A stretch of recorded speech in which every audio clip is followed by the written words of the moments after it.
Welcome, ladies.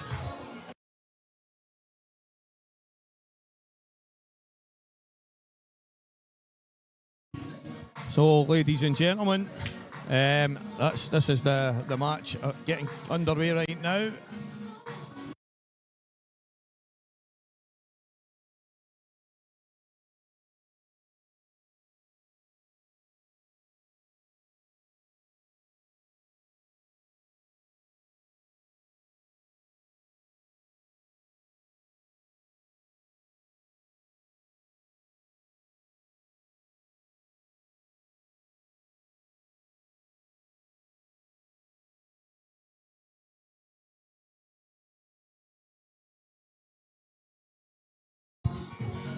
Welcome back, guys.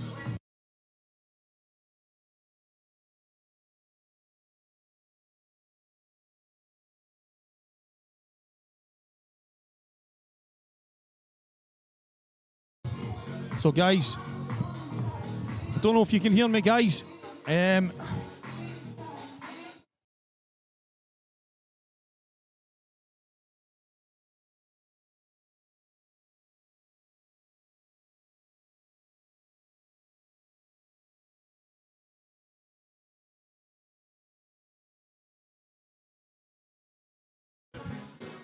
Ladies and gentlemen, I think you can just about hear me.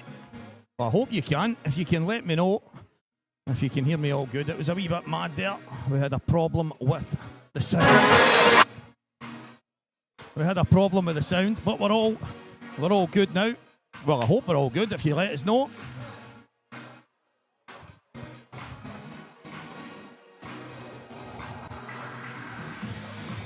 So we are underway. A little bit of an issue with some of the pay-per-view stuff and some of the sounds a moment ago, but delighted to be joined by the main man, Declan Brennan. How you doing, mate? That's you. That's me now. Oh, I'm doing all right. Can't believe I got roped into this here. Marsh just came over and he went, by the way, I need Decky to start with you, and I went, okay, that's fine with me. Well, not too often I do what I'm told, but I'll get a few Guinness out of it, hopefully. Well, that's it, mate. I'm looking for a couple of iron brews, that's me. I thought I'd come down to watch my old mate playing, see if he still got it. He's a class actor. Well, he is when he's playing for himself. You know, the first time I seen him, he played Jason Shaw long time ago. Yeah. When Jason was young, and he really did. He took Jason to school, to be honest. And I know Mark played Jason away back then as well, but he's been around the block. He knows the game inside out. It'll be a tough game. Two former world champions, as far as I'm aware. They are. Aye. Marshy's a good cast, no doubt about it. It's an interesting game. Marshy actually messages me about a game and then says, I haven't played in the blue cloth in years, so I says, no, I've no interest. I says, I'll come up for a beer and have a drink with you, and then next thing, these two are playing, so I'll sit back and enjoy and watch it rather than playing. You've got your own match coming soon as well, so yeah. I've seen you putting a wee bit of time in with Mark Farnsworth today, and you were looking quite sharp, to be fair. I was playing all right, yeah, I was playing all right. But I'll start putting the practice in now. I've got a few weeks to get myself ready for that one, so I'll enjoy a few beers this weekend and then get down to the practice table for that. So I got straight in Ronan's fudging. Someone said to me, is there a shot clock? Is there a referee on hand? And I said, listen, these two guys they've been there a million times, so I don't think we need all that. But listen, sometimes you just need to fudge. I know, he's the best at it. No doubt about that. I don't think Ronan plays much on a blue cloth either. I know his table at home hasn't got a blue cloth, so I'd say he probably hasn't played on a blue in quite a while. I think he played the IPA Worlds last year. That's right. I'd say that's probably the last time he's played on a blue cloth, to be fair. He got off to quite an awkward start, which was to be expected, and then he started to find his feet a wee bit as the week went on. And I know he's playing the IPA Worlds this year as well, but I was watching him today practicing on the table, trying to figure out the angles, because you know yourself, it's so different. So different. That's why I wouldn't even play on it, because, you know, I don't enjoy it. It's just a totally different game. How the cue ball reacts and stuff. And no, just Stay away from it now. I never really play on it, so it's like, I think if it's probably different if, like us in Scotland, that's all we play on 90% of the time. Yeah. So for us, when we go to a napped cloth now, it's the same for us. We feel a bit off and a bit different, but yeah. if it's what you're used to, it can be good. But when you're not used to it, it can be a totally different game. I have to say, anytime I played on a brand new blue cloth, they've played nice, but after a couple of weeks or so, I definitely can see the difference in it. You know, I wasn't too keen on the idea. But Marsh, he's done well to dig out a chance here, really. He's not one to kind of mess about. No, he'll not mess about. Definitely not. No, he's a great player to watch over the years. Like, whenever I first started playing pool, Marshy would have been probably at the top of his game whenever I first sort of started playing. You know, and he cues the ball so lovely as well, right through it, and you don't expect him to miss any pots with how well he hits the ball. But I don't know. It's a bit like Ronan. They haven't really played that much, so I don't know how well they're playing. You know. Yeah, it's one of the things. Well, Marshy's obviously he's on the IPA tour and stuff, and he tries. He'll basically say, "Look, I'm going to put in some time." But see, when you've lost that kind of desire, it doesn't matter how much you want to. Going and putting in the time's tough, and Marshy's he's no different to the rest. He's not put in the time that he would like to. He's not had the success he would like, but it's a lovely shot there. He's a class act. That's an unbelievable finish, to be fair to Craig. Yeah.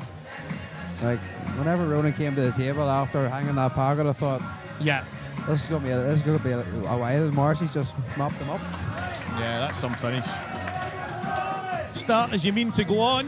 Craig Marsh 1-0. To be fair, all Ronan did was play a pretty good shot. Aye, whenever he left the table, he looked pretty much in control. Obviously not, but I'm sure it'll be a good game. Yeah. I hope it's a good game, you know, for the viewers. Because I want to have a few Guinness. I don't want to have an early night. I think you will.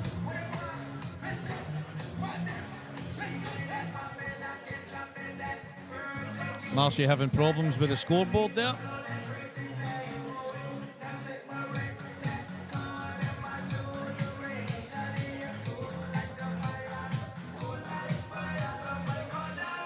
There we go.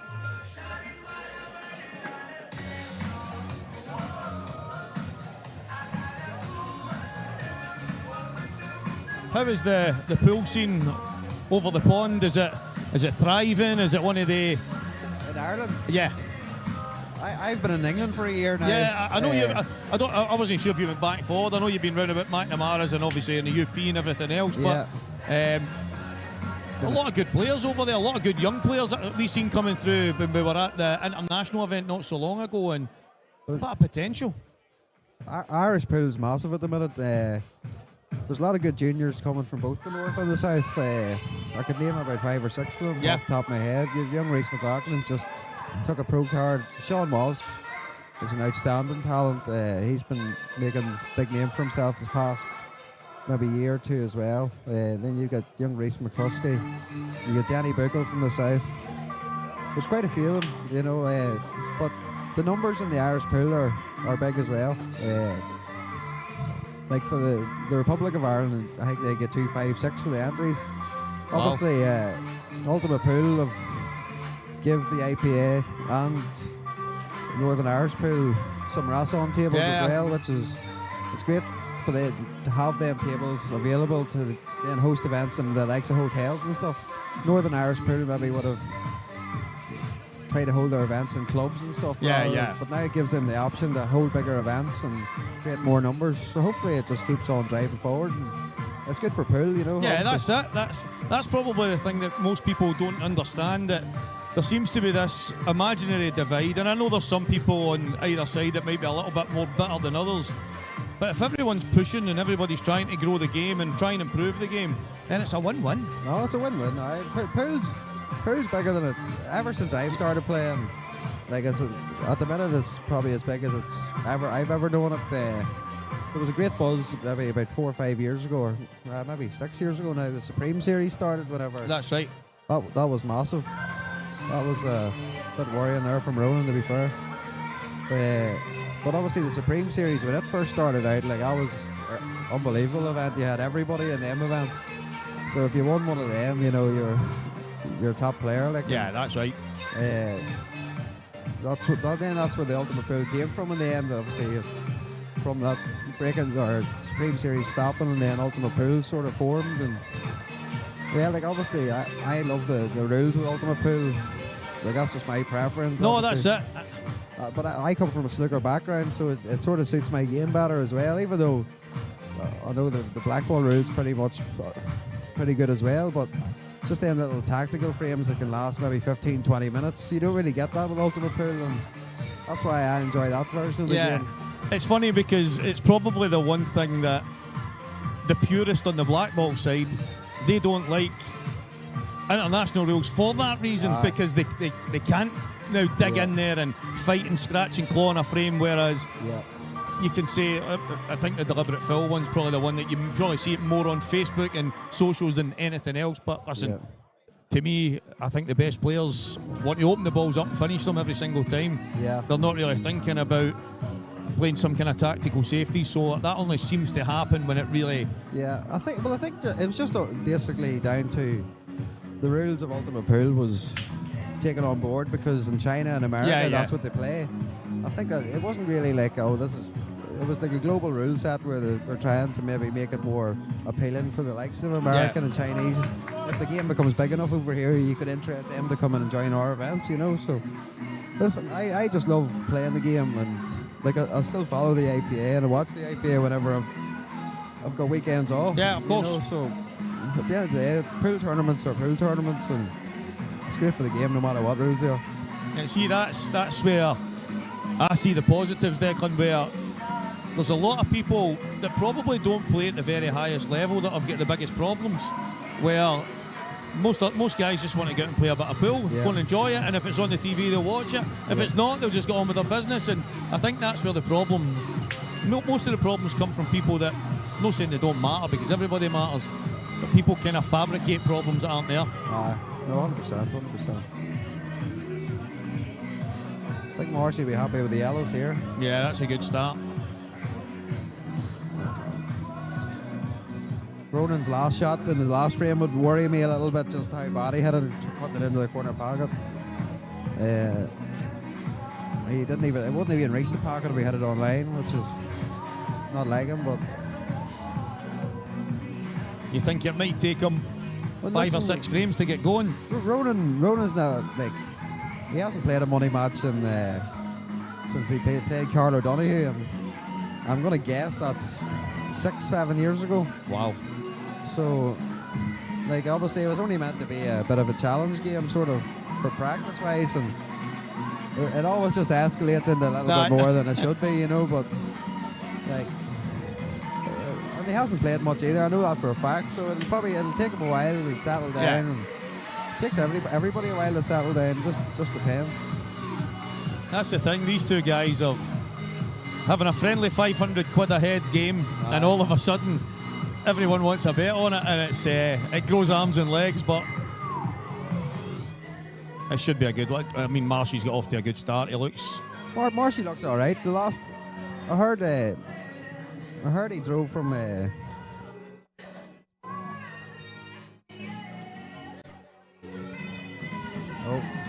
Yeah. He's missed that yellow, obviously. We just missed that there, so... But Marshy's looking quite fresh, to be fair. Yeah. I heard he had a drive from Wales this morning, which I think it's about 6-7 hours. That's right. So I wouldn't fancy playing pool after that journey, to be honest. But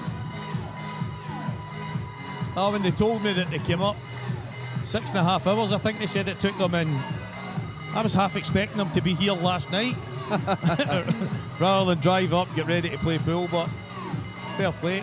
So it might sort of tell a tale if the match goes into the later sort of match.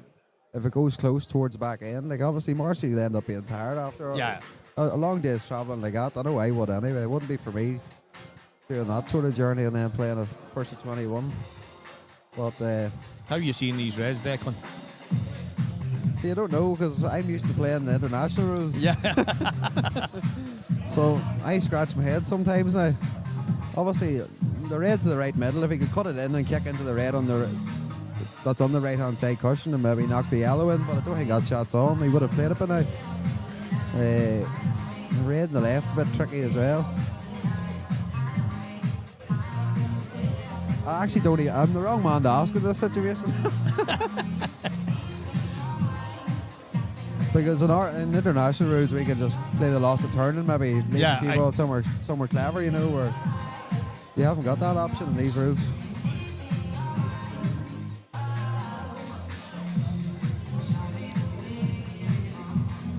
And behind the red at the bottom. Yeah, well, if the yellow doesn't go to the right corner, right, he can block the red like with the yellow like that. That means that yellow's now tricky. You know, he's got both corner pockets blocked for that yellow. It'll take a great shot for Marsh to get onto the yellow to the middle. Still doable, but Ronan will find a way to make it as awkward as possible for you, you know. It's a clever shot he's played. Yeah, well, that's why he's one of the best, because he plays so many clever shots to at least make you have to work for winning the frame rather than just giving it to you on a plate.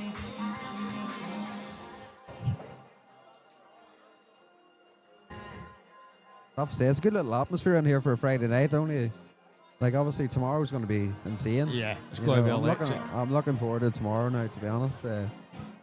Once the game was, I was meant to go to the Liverpool match tomorrow, playing against Newcastle, funny enough. And I've ended up doing the complete opposite, driving up to Newcastle for a pool match. Yeah, the pot for this one, I think it's ended up around $9,000, guys. I think it's about 9. I know there was a few late bets going on, but I don't know if it went above that, but it was around 9. Somebody says it was better with no sound. Good lad. James Milne. Cheers, James. Oh, cheers, Jamesy.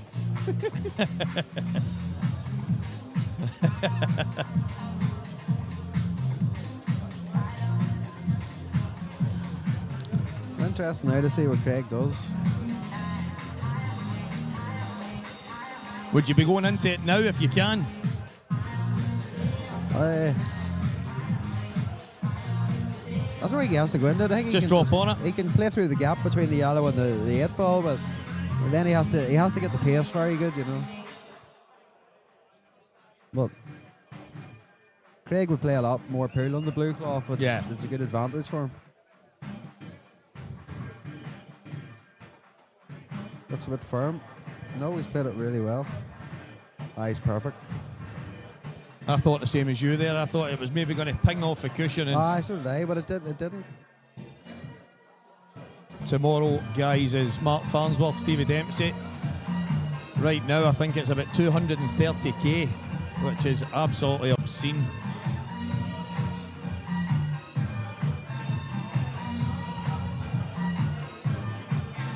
Another match as well on tomorrow, Sean Story and Rob Chilton. That's right. So it's an interesting game, haven't Sean's been pretty solid on the Ultimate Tour this past 2-3 seasons, and obviously Chilton's been a top player for many years, but he hasn't been very active in the tournament scene, so it'll be interesting to see how that game goes.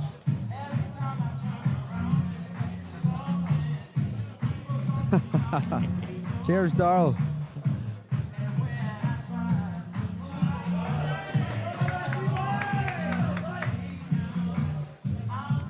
Bit of a bad miss from Marshy, but then, I mean, Ronan couldn't do much more. He's played a good shot, decent shot. Marshy's, he's looking sharp, as you say, for someone that's travelled 6.5 hours, and he likes a couple of beers, Marshy. He's one of the happy-go-lucky guys, but he looks on it. He looks on it, so unless he does tire, I mean, Ronan's going to need to pick up the pace a bit. I'm on the fence, lads. I'm on the fence. I think Stevie's break would be probably better than Mark's. Well, and so if I thought, I would expect Stevie to get more chances, but at the same time, Mark's so experienced and his home crowd. It's just such an even game, to be honest. I wouldn't want to. I couldn't really call it. That's why it's going off for that money. Yeah. That's why the match is going for that money, because it's so tight. People have their opinions or whatever else.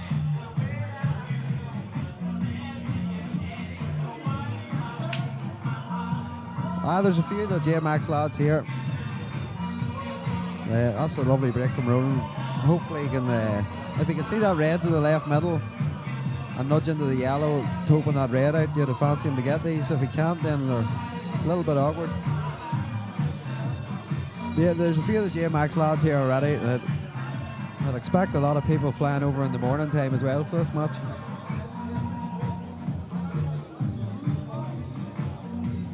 I've not got a clue about any King of the Hill. I don't know about you, but no. Yeah, not sure about that one, but might be on somewhere else. But I don't think it would be on the streaming channel that we've got these on, mate.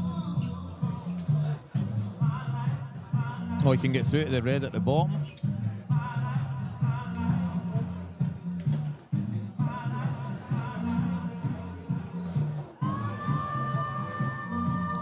Spanner Austin tuning in again. Cheers, mate. He'll probably just try and just screw this cue ball over into the gap, play for the red. It's just to rear the bulk line. Yeah. Play it a bit firm. Don't like that angle. It's going to have to... It's tricky now. I think in this cloth he could probably just dig it in and like sort of screw the cue ball across the bulk line rather than try and come around the cushions. See, that's what I was going to say. That's one of the shots on this one. It's relatively new. You can kind of nip it a wee bit, and it does grip. So, but the only issue is whether Ronan believes he can. He might be second guessing himself because he's not used to the cloth. Yeah. But I think if he can just flick it in with a bit of right hand side and screw, he should be able to just almost the cue ball should hug the bulk line. Should be fine then. Yeah, good shot. Perfect. Couple hours on the table today did him good. It's good to see him get a frame here. He's took them well, and again it was one of them where even though it was a good break and there's a chance, slightly awkward, he's obviously made a couple of mistakes. So doesn't watch out for a wee pop out here. Hopefully not, but he's alright. Don't know, sometimes them middles you can pop out. Well, he's played it well.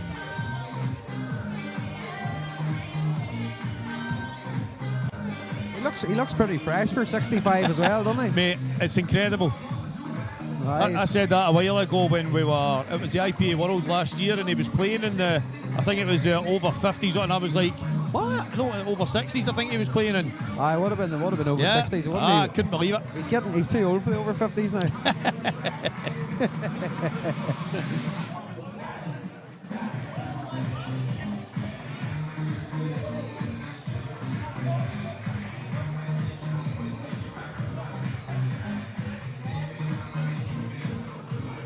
3-1 Craig Marsh. Cracking finish for Ronan there.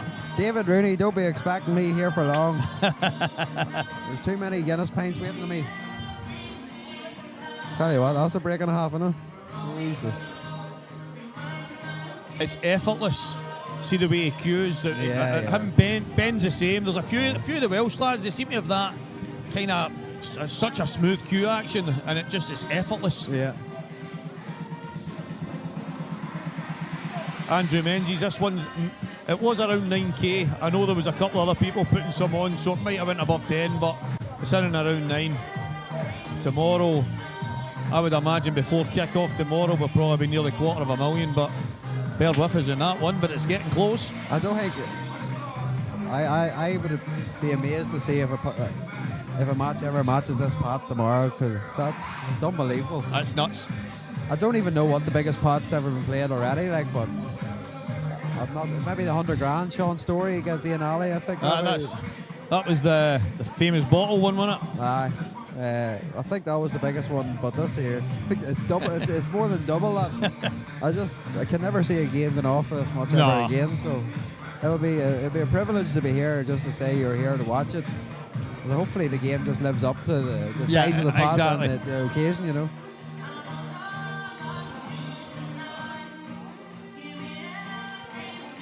Yeah, the stream's definitely on pay-per-view tomorrow.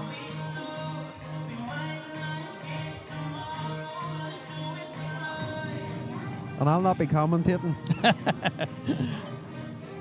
Let's see if Mark drags him in again.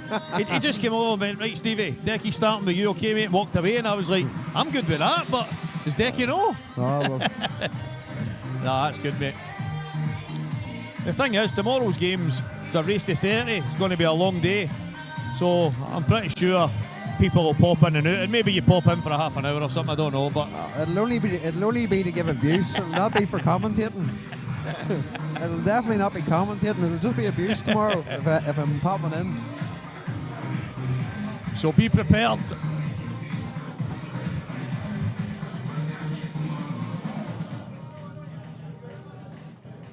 Perfect. Oh, the big fella's queuing them in like a dream. Yeah, he is. It's one of the ones. It's like obviously I'm quite close with Marshy, and I know Ronan well enough as well. But it's one of the. To me, this is the kind of thing that could spark Marshy back into some kind of love for the game that he's maybe just been missing, and then. But it's also the kind of thing. I think the fact that it's only 500 quid that both of the guys are putting on their own money, they're not going to lose any sleep over it. But I don't care who you are. If it's a race to 3, a race to 21, you get a buzz out of winning, especially when it's against good players. And let me get one thing straight: Ronan would definitely lose sleep over losing 500. Right? Oh well, there we go. He's still got his communion money.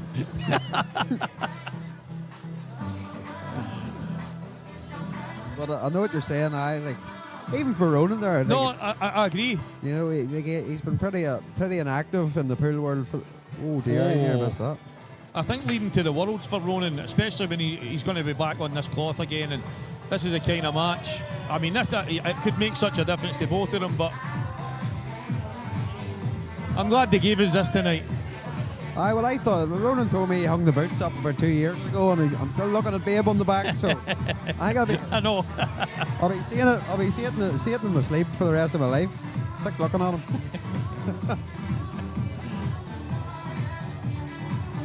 He seems to. I mean, I haven't noticed it over the last while, but every time John Kerr, Tiger would put something on about whatever tournament it is, a seniors tournament or masters tournament over there, and it's runner up again today, Ronan won again, runner up again, Ronan won again, and I'm like, for someone that doesn't play, he wins a lot.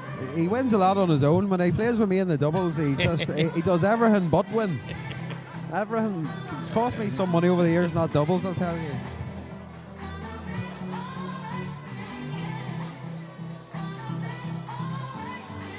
Big Ray's get his 500 on. I'd say he's got a 500 already.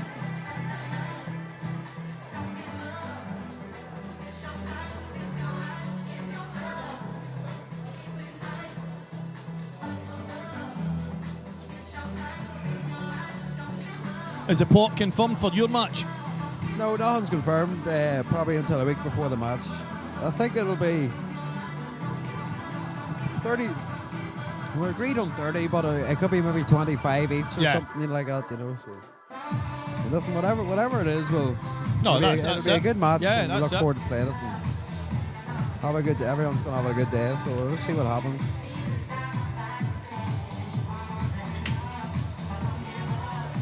Didn't really hit them well, Ronan. The yellows have come out. Well, they were sitting good till that red came around and blocked the yellow.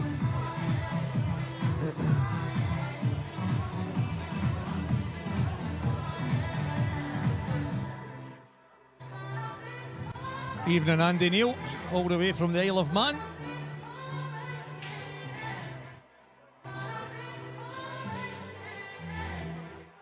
It'll be interesting to see how many pool players will be here tomorrow. Yeah. You know, because I know Craig obviously just came up to watch the match, and firstly and foremost, and then obviously because he rang me up, a few beers in him, he rings me up. He says, "You want to play for 500?" I was like, "No chance, I'm playing that blue stuff." Well, we'll have a drink, like. But there'll be a good crowd of Irish over here tomorrow. There's no doubt about that. It'll be good. It didn't take long for the tickets to sell out, and I expected that anyway. Even if it was for 500 a man, I think it would have been. But it's going to be some show. All right, Buster. I'm trying to just think, have I met you before, or I don't know. I've met so many people. I know a couple of Busters, but I don't know if you've got the name Buster for the same reason I know the other two.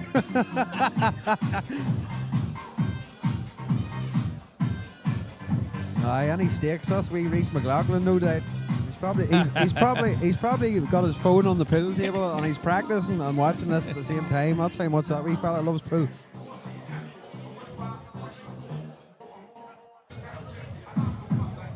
Grimley boy, see you tomorrow, mate. Billy Snadden. What a guy. Good man, Billy. Aye, you're keeping well, mate. Oh, he's missed that. Barry Cunningham, there's nobody like the poet. The poet's in with some fucking some spot. I'm allowed to curse in this anyway, aren't I? I'll try my best not to.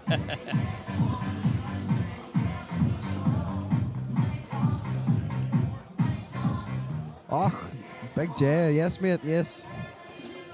You obviously aren't wise in the head sharing a house with them two boys, but I know you are now, mate, yes. Hope you're keeping well. On the about tomorrow.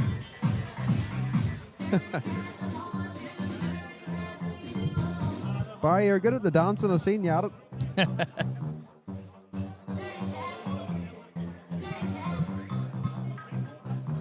Bad miss there for Marshy. There's still that same yellow that's slightly awkward. Yeah. But like, Ronan needs to see. I'm just so attacking. Like, I'd probably double the two reds in and just have a go at them. But obviously, Ronan's a different way of playing the game.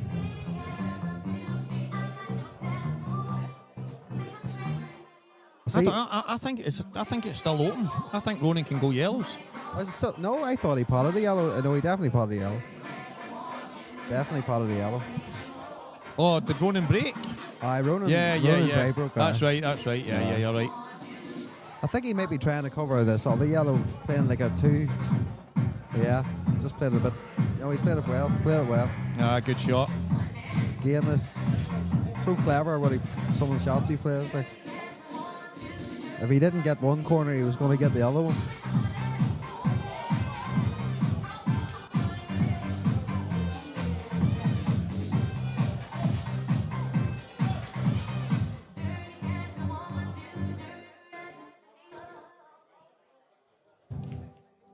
Thinking that the two reds just above the left middle are so awkward that he can get that red out. Not too worried.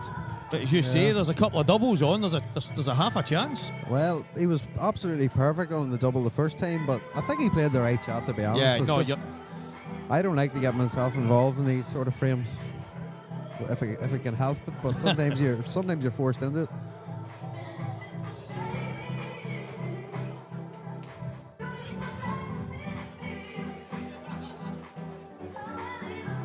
Like, if I was Ronan, I might try and pot the red into the top right corner as we look into the bulk end.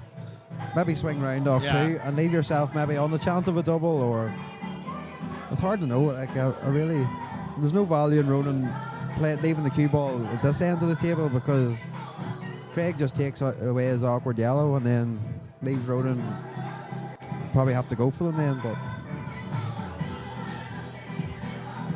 yeah, as you say, it doesn't change the fact that the two reds are there. So even if he leaves them here, it gives Craig another chance to get the ball out. And it's one of these situations, unless he can find something really good, he'd be as well having a go. He might try and just tie this yellow up completely if he can. I don't know about that one, to be honest. But I'm not gonna argue against one of the greatest pool players ever, but I just don't see the value in that one. But I hope he proves me wrong. On the Declan Haggerty, I would absolutely love a first of 25 at World Rules. Probably in about an hour's time.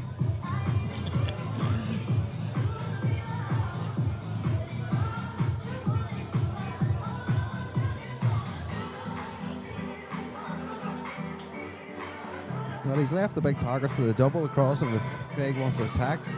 Knowing Craig, he probably will. Yeah, well, I think that's. I mean, I understand he's not wanting to take 10 minutes there and work it out, but it's a kind of. I don't want to call it a nothing shot because that's doing him a disservice. He's trying to get it right over the bag, but that was a danger. Yeah. Sometimes Ronan just leaves you a finish and lets you say, yeah, that's it. I'd fill your boots. Fill your boots, and hopefully, you know, he's got that awkward red. Yeah. Maybe try and hopefully Craig makes a mistake. Sometimes Ronan does do that, but I just think the table isn't that difficult for somebody of Craig's standard to. Like, it just needs. He's absolutely perfect now. He can do what he wants. Just screw into the yellow, come off the cushion. I think he'd probably have to screw into the yellow. I think the natural angle's just going around the back of it.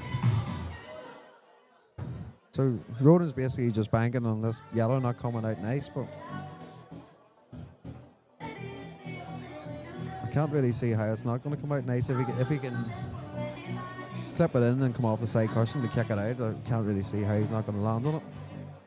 No, he'd be unlucky not to have at least a shot. He's going to play up. Nice and thin off the top. Aye. Good shot. Just there. If he's dead straight, it's tricky. You probably see him jack up and maybe screw it back rather than roll it through.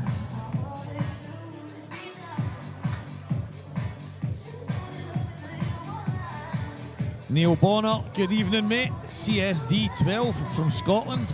Who are you, my man? Who are you? Darren Cook, Dazzler, hope you're well, my friend. I was going to say, who's Darren Cook?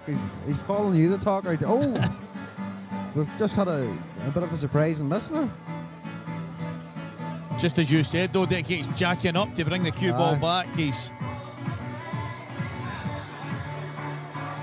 Well, this is obviously Ronan can win this frame, and obviously then can sort of swing the momentum of the match a wee bit because he needs something like this to happen. The way things are going here, it looks very one-way traffic. So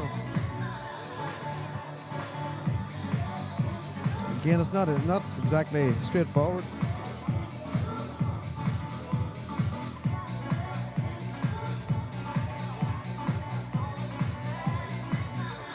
So I was going to ask you there, you know Ronan better than me, will he touch him up? And yeah, the answer's yep. There was never any danger of that happening. You don't have to know Ronan that well to know that. He done that to me for years. I think this will be pacey. Well, he's got a chance of a plant, you know. This is sort of stuff Craig probably is one of the best at. He sees a lot of, he's good vision with all these sort of shots.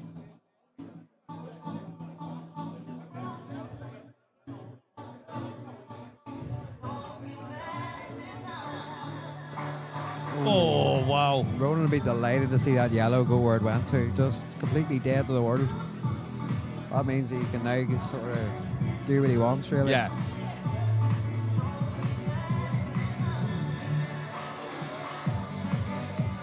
Again, he's left them, like, if you look at the table, he's left the perfect angle to come in off two cushions to try and kick the two reds open, but... That's what you would be playing. Yeah, but obviously where the yellow is and stuff, like that yellow's completely dead. Like if that cannon goes wrong, you could stick to the reds and then you're in trouble again. So that's why Ronan's not going for it. Yeah, he's going to pot this. No, he's not even going to pot it. No. Also, that's why I said he'd be delighted to see that yellow go, because completely can't double it, can't pot it anywhere. Very hard to kick out as well.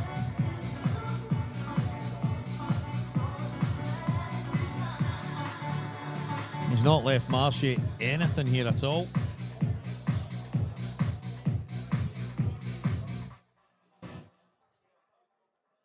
Yeah. Not a bad cue ball. This could be a bit of time in this frame now with the rest of these balls are.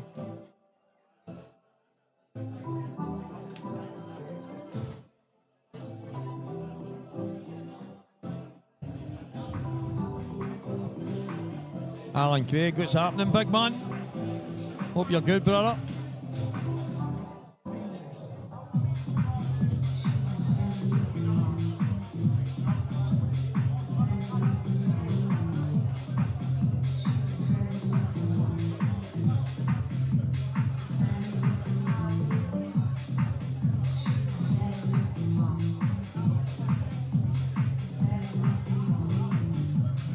Needs to be careful here.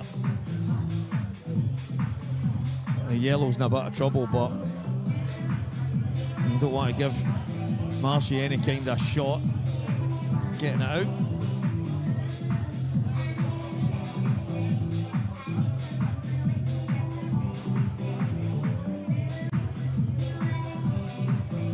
It's not going to make it.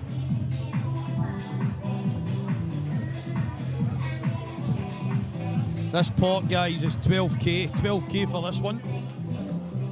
Started off a friendly 500 each. It's ended up 12, so 12 it is. 12. Not too bad for a friendly exhibition.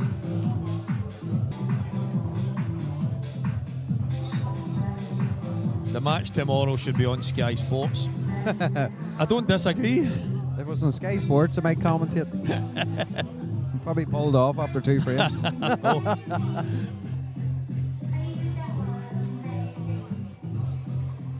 Hey, Jamie Carragher and Neville will be on.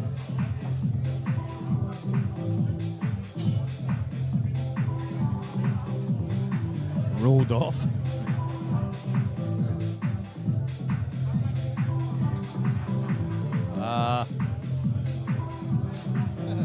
Look where he's put the reds over. Wee awkward 2 reds just at the bottom corner there.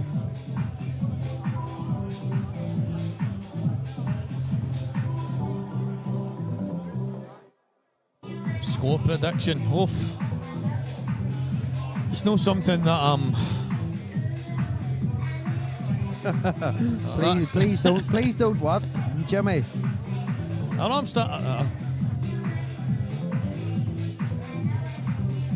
Is that one of the international rule shots? Just deliberate foul? No, I was more black. I was more an APL on that there. Just slam straight into the red. You wouldn't see us doing that in international rules. Brilliant.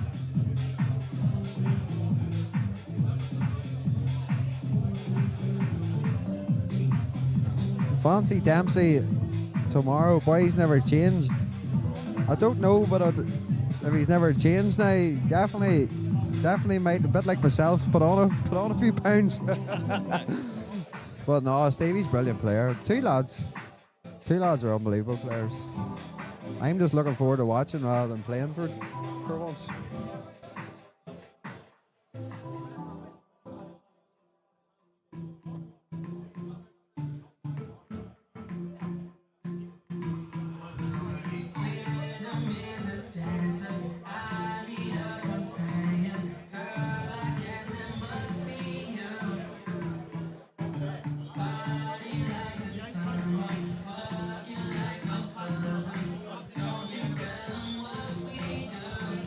Obviously, Ronan deciding to leave the yellow where it is just running the frame.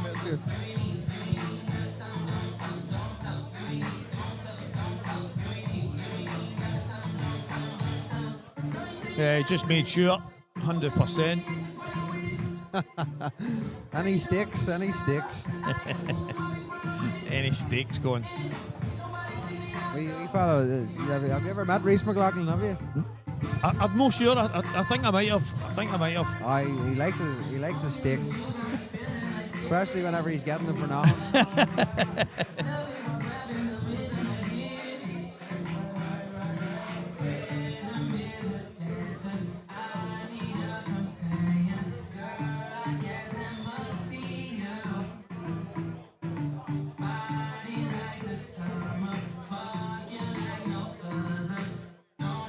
Not a bad shout, Sean. If it gets close towards the end, you would favour Ronan.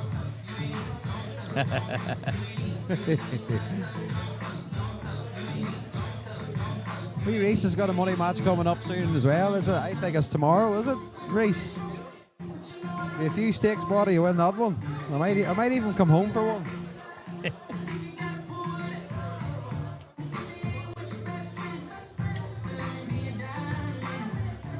Oh, Jesus.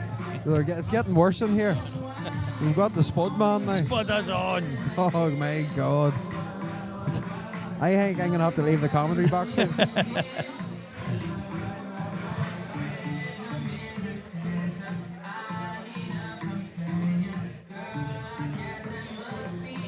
Should be good. See young Reese in the pro ranks as well. Oh, aye, yeah. That's definitely. As long as he doesn't beat me. If he beats me, you'll never get a steak again.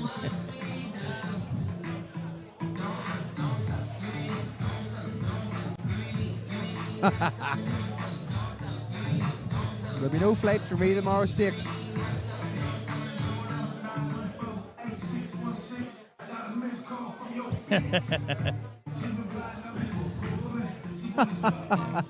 Thanks, Natalia.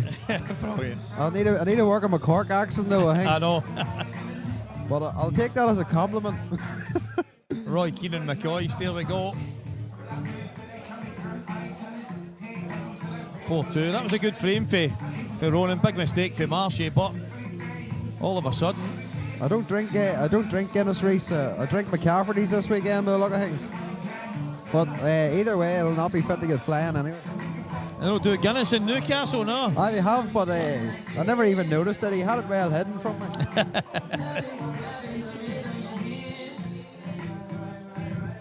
Dry break for Marsh. It's funny how the pool goes. It's like, see, whenever Marsh makes a mistake, then he's dry. The frame before he had a break, it was unbelievable. Then it goes dry. Just the momentum changes so often. It's frightening. You seem to get punished twice, 3 times for a basic error in a frame, and it's no different here. Obviously, can he get through to that top red? I think he wants to get through to the top red and then leave the red to come down and just play into the big pocket down the bottom corner to free that red away from the 8 ball. But, well, maybe not. I don't know.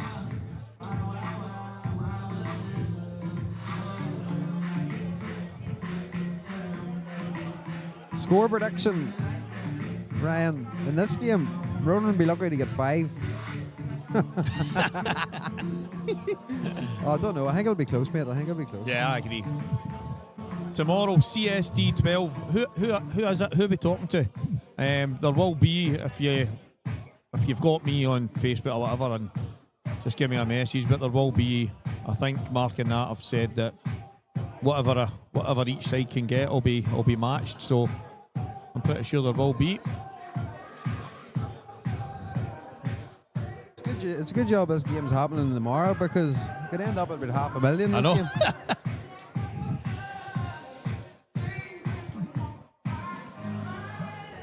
Came out nice. We'd have $2,000 on deck against Ali also, right? Okay, you need to tell me who you are. No, well, that'd be Tuna. Tuna. I don't know. I don't know any tunas. I wouldn't even be a fan of tuna. Tuna, sweet corn. Yes, mate, going to Iowa in March. And I'm staying in Chicago for St. Paddy's Day. Class, mate, that'll be absolutely dynamite. Aye. So, say a wee prayer, get home in one piece. Aye, Tuna, listen, there'll be cash available, mate, so... Who is Tuna? What's your right name, Tuna? You all know him. He's been about the block for a long time. Class player and all. You will. Oh, I didn't think he was going to slid in off that near jaw. I actually thought he missed that. He was shaking his head when he landed on it, and I'm thinking, just go twice across, you're okay, but he's got there. I'd be delighted. He'd be absolutely over the moon to be 4-3 down here. The first 7 frames have sort of panned out. Callum, I know Callum. I need names, not Tuna.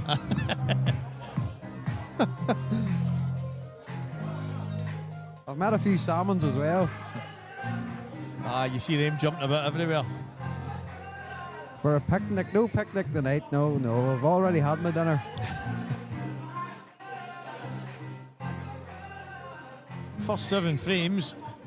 It's funny because it's as if Marshy's in some kind of groove and a flow and Ronan's struggling, but that's not the case. It's funny. It's a funny old game. Aye. I'm not going to say the way the momentum swings in these games. You'd expect Ronan to break and they'd come out nice. 1,000,000%. And then next thing is 4 each, and then somebody goes for a toilet break, and then That's me. I'll be calling it a night, lads. Soon as someone leaves, he's out of here. I'll be going looking for someone.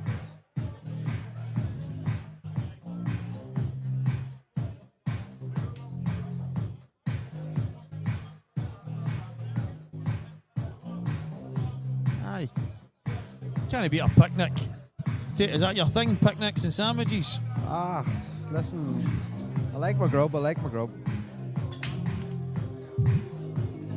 Right, there she's got a ball. Not bad. You take yellows all day long here. I think he's got a yellow straight to the bottom left corner. If he can just slip past that, then he can take the yellow into the opposite top right corner and maybe kick the black out. Yeah, that's a good chance. We're in the Sky Lounge in Newcastle, guys, the home of Mark Farnsworth. We had a wee bit of an issue at the very start, just getting on, so that was probably all missed. The sound was kind of cutting out, so yeah, we're in the Sky Lounge, guys.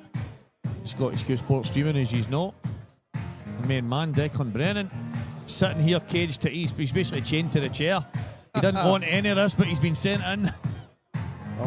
I'll be leaving very shortly, folks. I'm sorry to let you down, but I know you just want to listen to me all night.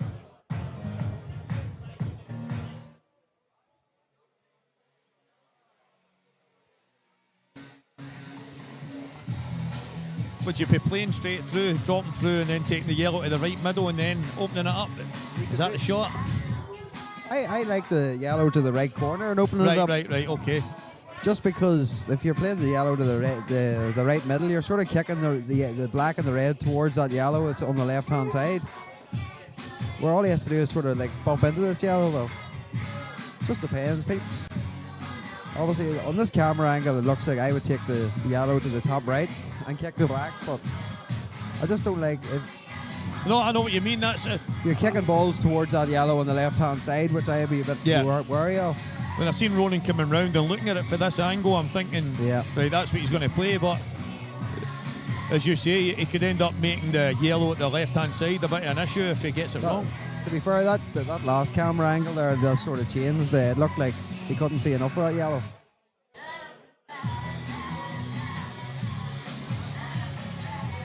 Gonna get big Ronan Fay on here after the break.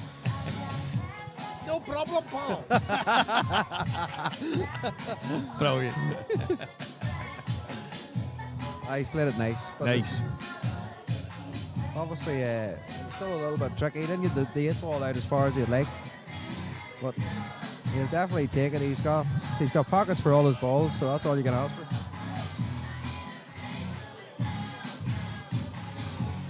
He's played that well because he's obviously thinking exactly like as you said. He doesn't want to knock the reds or the black towards that yellow, so just a nice easy flick. And all of a sudden, this match could end up 4 each.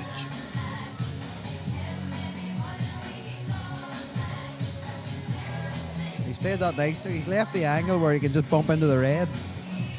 So then it just frees the black up into a few pockets then. He's played it absolutely perfectly. Tony, cheers for that. I stand corrected. Washington is Sunderland. I thought Washington was in America, but okay. No, that's right. I'm not from these parts, my friend.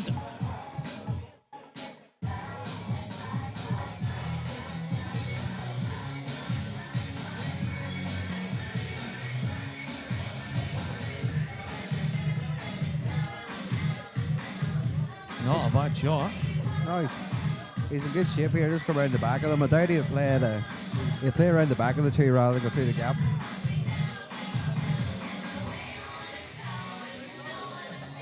Yep, that's nice. Yeah, should be 4 each. Doesn't even have to play up for the black in the middle. He can just leave the cue ball by the left middle, where even where the cue ball is now, he can put the black in the right corner. Right. So just keeping the cue ball out of danger.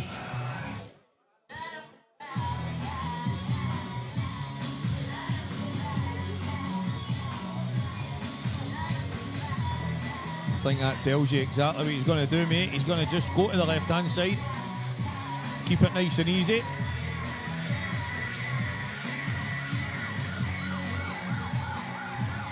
I've played with him too long. Yeah, that's it, mate. I'm gonna have to nip out, folks. Hopefully after this frame, this chat. Well, Stevie, I'll maybe come back in the way. Yeah, mate, listen. I'll try and find somebody else to That was replace. it. I think Sheppy's going to come in anyway, so Okay, that's mate. ideal. So 8 good frames, mate. You want to pop back in at some point, that would suit me fine. So Alright, well, if it is after another few pints, it'll only be for abuse. It's not going to be for that's all right, commentating. mate. That's all right. Cheers, brother. Oh, class act, Declan Brennan joining us for a wee bit there.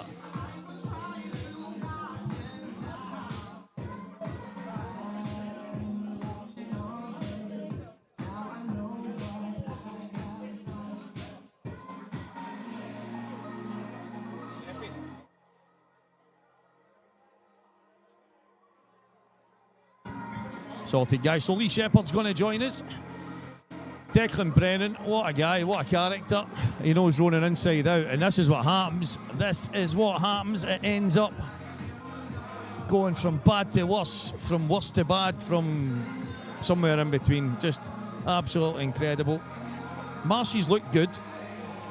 Ronan's looked a little bit shaky. But the funny thing is, it's good value for each. And in the midst of me talking about that, he is here now after my arm getting sore waving, trying to get his attention. Lee Shepherd, how's it going, my friend? Absolutely class, Stevie. Good to see you again, mate. It's a pleasure to have you down here. It's usually us coming up to you, innit? Yeah, that's right. Yeah, it's good to have you down here, mate. You just had Decky in there. He was having a bit of fun. He obviously knows Ronan quite well, and he's got a big money match coming up himself. So he was good fun. He said he might pop back in later if he's not too drunk, but I think that ship's almost sailed. So yeah, well, when you're Irish, I don't think you're not drinking much, are you? Let's put it that way. But yeah, it's been a funny little game. I know it's only 4-all, but obviously Marshy's went out like a house on fire, and it looked like it's going to be very, very tough for Ronan to sort of reel him in. But I think just the way it is, it's like Marshy obviously goes off the way he does, and Ronan I don't think he necessarily slowed it down, but a couple of frames went scrappy, and Ronan's just used his experience just to bide his time and slow him down a bit. yeah, I think it's funny because Marshy looks like he's in some kind of groove, even though obviously it's 4 each now. He's made a couple of tiny errors, but he looks smooth. He looked like right at it, but then all of a sudden you get a dry break. Then he's just screwed in off, and all of a sudden momentum shifts so quick. Yeah, obviously he was bouncing about. A couple of frames go Marshy, and then a couple of frames later, and he's looking a bit subdued in his chair. And obviously we all know he likes a pint, so the longer he's sat in his chair, I think for Ronan, the more beneficial it's going to be. Yeah. Not just because of he's not on the table, but what's he going to be doing while he's sat at his table? Exactly. But to be fair, I think he knows the importance of the game tonight, and he's obviously taking it very seriously. So hopefully it's in for a real cracker, which I'm sure it is. 2 former world champions. Well, the thing is, these two guys, it started off a friendly 500 quid each, and that's fine, but it's ended up a 12 grand pot. I mean, it's as big a money match as most people have in their life, but to me, it's a massive momentum type thing.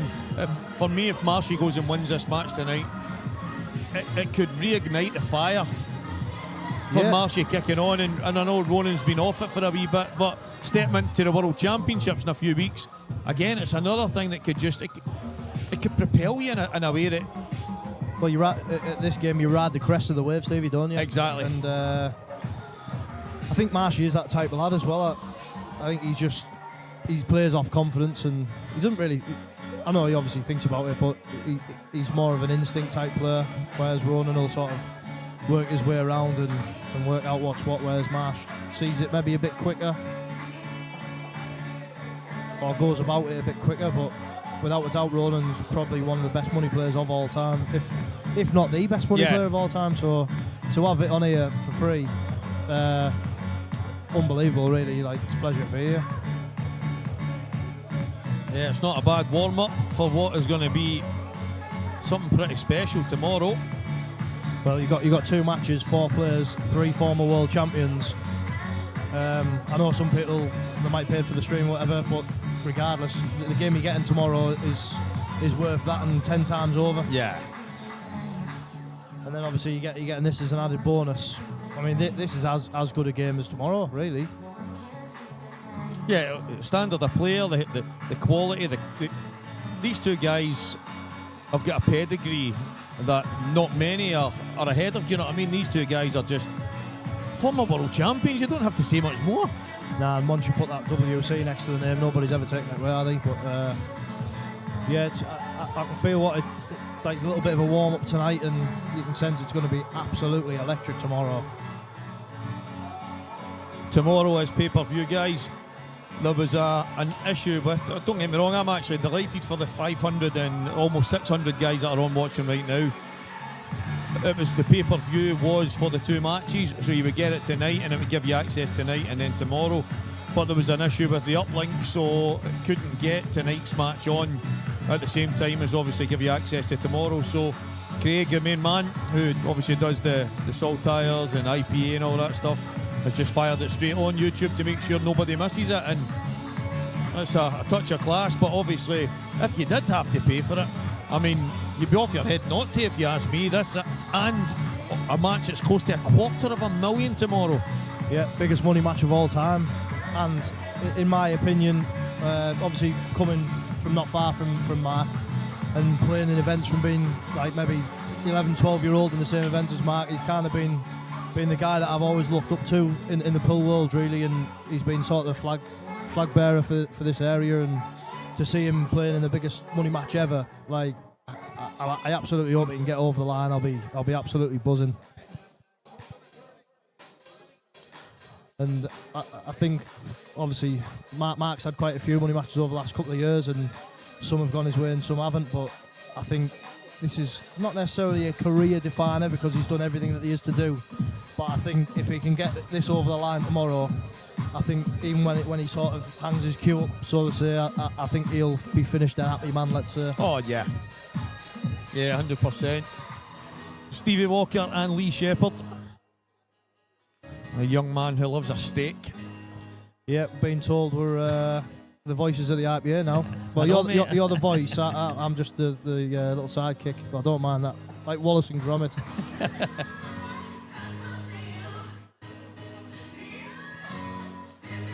Good evening, Mr. Grimley, Jay Dewar.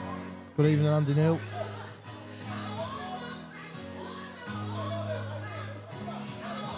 Yeah, it's different class as well. So many of these guys, no matter what event it is, Lee, they're on tuning in, interacting with the guys, whether it's me, yourself, or Dan Fairway and Dan Davey, and it doesn't matter who it is, these guys are always there, and without them it's pointless.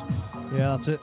I've watched a lot of streams over the years as well, and it's not the same when it doesn't have the comms and the interaction with the people. There's a lot of streams without even the comment feature. It's good to have people involved and talking and asking questions and interacting with each other. But the stream is absolutely perfect. He does a great job, Craig always has done.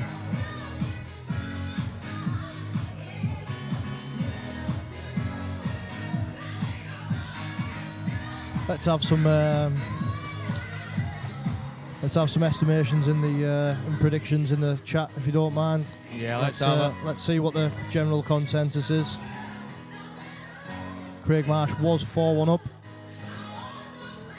Now 5-4 down. Yeah, let's hear it. Let us hear you guys. What do you fancy? What do you think? If Dempsey wins tomorrow, should he play Boyle? Well, whether he wins or he loses, he could play him, couldn't he? Really? Yeah, that's it, exactly. At the end,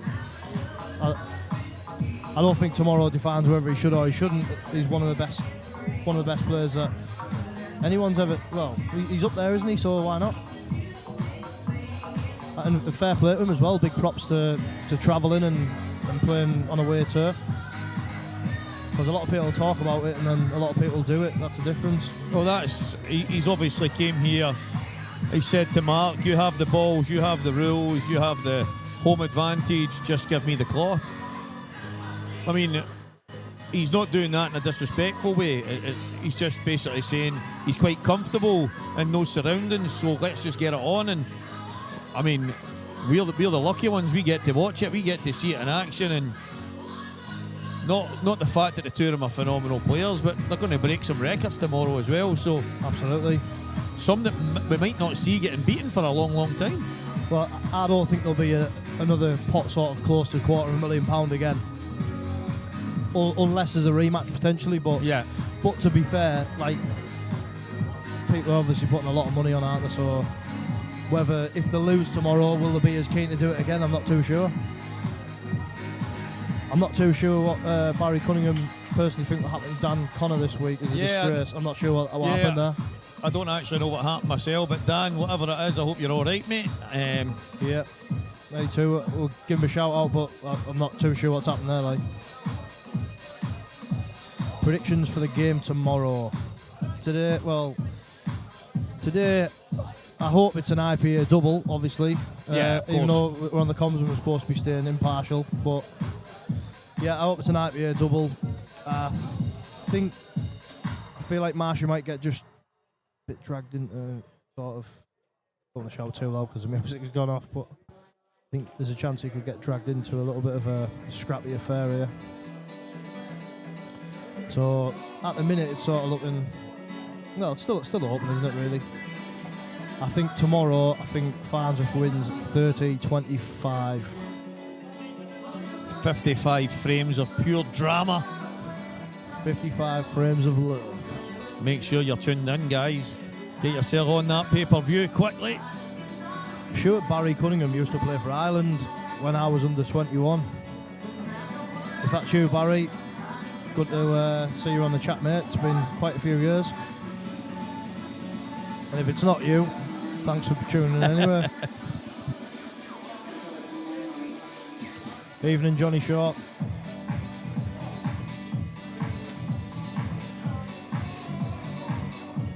Is he going to screw down? Yeah, he is. Yeah, I think if he can get to the rail and kick it out and leave himself the other middle. He's unlucky. Struggling it. Well, I don't know if he's got the angle to lot of top, swing it in and out of balk.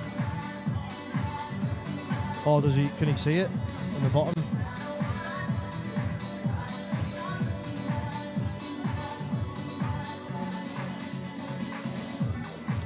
Yeah, make sure that you buy the stream tomorrow. The £10 to see the biggest money game of all time. You're having an absolute touch there. He's jacking up. He's going to try and screw off one and back across. Oh, wow. And Ronan, Beautiful. with a tap in the leg. That is some shot. You know, shots like that, it's because he's just so talented, isn't it? Like if you're not he's a flowing cueist. If you're not a real cueist, you're not getting that. Just silky, isn't he, when he gets going? Yeah, he's one of the. I mentioned it earlier when Decky was in here. Himself, Ben Davies. There's a few others, but they've got this. There's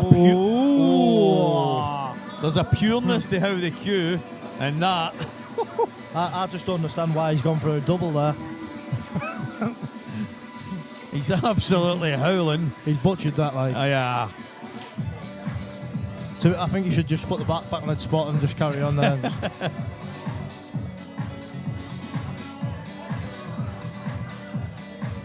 We'll let him have it after the. Bit of a nervous one that looked, didn't it? After the shot he played.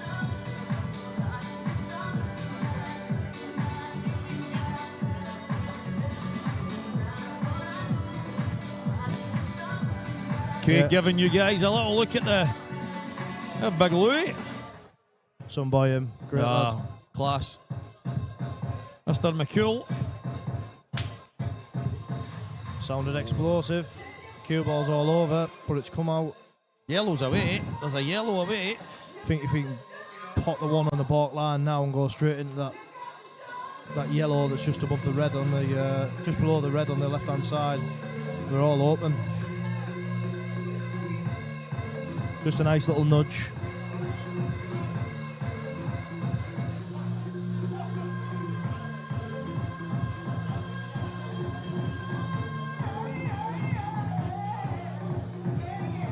Looking forward to the IPA season getting going, Stevie. Yeah, I mean, it's a wee bit bittersweet because there's a lot of stuff obviously been happening over the last year that when I was playing myself at the start of last year, I was away off to a flyer, a couple of really deep runs, sitting high in the rankings, and then there was a few changes behind the scenes, which meant I was spending more time with a microphone than my cue. And then obviously the guys, they obviously needed me to then step up and take on that role. And Got to say you have, mate. You've done it with a plum. it's just when I'm looking at all the moves and the things happening right now, and I'm wishing I still had my cue in my hand, but then it's impossible to do it all as much as I have. So, yeah, but I'm looking forward to it. There's a few wee surprises. It's at the point now, though, where I don't recognise you if you haven't got a microphone in your No, hand. I know, mate, I know.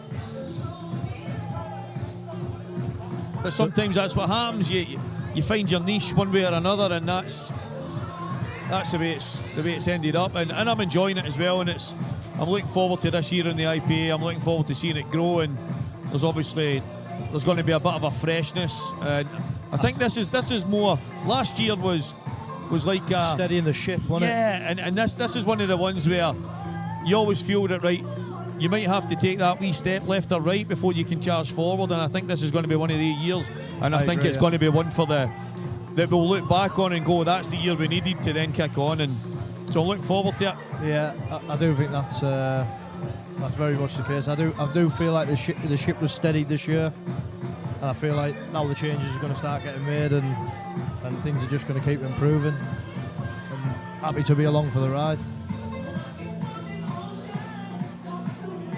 Who's your doubles partner for the Worlds? Well, I had one, but I'm not going in it now, Stevie. Oh, you're not? Reason bit, the missus decided to get a new puppy, hasn't she? So getting the puppy looked after and going on I think it's Tuesday or something, the double starts. It's a bit too long because I'm seated down for the men's. So I don't need to be there till the Thursday, thankfully. So it's kind of been a bit of a shame, really. I mean, I had a couple of decent runs with Craig Brown and before I was pro. Yeah. But I did have a good doubles partner as well. It's someone that you might know him. He's played a little bit in Scotland, but a guy called Glenn Lane. Right. But he's one of the best one-ball potters I've ever seen. Like under-break snooker player. He would be someone that people probably don't know, but he's mustard. But yeah, due to the logistics and the wife sort of bringing a little puppy on. That's what did you get? What's the little puppy? What kind? It's a little cockapoo called Leo. So Cockapoo. Yeah. See, I don't know what you guys used to call them in England, right? But in Scotland, if someone had a dog like that when we were growing up, it was called a mongrel. Yeah, it's a mongrel, yeah. Right, and now these things are going for thousands of pounds. Yeah, it's mental. People used to give them away. My missus said to me, Stephen, why don't we get and I was like, a what? Yeah. What is that? But that's great, mate. That's a new member of the family. Oh, well, to be honest, the missus brought him in on Christmas Eve, and all he's done is eat his own excrement for about since. But yeah, we nearly lost him anyway. We thought we were going to lose him, but luckily he pulled through. So happy days. Yeah, there has some great players being added, but you know that's what we want. We want it to keep going from strength to strength. That's the thing. The thing for me, Joe Heron, just seen that there. How you doing, my friend? Hope you and the family are good. Absolutely buzzing. Just a class act. Derek Maley. Listen, the Thailand tools. I'm trying to retire them and you keep dragging me back out. No, listen, the thing I've noticed this year with the IPA, just as much as any year, we've obviously got loads of quality, loads of new additions, but there's some big opportunities for guys that have been craving it and desiring it and hoping for it for a lot of years. I can't wait to see some of these guys go and show what they can do, because until you're in there, it can always be a question mark over your head. But yeah, I'm absolutely buzzing to see some of the new faces. Yeah. Leo, or have you got Lewis Hutchinson babysitting? No, not yet, sadly. Yeah, it looks like there's some unbelievable players coming over. It's good to have John McAllister back, former world champion as well.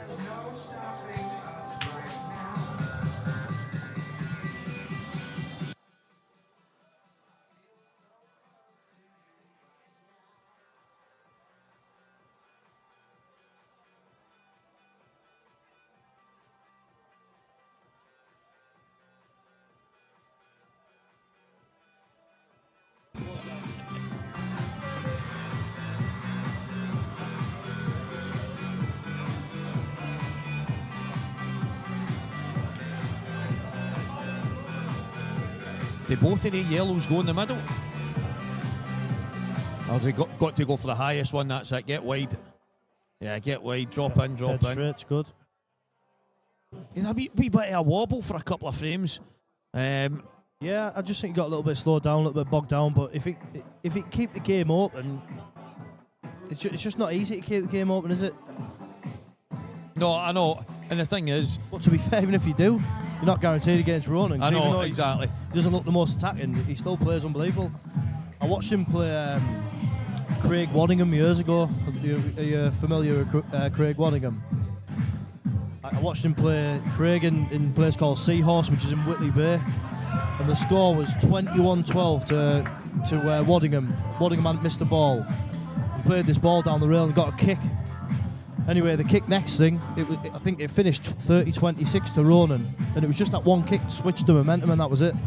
There's the main man on the practice table, getting ready for the biggest money pot in English pool history, and it might even be the biggest that we ever see. Mark Farnsworth here in the Sky Lounge in Washington. It's Walker the Talker and the pint-sized powerhouse keep these going. I don't know if there's somebody at the bullseye. I just keep hearing cheers and there's nothing happening. Predictions for Rob Chilton and Sean Story. Well, it'll be a great game. That one's for certain. Yeah. I'll tell you what, I wonder when the last time like 2 games like that were on the same day. Because it'd be hard to know which one to pick that you wanted to watch. I know. The thing you need a dual screen going on. You've got obviously Declan and Ian Ali coming soon as well. I think that's at the end of the end of February, maybe 4 or 5 weeks away, and Morgan, there's some big games. We're not telling you, Morgan, because we know that you know, because you might have beat him. So we are telling you basically. Well, Morgan, if you actually took any notice last week, mate, you would have knew I went to the hospital, so I don't even know how we got on. Yeah, Morgan beat McFarnsworth. That's why he's saying it, yeah. He's that type of guy, Morgan. I kind of had the impression that that's what happened, but I honestly don't even know the score. I know the Gio beat Robert Stephen in the final, is that right? I think he did, but yeah, he did. I was having a wee bit of a nightmare last week, my back and my leg, and ended up in the hospital, so I didn't even know. You're on the mend now? Yeah, it's been on and off for quite a while, but I was 5-1 up in my match in the Saltire, and next thing you know, I had to go say to my opponent, listen, you're through, I need to go to the hospital, and it's kind of been a recurring thing, but sciatica, like that. No, it's the femoral nerve that wraps around the front of the leg, and but it's causing my entire leg to basically, it's not even paralysis, it just goes numb, pins and needles, really sharp pains, but the doctors don't seem to be worried, so I'm kind of just trying to get on with it. Yeah, oh, good that. But anyway, well done, Morgan. Do you think the loser of the game tomorrow will ever play for cash again? I think it would be very. I think Stevie will, regardless. But I think I know he's not older out like that, but I think he's at an age now where it would be very difficult to recover from. And that's not that one I had extra pressure on, because I would love nothing more to see Farnsworth do the job tomorrow. I really would. Like I say, for me personally, he's sort of the guy that I looked up to growing up, and he was the one that we used to want to watch in events and kind of aspire to be able to play like one day, I suppose. And I just think it'd be very difficult to come back from a. But to be fair, I thought it would have been difficult for him to come back from the loss from Carl, and he did. Yeah, so I think he kind of buried that one. It's funny because obviously the level of pool, it's amazing for us all. I mean, we're quite fortunate, just like yourself, Lee, in this neck of the woods, quite fortunate. Guys like Morgan and Gio and the players that just keep coming through. Young Preston, who's coming, Morgan's younger brother as well, who's coming through. We're quite blessed. And people will say, like Joe's just mentioned there, who do you think Gio will play next? I don't know. I don't think there's any great games for Gio, because he's went up through the levels so quick. Well, at the end of the day, when you're good, there's never a great game. No, that's it. So it's a tough one, because there's some that you'll maybe say, well, that guy's a seasoned pro and he's played so many money matches, but that's just where Gio is right now. So you're not going to get anything easy. No, I don't really say too much about certain players, like what they can achieve, but he is one where I think I would be more shocked if he doesn't win a world title than when he does. Yeah. I think it's more when, not if. But you'd think the same with Boyle, wouldn't you? And obviously Boyle hasn't won one yet, so I mean, it was a crazy stat. Someone told me that Boyle hadn't been past the last 16 or something like that, I think it was, and you find that hard to believe, don't you? Whether it's a format or what, I don't know. Yeah, that's it. He doesn't like the format, and you know we're looking at two guys right now, Ronan McCarthy and Craig Marsh, who are former world champions, and for me, we've got a set of, I think is it sets to 4 in it? You play sets to 4 and you race to 3, yeah. So there was a few people that had said to me before the previous World Championships, Renzi was one of them, and he's like, Stevie, I'm just not keen on it. And I kept saying to him, Renzi, trust me, I've played in them. The drama just playing in them is mad, and I enjoyed it for that reason, I says, but it's even madder when you're in the commentary. After that last one, he said to me, by the way, has to be sets. Has to be. Yeah. Because the drama is just, it's incredible. Well, it's hard because you can be 1 frame away from winning, and then the next thing you're 4 frames away, and you're like, hang on, I thought I was on the hill a minute ago. I mean, it's happened to me before. I was in the last 16, it happened to me, and Fernie was the same. I think he was 1 frame away against me. But yeah, am I interested in money matches? Well, if the right game's there, I would play. I have played quite a few in the past. Played a couple of good players like Ryan Clark, and I don't know if you heard of Lee Ray. Played him years ago. He was pro on the IPA. Played quite a few good players, but to be honest, it's all the stuff that comes with money matches now for me that I don't often like. Sometimes the crowd and just the disrespect that I feel like people are shown because people don't want to lose 50 quid. And no, I know. And I love the atmosphere. I think it's great. And if you play at a club where that's kept in check, or by like certain fans that have a bit more respect, then yeah, I would absolutely love to. But some of the things that I've seen and I've heard, I don't want to put myself through that, and I'm not prepared to do it, in all honesty. So see, yeah, I like the fact Marshy has got in touch with Ronan. They've got together and says, Mum will have a wee friendly 500, and other people can jump on and do what they want. That's fine. And they've come here because, well, Ronan's going to play in the Worlds. Marshy's trying to get himself back in the groove, and the both of them have came here desperate to win. Two of them absolute class acts, former world champions. Both of them have obviously played money games. Ronan's one of the best that's ever done it. But that's probably, for me, that's the spirit it should be. Yeah. It shouldn't be hard to make. It shouldn't have any bad blood. It should be, because when it gets that way, then it's probably not worth doing. These two guys, they've showed me this week, in the space of I think about a week and a half, they've managed to put on a 12k money match in front of all these people, 650 people watching, just by being good mates. It's just class. Yeah. Absolutely class. And I think there's probably not as many in the venue because they're having to save themselves for tomorrow. I don't think it's the case that people don't want to watch, but as you can see by the numbers, just they want to save themselves for tomorrow, which I understand. Yeah, I mean, there's abusing people and there's abusing people. Like, you can take, like, you can't park there and all that carry on. I don't mind all the banter and stuff, but some of the personal jibes that I've heard people say to people's misses and stuff like that while they're playing, like, really bad at. Nah, it's just not worth putting yourself through for me.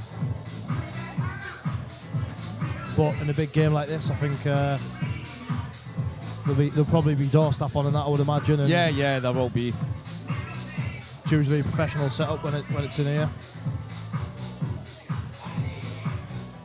You just, I mean, I don't think it's too much to expect a little bit of respect and a little bit of common sense, and sometimes it goes out the window. But my feeling is that whoever's playing, them lads or people are providing entertainment for people. So if you want to be entertained and you want to watch pool, come watch and have a bit of respect. And if you don't, then don't come. It's as simple as that.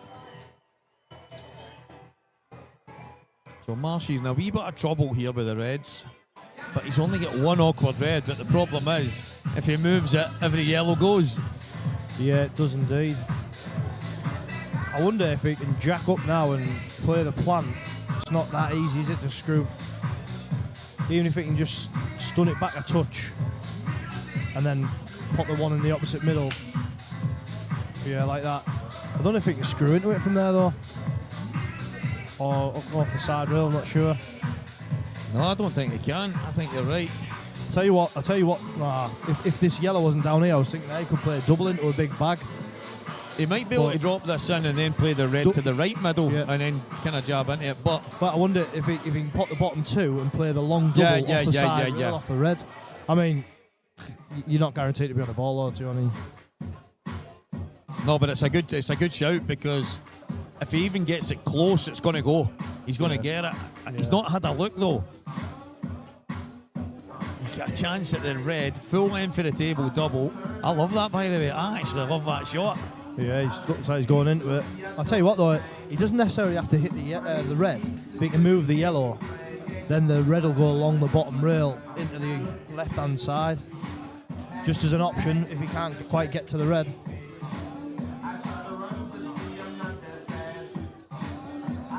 Yep, that's right, Andy. 12k pot, mate. He doesn't like it, does he? I mean, it looks from the angle that we can see that it's not on, so... That was exactly what I said. So I wonder if he might have a go at it now. It's tough, like, isn't it, from there? But sometimes you got to think, how much better am I going to get? Yeah, exactly. And even if he hits it bad, really bad, he could put it off the rail into the yellow and then in. And if he only covers the bag, he's probably going to lose the frame, but at least he's still got half a chance.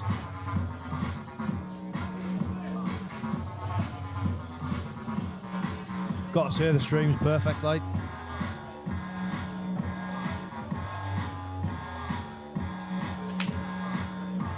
Yeah, it goes to the top left. Yeah, that's what we're saying. If he can play it now, though, while he's there. Yeah, it's one of them. I sometimes think, are you going to be better? He's looking for a rest. Yeah, he's got him. Yeah, it's not the type of shot you really want to have to play, is it?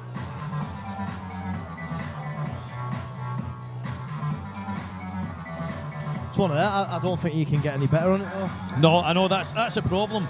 You've got to tell yourself that. Are you going to get better on it? And the answer is no, you need to play it. Yeah. Oh, I'll tell you what. He'll take. Oh, he'll take that. Wow. Oh, wow. To be honest, it actually probably was the shot to get it real and yellow. Otherwise, it'd just give you another option for the red. That's near the baulk line now.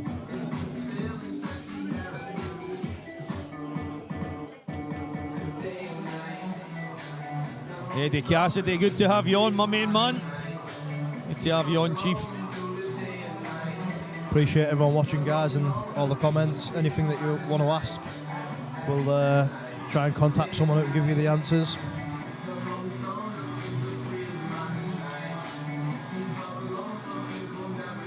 Can he nick this inside that? Looks like it.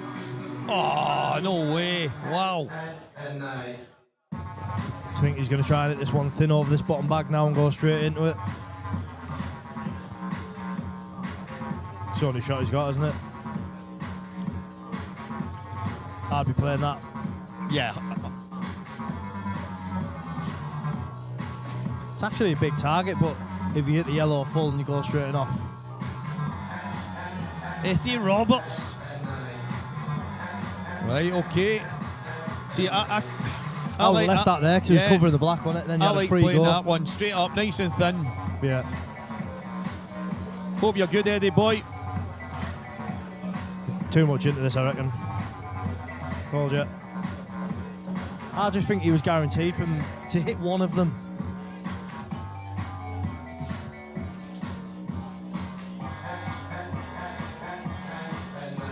A Leela hit. I think that's what I can see there. Watching for Tenerife, good. Who is that, by the way? Yeah, it's good when you can watch in 25-degree heat. Yeah. I think Marshy thinks it's 27 degrees out east, but in here out east, sweating here, but yeah. I feel like you had to leave the one where what was covering the black and have a free go at this one. Aye.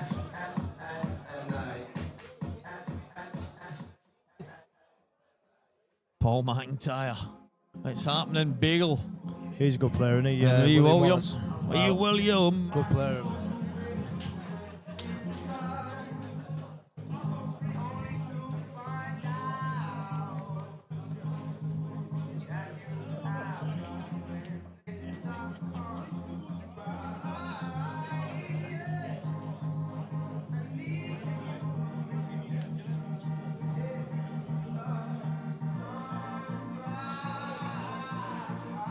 Wee William will be a bit of a player, mate. He's just improving all the time. He's in my team in the Glasgow League. And He's a nice lad as well. yeah, he's a class act. I just see you get that little sparkle in the eye of certain players that just love it. They're feeling it. They've got that wee bit about them, and he's already shown it with some of his performances in the big tournaments.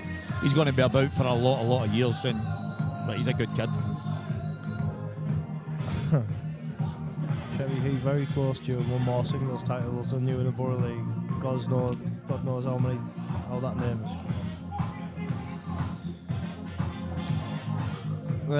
Well, I've only entered the Borough League twice, singles, and I won it both times, so I'm going to assume it's Stevie Wood here.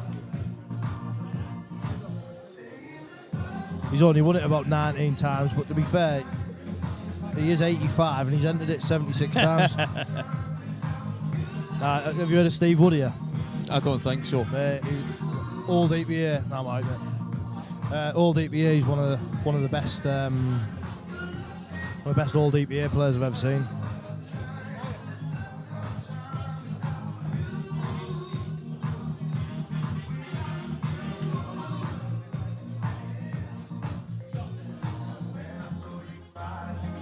Scott Lawkins attracting all the best folk in here.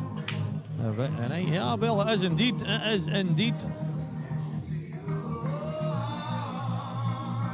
63. Yeah, he's honestly one of the best old EPA players. I mean, he still wins a lot of the Masters events and that now. He's gets to the latter stages. I think it's usually like him and Brewer at the top end. He played Farnser in the for 10 bags in the early 90s. Okay, that's a lot back then. Old school, like he wouldn't think anything about having a frame for an hour and a half at the old rules.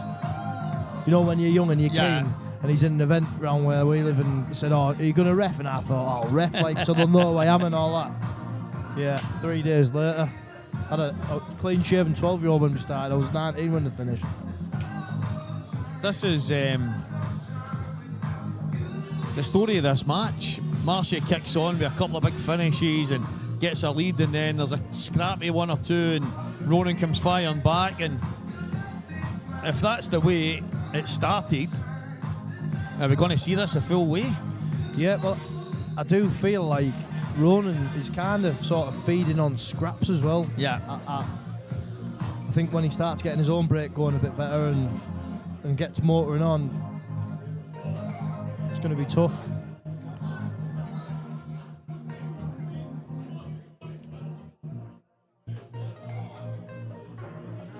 Mark Farnsworth putting in the hard yards on his table for tomorrow's match. 230 grand at the start of today. I do know that that's creeped up slightly. I don't know how much, but I'll tell you what, it would be good if we got that $250,000, wouldn't it?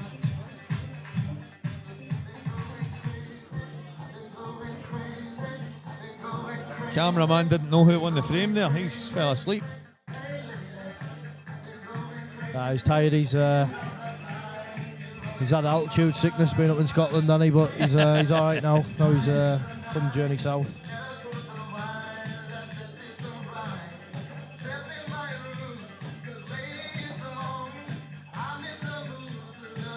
Stephen Cochrane.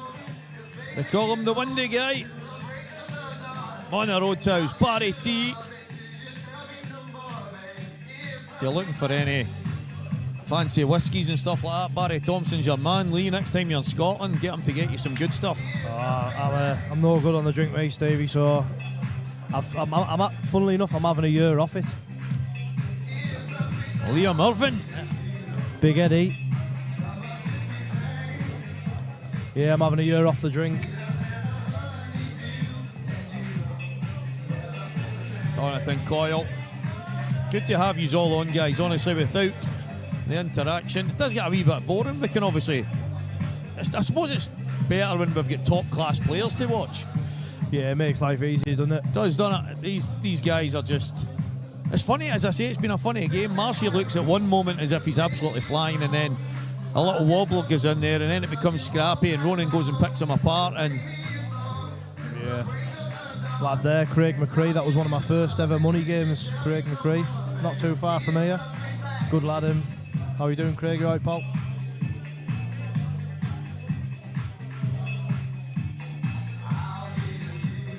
and off the red, maybe slide it in.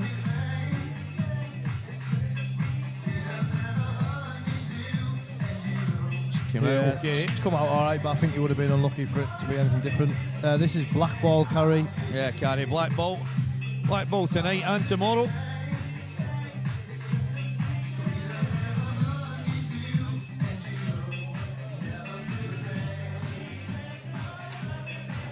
Yeah, they're a good pool playing family, aren't they, the Randalls?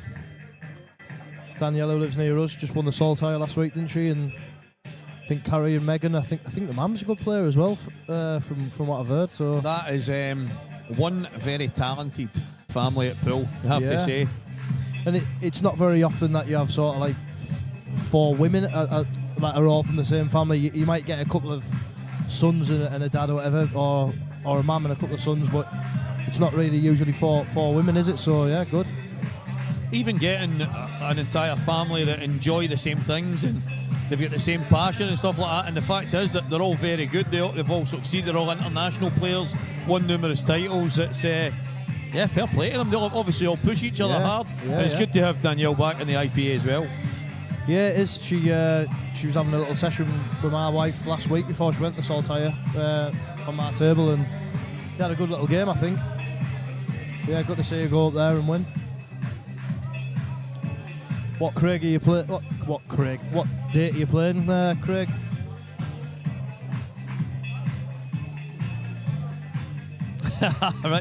Richie Clark. I heard all about it, mate. I've seen some of the videos. Still picking confetti out the back of the car, and the guy's done you lovely. Mark Boyle and his confetti cannons absolutely wrecking the place. Oh yeah, oh good. Ryan Burdett, how are you doing, Babby?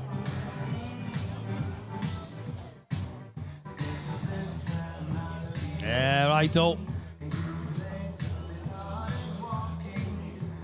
See you at the Worlds, brother. Looking forward to it. It's only a couple of weeks away, man. It's close. Yeah, I need to start getting a few more hours in it. I've been trying to put a little bit in. I'm playing in the snooker top comp tomorrow, so hopefully be sharp come the event, but not sure what seed I'm going to be yet. Yeah, I seen Brian Moss's video as well when he did he just had to add a little bit of fuel to the fire, didn't he? Different class. That's the thing. Look, I was talking to when Declan was in earlier. He's talking about Ronan being in his 60s. I mean, he looks good for a guy in his 60s. I think he looks phenomenal. Yeah, he does. And then he's going to the World Championships and he can play in the over 60s category. Who's going to stop him? Well, there's only him and Hibbert, isn't there? Is Hibbert in his 60s? Well, I don't think so. Sorry, guys. No, I don't think he is now. Gaz is watching. Oh, hey, oh. I mean, he's okay, but it's probably the worst place he could be, really. But he still fancy him to get it, like. But yeah, it's funny. Ronan's looked like that. It's like since he's 30 years ago. He never looked any different, has he? Like the Milky Bar kid.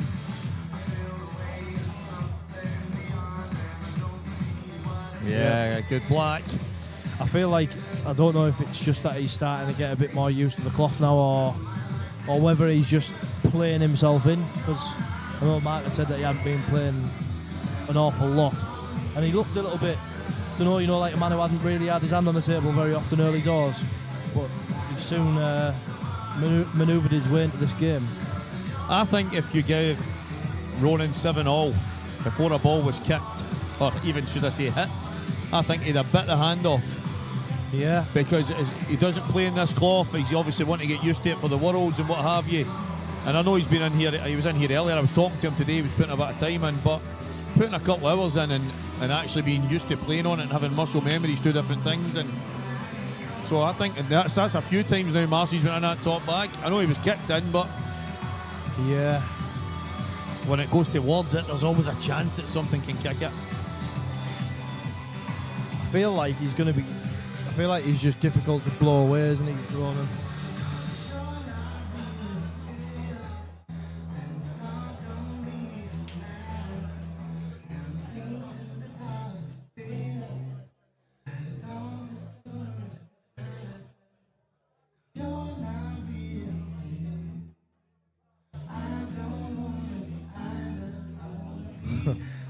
Yeah, Raz doesn't own the Sky Lounge. It's Davey Ball and Mark Farnsworth, yeah.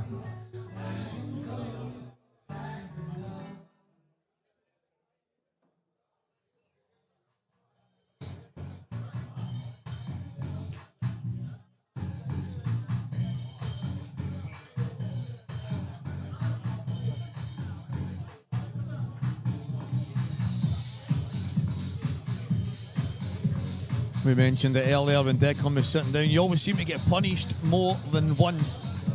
You make a mistake or something doesn't go your way, and then next thing you know, you break, you get off, and it just seems to get you more than once. Yeah, I think sometimes you just... When you get two shots at these rules, I think you just think... I feel like sometimes you may as well just push the balls to the bottom rail, because you just have to endure the pain of watching Exactly. them when you know they're not really going to miss, but you just can't... You can't, can you really? But...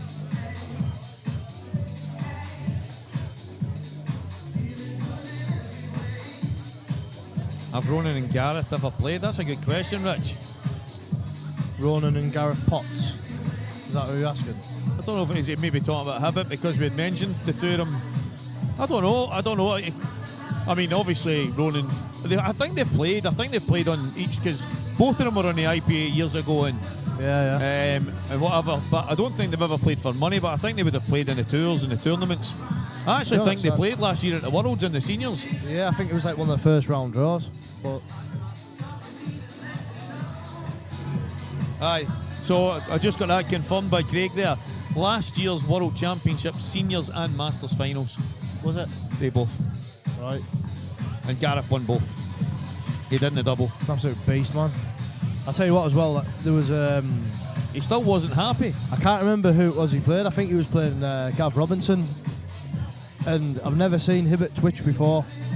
And he did twitch, and it was quite a... Well, it was 100 out of 100 anyway for him. And he missed it, and I thought, he's going to struggle to do anything like now. That must hurt him. And then he goes and does the double. Yeah. So it shows you what his mental strength's like. Sure is, Mark. How are you, pal?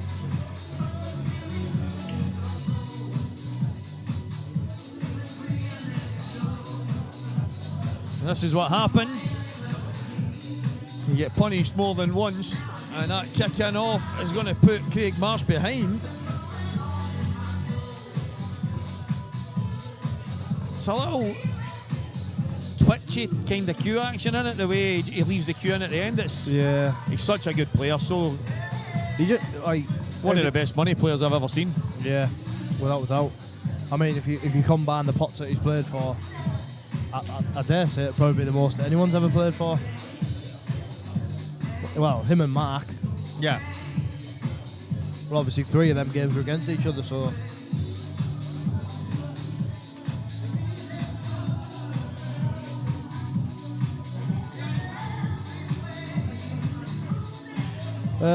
Yeah, I can see past Dunster only for the fact it's the... Dunster would be your first pick because he's the easiest pick in the world, isn't he? Exactly. But I think the sets format makes it a lot less sort of certain, because obviously you can lose more frames in that and win, which is a funny sort of format, really. I played Sean Foxton 2 years ago. It was when the Worlds was in Newcastle, when it was away from Bradford for a year, and Sean beat me 4-1 the first set. I beat him 4-3 the second. He beat me 4-1 the third. I beat him 4-3 the fourth, and I beat him 4-3 in the last one. He won more frames than me. Lost a match. And it was some match, but in the decider, the finish I took in the decider, I'll probably never take a finish like this again in my life. But I was so determined there was a wee point when he went to the toilet that he kind of mentioned the fact that he'd won more frames, and he was raging that it was at that stage, and it put the bit between my teeth to go over the line. But but that's what I love about the sets format, because you can just, it reminds me of tennis. You can just let it go and then go again. It's just, I love it, absolutely love it, and I hope it stays for a long, long time. I think the people with like better temperaments, it suits, because if you lose a set from sort of 3-0 up, that can just destroy a lot of players. Yeah, exactly. But really, it's only one set. You just got to keep going. But yeah, that was it didn't seem like there was an awful lot of power in that from Ronan. I don't know if that's something that he's doing on purpose to not necessarily scrap it up. Yeah, a few of his breaks have been like that, where it doesn't look like they're opening okay, but it doesn't look like he's really getting through them. I mean, that's actually a nice split, really.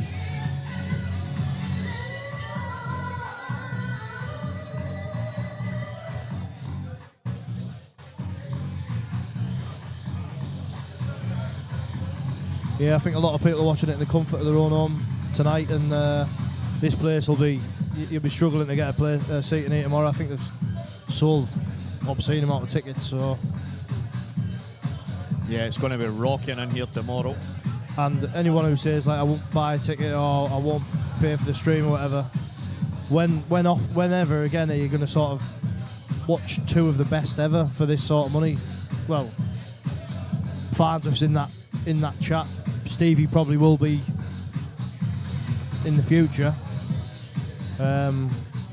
Yeah, I mean, you can watch these guys play each other every day of the week, but you won't see them play for this sum of money in such an important long race match. I mean, it's got the makings of an absolute classic, but I mean, you don't get these every day. You don't. Well, if you change the sports, if you say the number 2 in Live Golf is playing the number 3 on the PGA, you're going to pay a tenner to watch that? 'Cause I will. No, exactly. You know what I mean?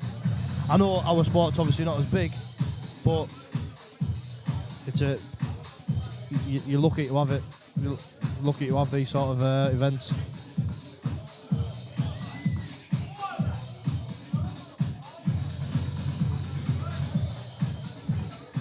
It looks like he's not really worrying about it too much. He's just getting on with it, isn't he? I think 21's a good race for Marshy as well. Yeah, I agree. I think if they had a choice, they would have probably had a shorter race, but knowing other people were going to put a couple of pounds on it, they've opened it up a touch, which is fair. Yeah.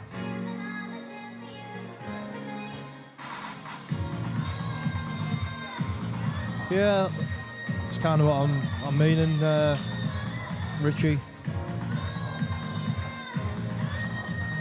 Well, like that's what I was on about money games and stuff. It's other people who spoil it. Players are putting on entertainment at the end of the day, so they deserve the respect from people watching. Oh, I did not realise that went inside that. Yeah, but I think I played the bottom one.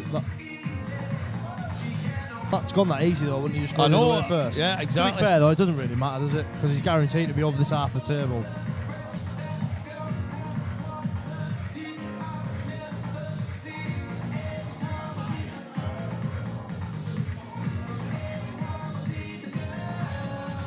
Yeah, square the match up, and it's Marshy to break next as well, so not far away from the halfway stage.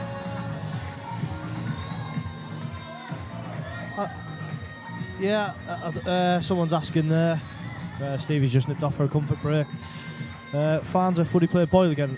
I don't really know. I know Boyle's obviously a bit tied up with all the things with the Lawless Pill stuff, and I'm not too sure he would want a massive money game at the moment, given obviously the responsibilities he's got there, and that's fair enough. I'll let him know, Carl, when he comes back from the toilet, mate.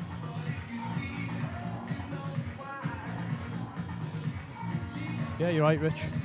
Definitely too heavyweight to the sport, so let's have another look at the Marshy break. He went in off his last. In off this one as well.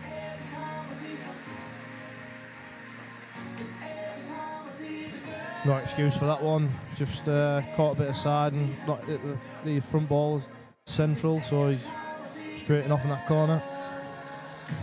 No, the frame before he's He's obviously screwed off the bottom rail and got kicked off, so that was a bit unlucky, but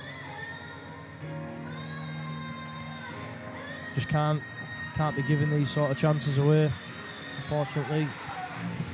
Jay, this is a 12k pot, mate. Started off as just I think it was 500 quid a man, and it's just going to be a little warm up for tomorrow, and then a few people got involved in a few bets here and there, and we've ended up at the 12k pot.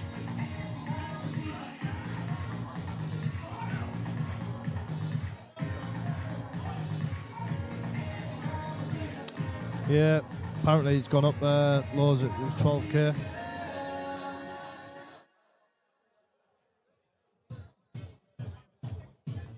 Believe so, mate.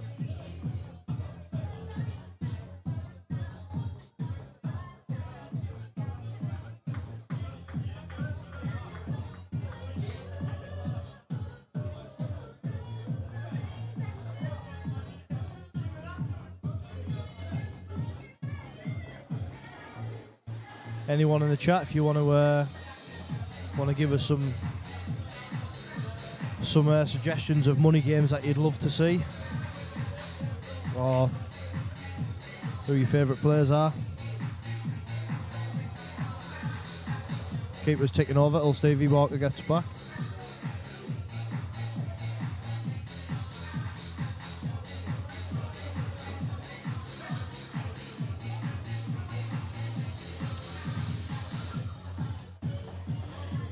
The pot tomorrow, I think that's Steg 1550.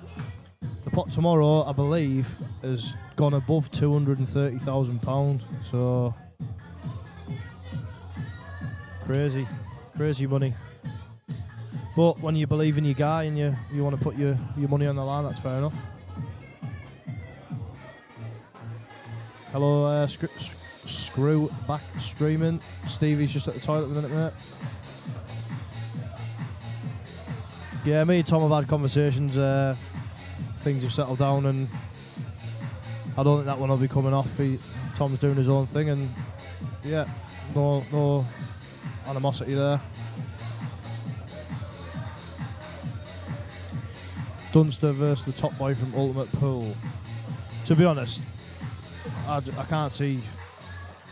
Like if you played over like a couple of days, maybe like a race to 100 or something, I can't see anybody beating. Dunster.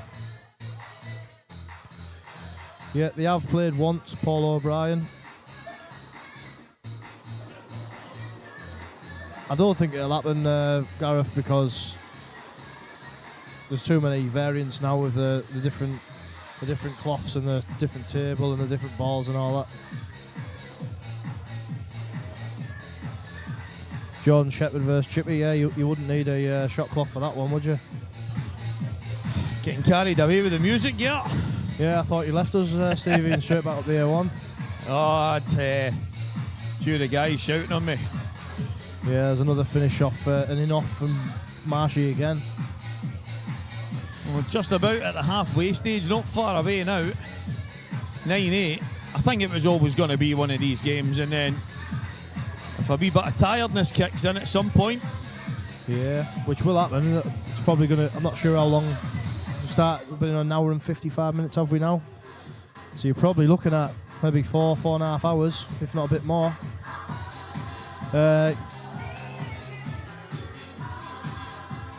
How do I feel? Well, I've played John a few times. Look at A3, is that the Backstreet Boys? Marshy, Wayne, Lewis McCool, look at this. Just seeing him dancing there, looked like John Revolting. Yeah, I have played John McAllister before when I was younger, and I'll be honest with you, he gave me a good hiding.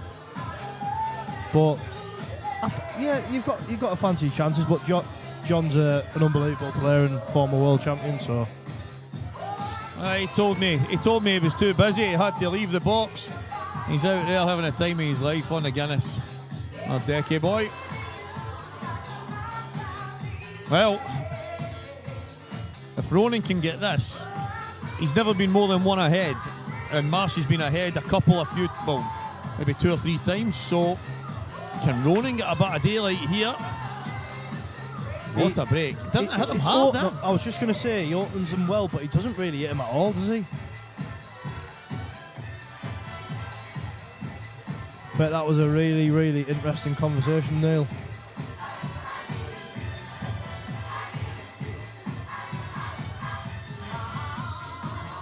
Yeah, Gio Jaden gets. Yeah, I think when the up and comers, that's the biggest game that is available right now. Yeah, it's just there seems to be a kind of willingness that they play each other, but they're just never agreeing on the cloth, the balls, the table, the rules. It's not going to happen now, is it? No, that's it.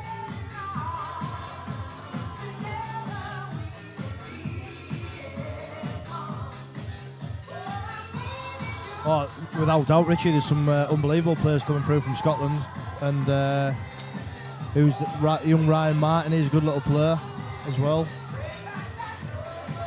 There's a lot of others. There's Lucas. Yeah, Lucas is there. Lucas Bryden. Yeah, he's good. I'm not as familiar with some of them, but yeah, the mustard. Graham. Gio is really good, but Declan's another level at this moment for me personally. Yeah. Granted, race to 11, maybe something like that, maybe not. But right at this moment in time, Declan's it'd be a stupid game for Gio to take on, in my opinion. Yeah, for me, that's one of the games that he doesn't ever win out of. If he loses, he doesn't win, and if he wins, then he doesn't win because he's never getting another the kind of game that he would be looking for. And yeah, I think it's a lose-lose, that one for Gio. But yeah, that's what you got to think about, what you're doing, haven't you? And you just don't need. Leon Russell, how are you, pal? He's one of my mates. I think we were talking about him on the last. Right. And his dad's a comedian. He's hilarious, mate. I won't start cracking the jokes out on here because we'll get banned. We'll need to get him for one of the Thursday nights at the IPA before we get started. A wee couple hours with the IPA tour people. Yeah. Ronan about to go 10-8 in front. Marshy got off to a flyer, he got pegged back, he kicked on again, he got pegged back, and now it's Ronan looking to gather a head of steam. This is good stuff. I don't see it happening, Paul O'Brien, no. The reason being, cloths, rules, different organisations, different views, different desires, and yeah, can't see it. Best cash players in the world right now, well, Cousins has probably got to be the number one, hasn't he? Would you say? Yeah. I mean, I think that was his last match against Boyle that he won. Yeah. I think obviously it was a while ago, but yeah, you can only go on previous results, and those two are up there probably at the very top. So yeah, when one beats the other, it's hard to see past those two. Yeah, that's it. I mean, you look at it the way I look at it, right? So there's a lot of guys out here that are top players, and one or two of them were interested in playing Boyle, but they wanted starts. But these guys will go and play against the very best of everyone else levels. What happened to the Carlo O'Donoghue thing about playing? Saying he'll play Dunster and all that. He said anyone in Scotland, they'll come and play any. Yeah, that was never happening. No. I mean, to be fair, he's got some cojones. I wouldn't have expected that he would have played Farnsworth, and then he beat him, didn't he? No, I know. And obviously lost the rematch, but yeah, Ian Ali, I think he is really good for money. Yeah, Boyle, great. Well done, Ronan McCarthy. 10-8. Deep pocket, short arms. I know. I love Boyle. He's great, but well, Ian Ali was supposed to play Mark, but he wanted a start. And as far as I was aware, Mark agreed to it. Mark was like, right, okay, that's what it is. Gives me something to practice for. But it never materialised for whatever reason. But again, I mean, to me, I'm looking at that and I'm thinking, right, that obviously just shows you again that you're going up levels here. And if these guys that are at the very top of the money game and they're still wanting starts off a certain Mark Boyle, it tells you everything you need to know. Yeah. RJ, that was kind of what I said earlier on. I think you've got to put Ronan as the best money player ever, yeah? Yeah, don't disagree with that. Well, here he is, 10-8 in front against Craig Marsh. Cue ball. Up towards that middle bag, that top bag again, sorry. You know when Last ball moving. he keeps coming from that wider angle. Yeah. So why not just straighten it up? Do you know what's funny? I noticed that quite a lot. Obviously, you start to see how people break, how they play when you're in the comms booth. And how often someone breaks from the left, they end up getting into the top right. And Yeah, the opposite, it's mad. It's like, obviously most of the time queuing across the top ball. And I don't think you've seen the shot here, you know. You can play the yellow, see where the 4 yellows are. You can make a plant straight away, and then he can land on the one next to the black, and then they're all open. I don't think you've seen it.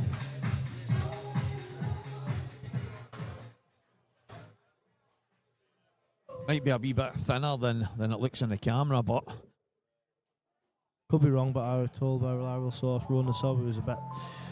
Yeah, well, from what I heard, Selby was going to be the one, but obviously he stopped playing, so can't really put him in the bracket. I don't think. nah.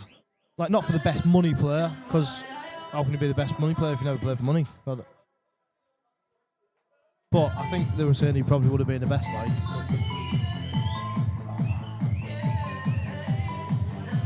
Yeah, he's playing the shot.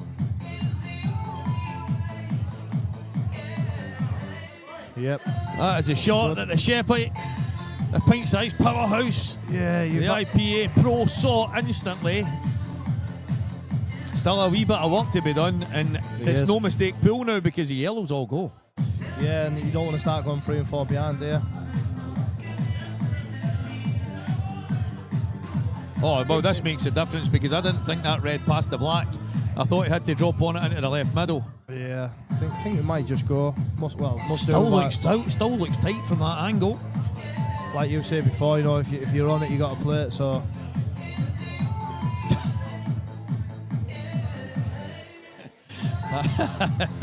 Yeah, well, I can't comment on that dark therapy, but I'm just going to nip to for a comfort break myself. And I reckon that these Reds will be gone by the time I get back. Yeah, I expect they will be.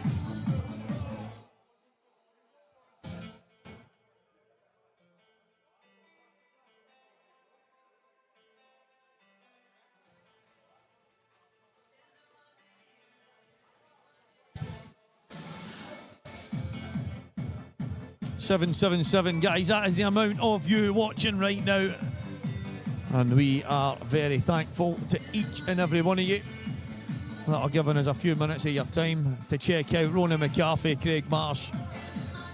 The tunes are banging in the Sky Lounge in Washington, in the Sunderland area of the Northeast. I was corrected earlier. I used to come down here and work, guys, and it's funny because I would say I'm heading to Newcastle, I'm heading to Sunderland, I'm heading to Middlesbrough, and I would say I'm heading to Washington, but because I was always heading towards Newcastle, I've made a wee mistake, and I think I upset some people earlier, so my apologies for mixing that up. I know how you feel, because if someone said where I lived was Edinburgh, I'd be the same. Sorry to all the burgers. The big shot here for Marshy. As I say, Sky Lounge in Washington, £12,000. These two guys started off at 500 a man. We're here now, 10 frames to 8. 10 frames to 8. 12 grand. Craig Marsh, Ronan McCarthy. What a warm-up for tomorrow's match, which is heading towards $250,000. $250,000 is the potential pot for tomorrow. So, with nearly 800 watching right now, it would be phenomenal if most of you guys would jump on and buy the pay-per-view for tomorrow, because it's not really the same without all you guys tuning in. And right on cue, you did pardon the pun, right on cue, but you did say when you came back you expected the Reds to be gone. Yeah, and that's exactly what happened. Job done.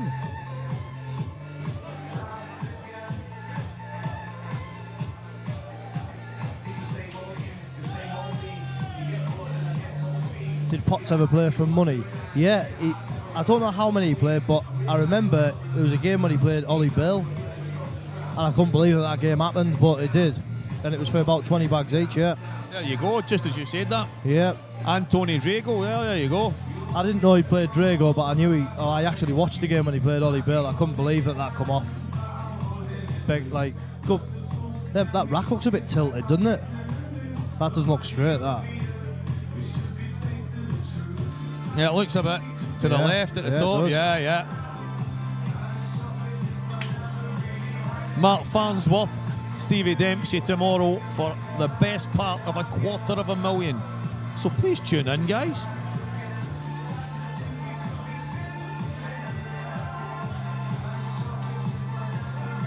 And that match will be kicking off around about 2 p.m. I think Mark wants I think I'll be announcing the players, guys. I think I'll be on the PA system getting the guys involved before we head to the commentary box. But what a show it promises to be. Yeah, I think the betting's 1-7 for over 4,000 pints.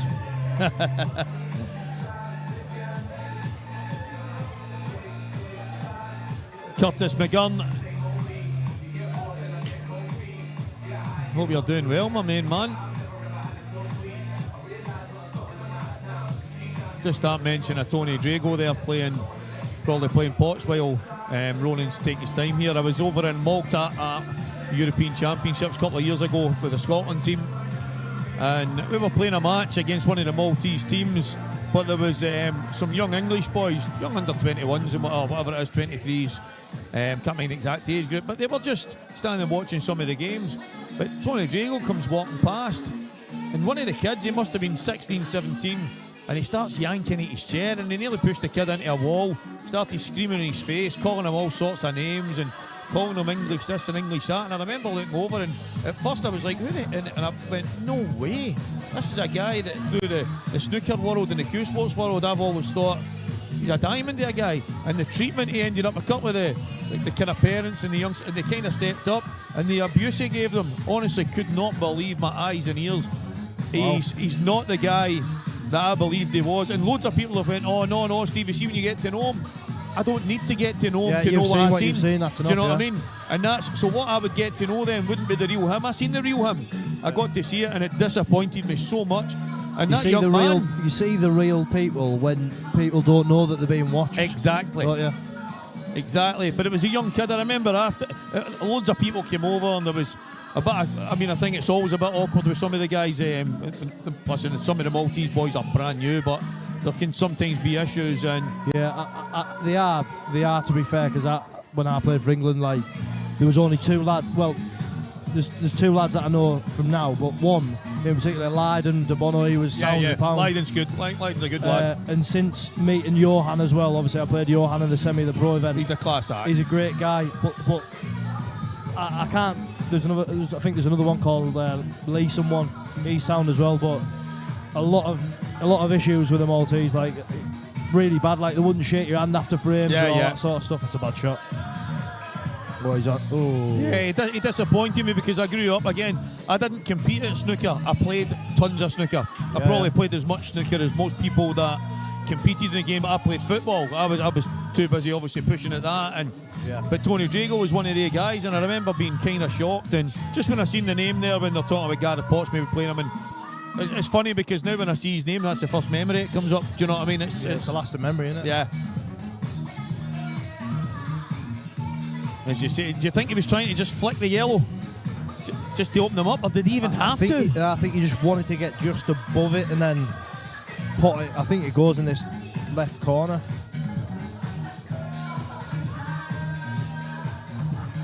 Yeah, guys, Mark Farnsworth, Stevie Dempsey for the best part of £250,000 tomorrow, live here in the Sky Lounge. There is pay-per-view details on Facebook. And Craig will also post a link for the pay-per-view on here as well for you to go and buy. It's only £10. You will not get a better match ever to watch. You might get amazing games, races to this, that and the next thing, but a money game like this, the magnitude and the talent of the players for that kind of money, guys, it's just unbelievable. So if you have some time and you want to watch something good, you will waste £10 on much worse. That much is for sure. Yeah, he came just a bit too far. I feel like this sort of frame is what you would more expect Marsh. Yeah. Like I thought that he might just dump that white on the red there. I know he probably would have been in a bit of trouble, but Jay, you wouldn't believe that Mark's your mate, would you?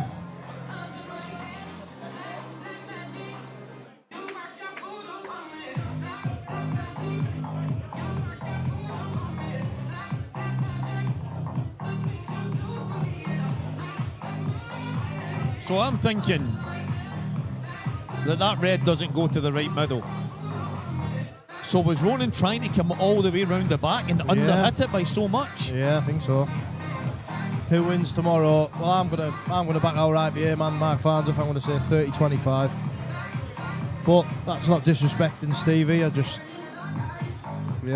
my opinion. No, that's the thing. Do you know, I've obviously watched a lot of Stevie. He's absolutely class. He plays some of the very best players. He's mixing with the very best players, same as Mark Farnsworth. And there's just something, I don't know,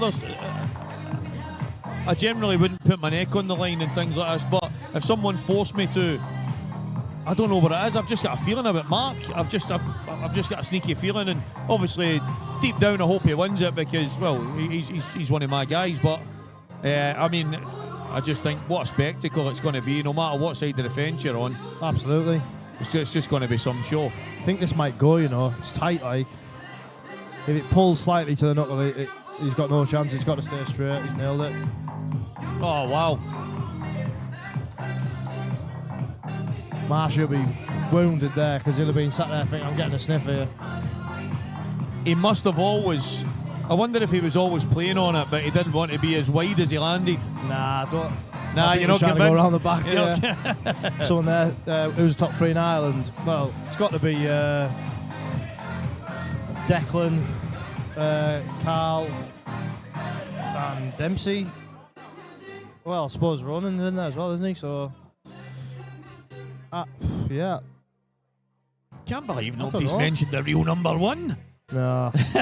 Georgia boy. No. I wouldn't like to pick between them four, to be honest. Nah, there's a lot of talent over there, isn't there? And you've got to have some real bottle and something about you to go and play for the pots that they play for, and the fact that they kind of shrug themselves down and go again, win, lose or draw, it's just incredible. Oh. I'll tell you what, he just looked like, you know when you were saying about a little twitchy? Yeah. But I don't know why I was just looking at him rather than the shot. And when thinking, there's no way he spotted that. Yeah, he went in the heart of the bag.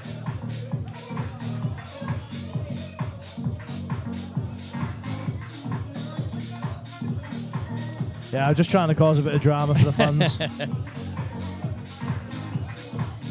The real number one. What number is he now? I mean, is he the real number 2, 3, 10, 50? Do you know what's mad? I'm due to go to Turkey for a game of golf at the end of April, and George is coming. Is he? He's coming with the Irish lads, so it's like the Irish, the Scottish, the Welsh, English boys. They all go over and play golf, and George next thing he's in the chat, and he just keeps off again, man. This is mad. Why? I'm not being funny, but you've got to move that white ball more central. Wow. Yeah, if you're moving the white ball more central, chances are you're going to come more to the middle of the cushion, right? Yeah, exactly. The mad thing for me there, he's ended up overthinking going towards the top right, and then he just goes straight back to the left. As you say, just come down the middle and screw straight back. Yeah. You know when these sort of things happen, off the break you think it's actually impossible to keep the white out. No, I know. And then you've done that, like. Well, I think that's 4 or 5. He's gone straighting off.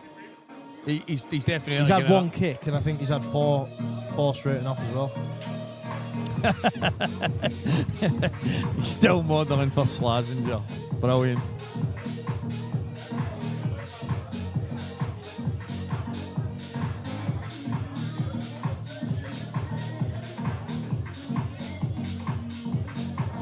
The thing is, I mean, I love Marshy. Marshy's one of my best mates in the world of pool. We've known each other a long time, and he's I don't want to call it a stubbornness, but the only thing he changed there was trying too hard to keep it away from the top right and ended up getting into the top left, going straight back in. He needs to make a slight change because over the course of, 20 frames, and he's gone in 5 times? Yeah, and them 5 frames, obviously he's lost every single one. So yeah. For me, he has to be moving that white ball more central. It's as simple as that. Yeah, Craig Lake, and he used to be in the England team with me. Craig, Yeah, he was right. Proper talent. He didn't need no shot clocks either. His cue was probably the worst I've ever seen as well. It had more gaffer tape on than I don't know what.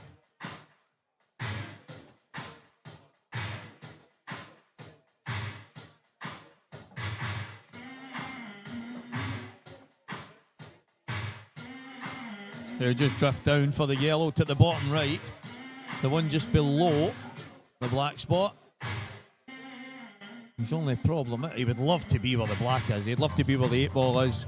Then it's just drop, drop, drop.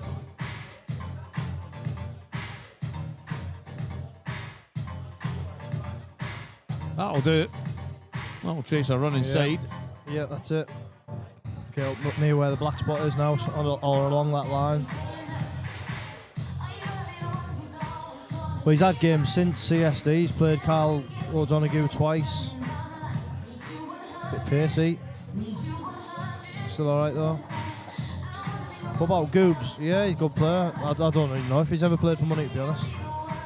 I don't think it's something that's ever excited Goobs. I'm surprised at that though, because he loves like all the like the crack with the team events and all. No, that's right.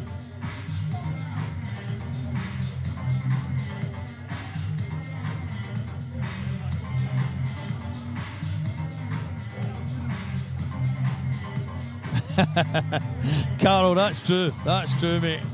No, I know, that's what I mean. He's tried to stick to the same break, but he's altered it too much and gone straight and off. But I mean, you're going to feel a little bit hard done by. But I think on the side of that is if you keep screwing towards the top corners, well, chances are you're either going to go in or get kicked in. That's it. He absolutely has to bring the white more central for me.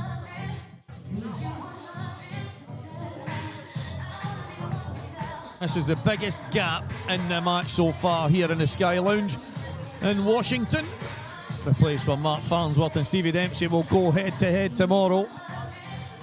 And one of the biggest, in fact, the biggest money match in English pool that we know of.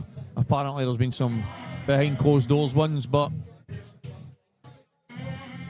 most of the behind closed doors ones nobody knows about, so how can they be real?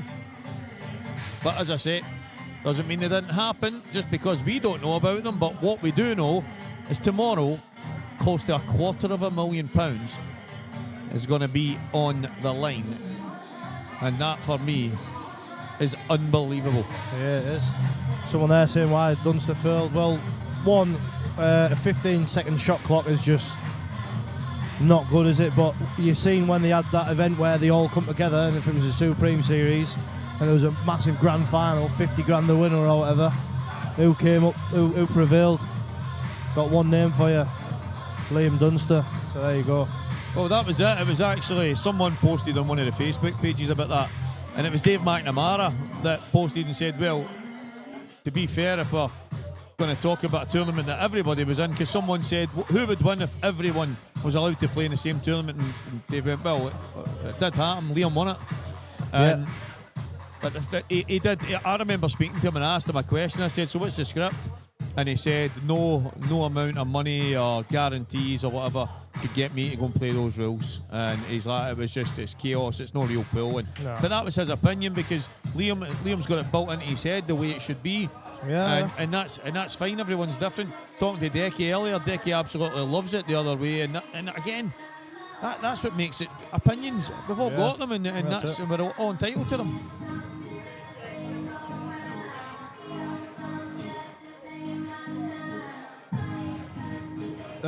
Could be. It was in Stoke, I think. Yeah, but it doesn't matter. Deep Pockets, do you not think that people wanted to win the title? You know, it's not just about the split, it's about the title and proving who's the best in it. And I'm not 100% because I wasn't there, but I thought it got offered as a split and Liam said no. No, it wasn't an equal split. They all took, I don't know what the money was, but let's say they all took 10 and the winner was getting 17, something like that. Yeah, it wasn't an equal split. So it wasn't an equal split, but And plus they changed the rules halfway through because of Liam as well. Changed the break rule and stuff like that, and they made changes in the middle of the tournament because of Liam. So yeah, I mean, he's not what everyone wants to watch sometimes. But if I, like I said before, if I had to have my life on one player, I'd pick him. So I need to just be careful here. Yeah. Oh, it's all right. Drop it in dead weight. I think that shot that Marcy's played there, that's one of his best shots. When it's nice and thin and it looks tough to hold, he plays it so delicate yet so firm, and he's actually just slightly overplayed it. But see, I think he's gone too far. If he has to, no, he's all right. He's quite straight, isn't he? Yeah, he just needs to pull the cue ball back a wee touch.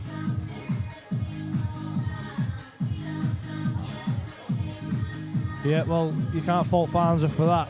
As far as I'm aware, I believe Farnsworth believes he's the best, regardless of whatever results, and that's why he's done what he's done in the game. Simple Exactly. as that. I think he needed that there, Marshy, but he's going to have to. Took the words out of my mouth. He's going to have to get one off the break here and keep that white out.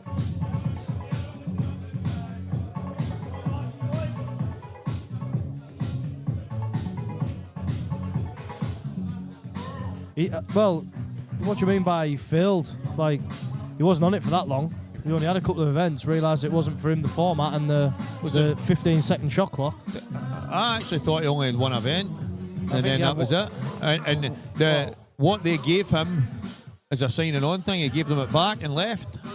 I don't know if you can call that failed, just because someone didn't like something. Yeah. I mean... Well, he's changed it. He's still going dead wide, though. It's better. But it's dry. Well...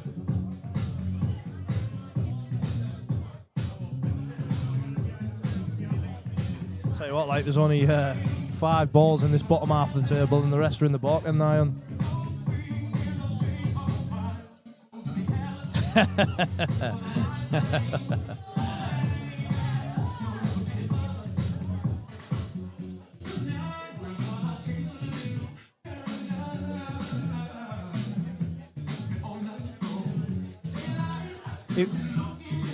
Law of averages, if it had stayed there, he would have won a few events. Simple as that. But I mean, there's players nowhere near Dunster that have won events. So if you want to think he's filled, then have a good night, pal.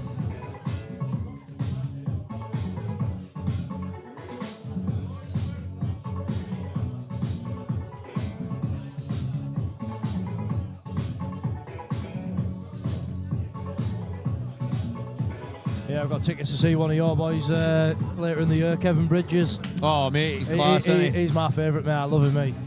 I think I've just got a soft spot for the jocks, mate. So, I just love the accent. It just makes it funny, like Billy Connolly. I always loved him. Yeah. There's a few others that I would advise loads of people if they haven't seen them. I know people talk about Rab C and I don't know if you ever watched Chewing the Fat and Still Game and stuff like that. Right? These things are crazy. There was an older guy, he's dead now, Ricky Fulton, and honestly, some of his sketches, class. To this day, I'm still in tears watching them. But he was like the pioneer that they all kind of learnt off. But yeah, Billy Connolly's he's probably my favourite. It's like Bernard Bannon's my favourite. I love him, mate. Like. Ronan's landed a touch straight, I think, here.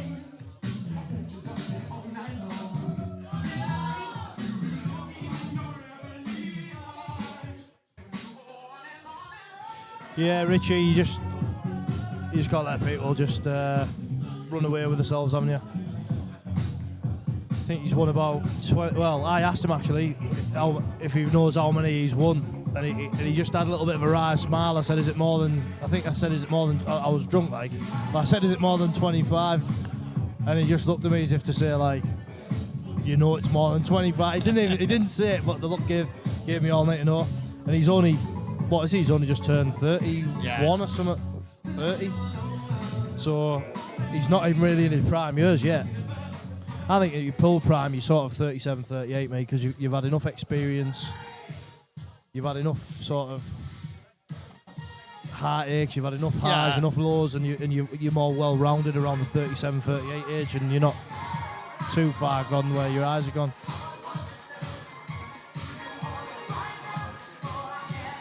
Doomsday Dunster.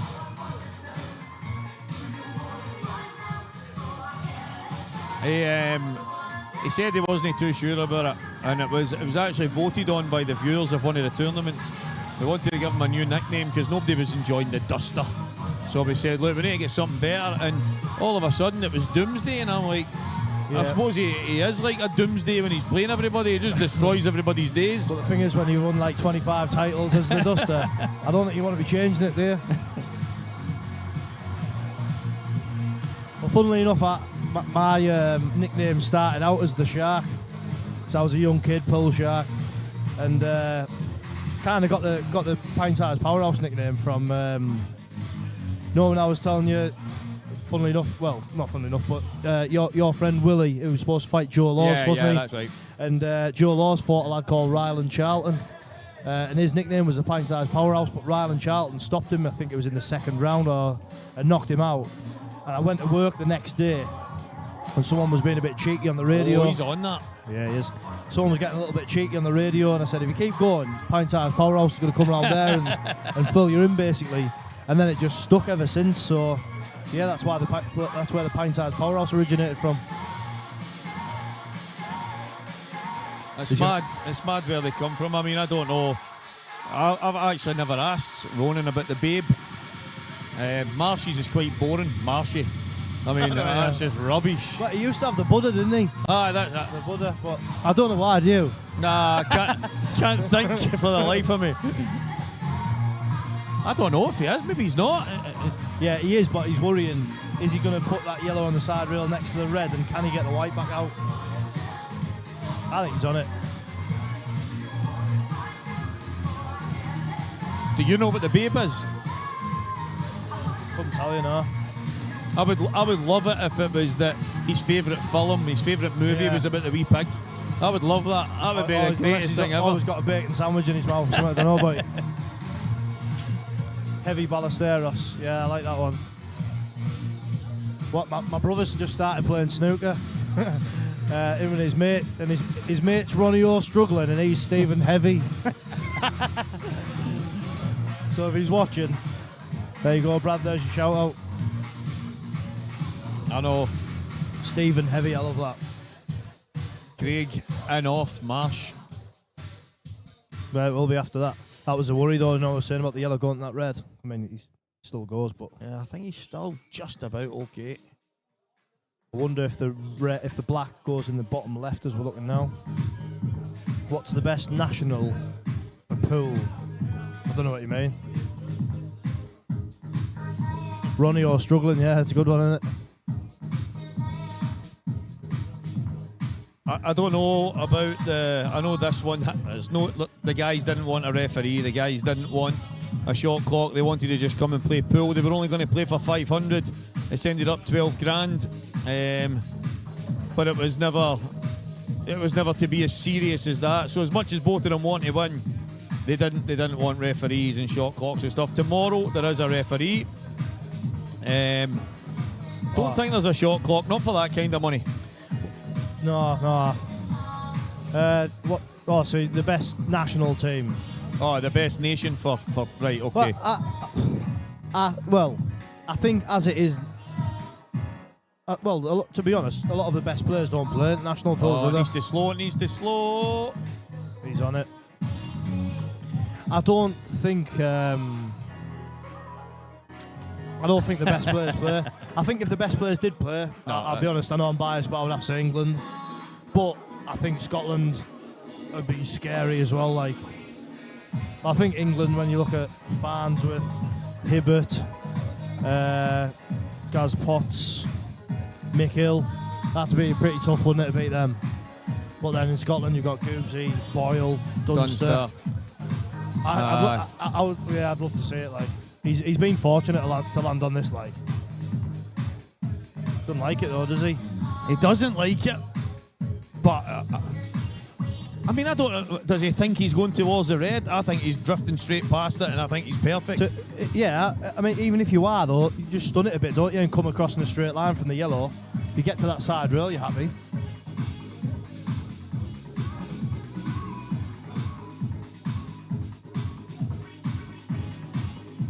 Yeah, just like that. It is missable, but I wouldn't back against him. But as soon as he popped this, I'm going to run off for a comfort.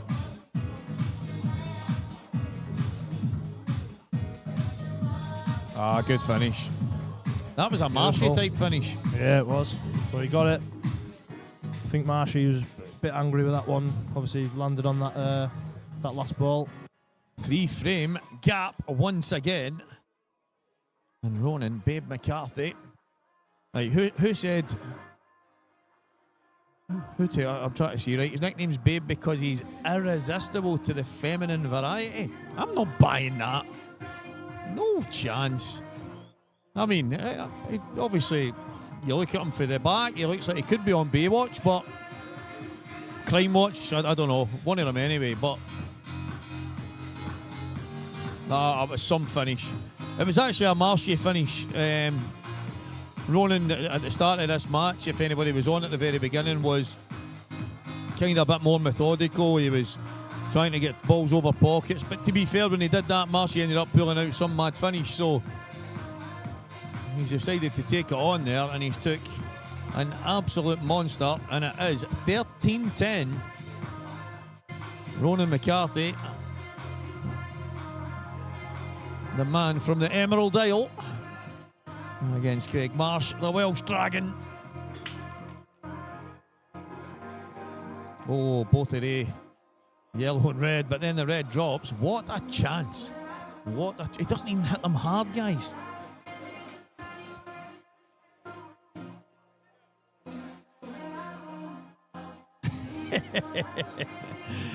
Backstreet Avon dealer, no chance. He's doing that in the main street. Yeah, Ronan, different class.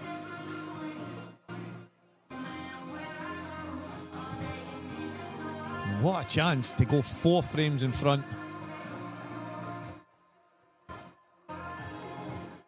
World Championships not far around the corner. But right now in the Sky Lounge in Washington, in the Sunderland area of the Northeast. That is Ronan McCarthy, Craig Marsh. 13-10, Ronan McCarthy.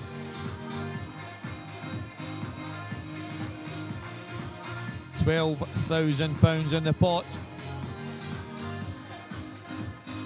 Brought to you by Craig Anderson, Scottish Q Sports Streaming. The man behind all we see at the IPA over the last while. The efforts that he does over and above. And none more so once again tonight. And some set up again for tomorrow. But right now, it's Ronan and Marshy. This started out, guys, as a 500 quid. 500 quid match between these two, and it'll go arms and legs. Yeah, I kind of noticed it myself. There's a slight... I think it's because there's no line. There's no line on the cloth. It's just a spot. So I think it's quite easy to just be slightly off.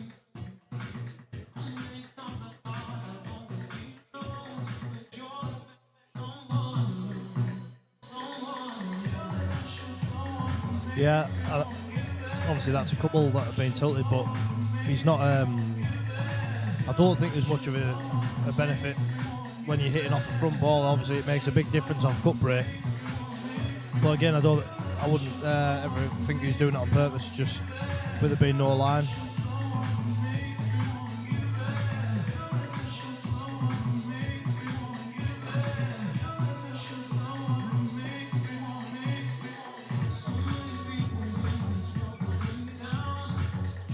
He's kicking on now, that's the thing. And unless Marshy gets the break going and gets the arm going again, he needs a momentum shift shift, and he needs it soon.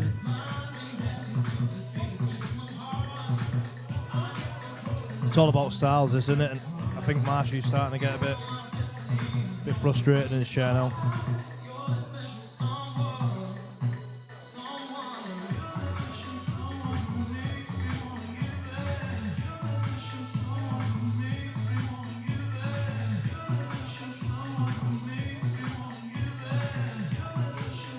Dazzler, back on again, mate. Darren Cook, he knows the score, that lad.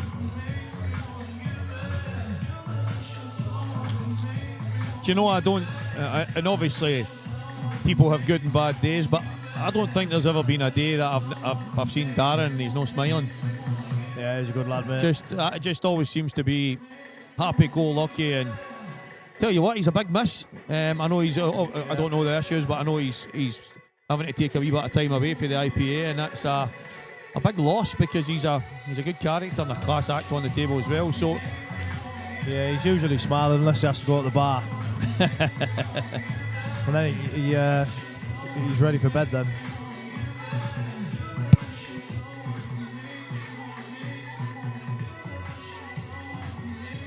Marshy just gone off to the toilet there, so yeah, I think he will be getting a bit frustrated.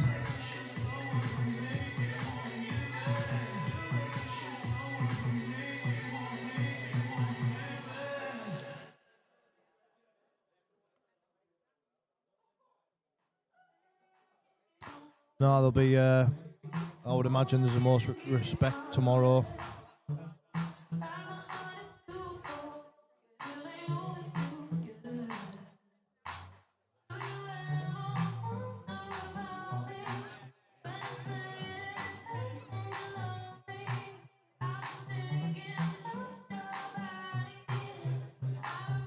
Yeah, we'll have to sort of catch up out Daz.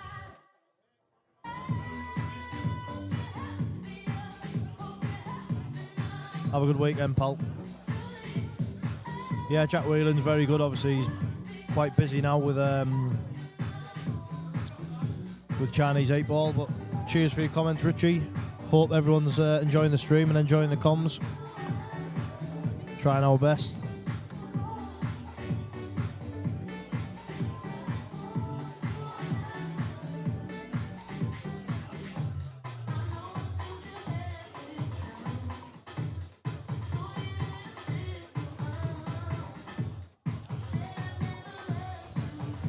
Yeah, well, everyone's welcome their opinion, Stephen. Wouldn't say you're wrong there, mate.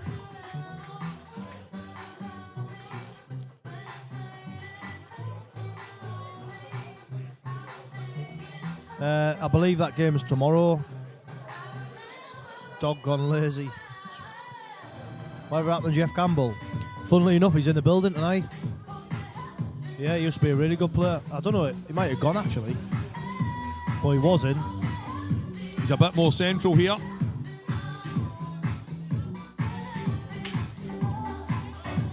And he's top through.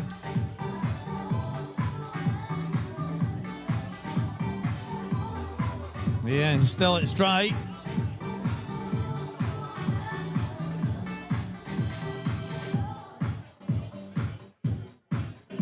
Yeah, I mean, I think if you put the very best from all over the UK into see, I'm one of the ones that I like the old 11-man team, so I'd prefer an 11-man team. See, when it's like the best 5 from everywhere, then it's just going to be on the day, innit? Yeah, that's it, because they're all too good. But just stretching it out a wee, just that little bit more. The depth, innit? Yeah, exactly. I think that goes a bit more in England's favour, probably because there's more people. Yeah, no, I mean, I don't disagree. I'm one of the guys when I look at the Scottish, and I think we're quite comfortable there as well. Yeah, absolutely. Do you know what I mean? On you go, and you know what? No one. It's funny, like no one's bad in Scotland. No, that's. Oh. Is this a major turning point? Never seen that happening.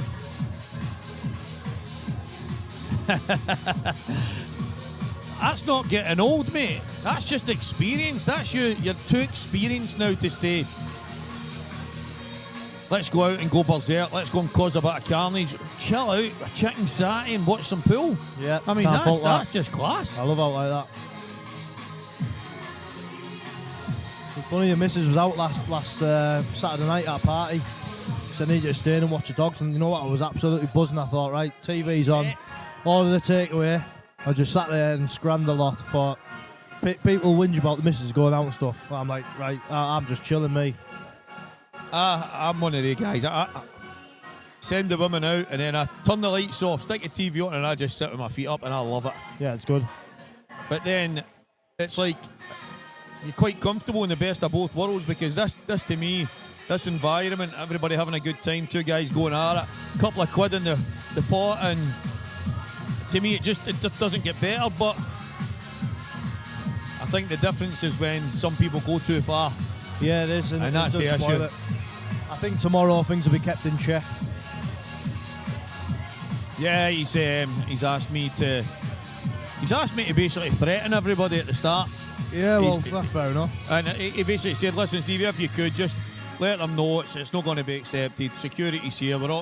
It's a game of pool. We're here to have a good time. No one minds crack. No, exactly. No one minds any of that. But it's when the personal, the personal attacks, really. It's like these lads are putting on entertainment, and without a doubt, the pressure that they'll have been feeling in the build-up to this, like, it hasn't just started tomorrow. It won't just start in the morning. It's weeks and weeks of probably, worrying about losing. Exactly. Like, it's not just thinking about, am I going to win? It's worrying about losing. As anyone who's played a money match and lost, like, it's the worst feeling in the world. He's going to play that down the line now off the yellow. Yeah, Tuna Fernie and Bossman, they're in there. Yeah. Ryan Davey is in there. Yeah. He's just a freak, that boy. Ryan won the Worlds a year. I got the semis one year, Yeah. and I didn't miss a ball in the semis, and I lost 7-6 to a lad called Glenn Hannibal, who used to play for England. And I think, he's at knuckle. I think Glenn was 4-0 up against Ryan, and Ryan come back and won. But yeah, I love Ryan as well. He's a pretty good lad. I'm actually surprised he didn't pump that in. I know what he was trying, but I don't think he really needed to play it with run inside. No. That's what made it missable. it's like that. You know when a ball's on the cushion, and there might be some people, I'm not saying they don't know certain things, but when you play a shot a certain way so that the side basically reverses on the object ball. Yeah, flicks it in. And it's one of these shots where it's probably what he's looking for, because he wants it to kind of hug the cushion, but it's ended up drifting in and catching the knuckle. And yeah, Gio's in there as well, of course. The Flemings, two good players. Yeah, exactly, the Flemings. I just think when you start thinking more England, you've obviously had the ones we've mentioned. You've got Hill, Potts, Farnsworth, Mellon,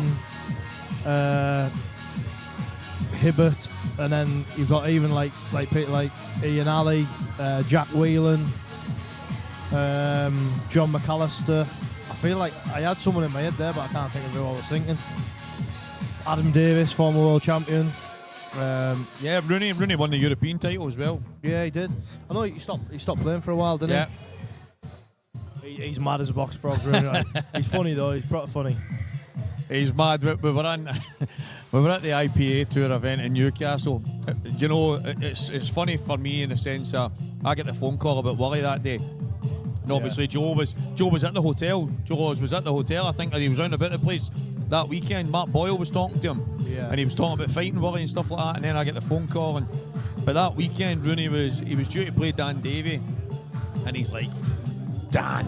He's like, I've walked through people like that, like a wet paper bag for years. Dan, no lifted a queue in 5 years. Watch this.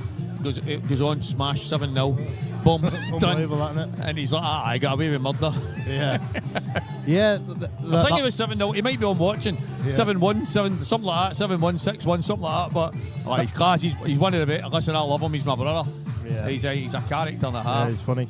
Yeah, that was the one that I had in my mind, Craig Wadigan, but when I started talking about the others, I lost my train of thought. But yeah, Phil Harrison, former world champion, Clint's very good for money as well. Like, he had 2 close runs with Boyle, didn't he? I think it was 30-29 both times, right. wasn't it? So I think Clint's actually underrated me. I really do. I hate to say it, but I think Marsh is gone. He looks beaten, doesn't he?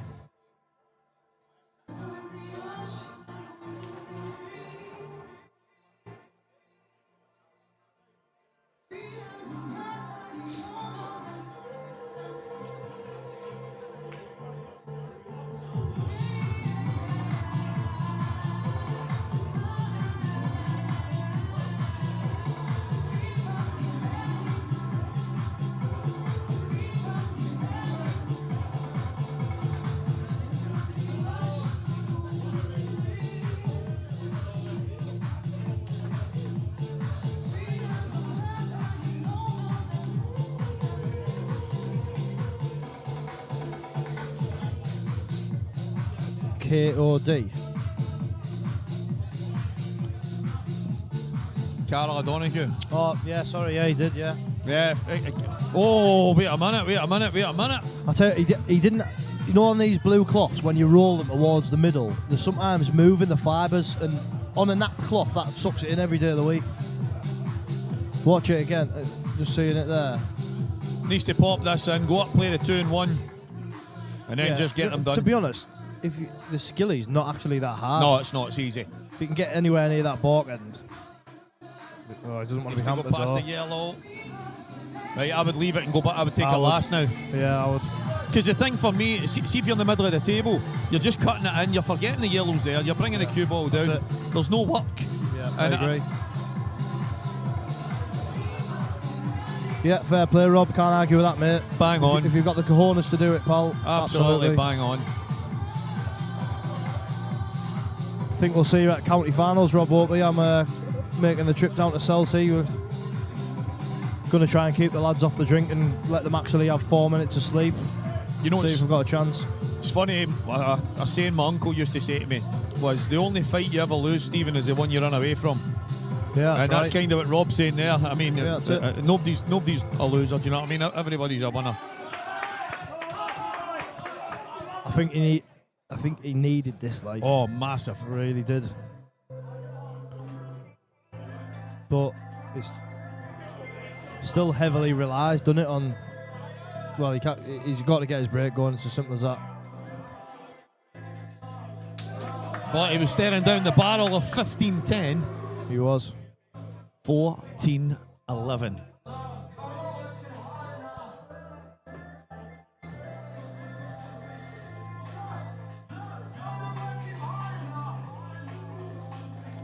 God, I've got these earphones on, Steve, because that music is loud. It's bouncing.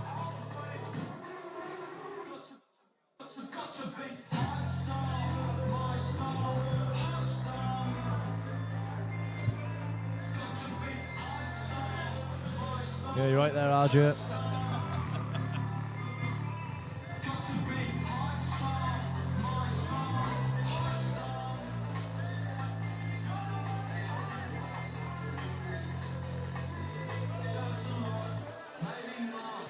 Think we're in for a late one here, Stevie, do you? 12 somewhere on there. Yeah.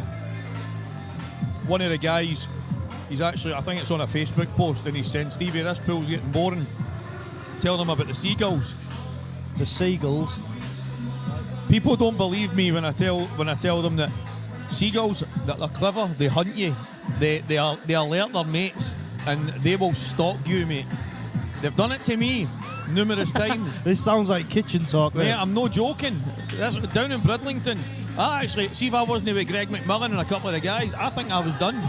I think the show was over. These things, honestly, these things would have carried me off to some rock out in the middle of the water and beat the, honestly. And Greg's walking down and he started saying, by the way, Stevie, they are that, and I'm telling you, but I chased one of them for the back garden, and it's obviously got its mates. And they followed me all over the whole, I'm no joking, these things are, everybody thinks I'm crazy.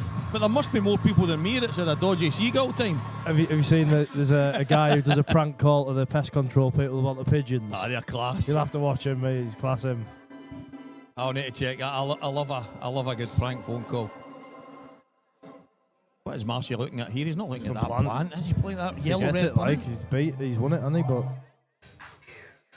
I don't think he feels like he can really. It's risky, like. Oh, what a shot! Get out. That's listen. I don't know whether to take this as that was brave or that was mad. I just feel like you thought, Rob, I feel you, mate. I feel you. Sean Bradley, I know. I've told him, man. It sounds like he's in the kitchen, but he's not. Honestly, we're sat. Well, saying that, we've just gone all out there. We've just had a bag of beef hula hoops, but the big hoops, so it's rock and roll now. We've had 2 iron brews between us. We're absolutely flying. Honestly, I don't know if that was Marcy saying, well, let's just swing their arm here, but it's some shot. But now he's got to go and get them. Tell you what, he didn't hit that well. He hit that right into the side of the pocket. He's going to take it though, but.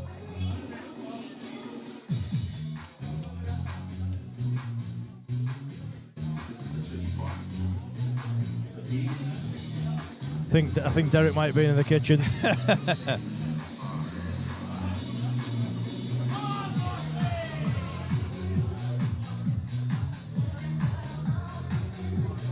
It's a shame I'm having a year off the drink, because I just have one now. I know. The atmosphere's brilliant. I'm glad I'm in the car. People all around, hands in the air, having a good time. Take that as careless, though, because if you're low on it, you can start a point now where you start to think, oh, hang on, I'm in the game here, I'm in the game. And then all of a sudden, it's like it's the end of the world. You would have been 2 frames behind there, now you're going to be 4. Double whammy. Yeah, I think you see the distance between the cue ball and the red, so he was never going to actually be that close. But in his head, he's so worried about going right up behind it. Yeah, he is. Good evening, Johnny. How are you, pal? Thanks for your comments, mate.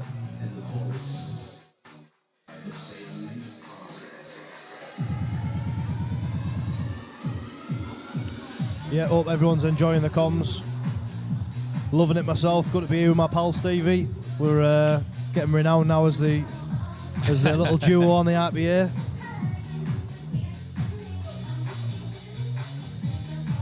Would have been sat on the sofa, but called into action by Uncle Stevie. Yeah, so, mate, that's it. Where else would you rather be on a Friday night?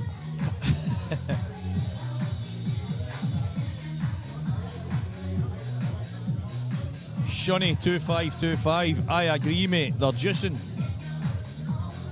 Everybody thinks it's a joke, but it's only a joke until they follow you home. The massive them seagulls.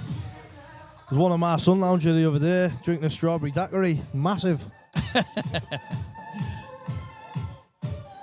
Now, how does Marshy play this? Do you just swing your arm at this? He played one earlier, which was a kind of plant into the opposite left middle. He didn't get the pot, but it wasn't far away. Do you think he can get through the 2 yellows with a bit of side and try and kick the one in between to the right two? middle, Yeah. or even the top? Yeah, it looks like there's a gap there.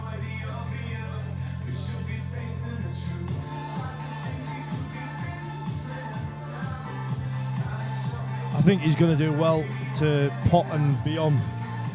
Anything going this way, I think going the other way. I think it's harder to hit going sideways as well. Yeah. Much less target.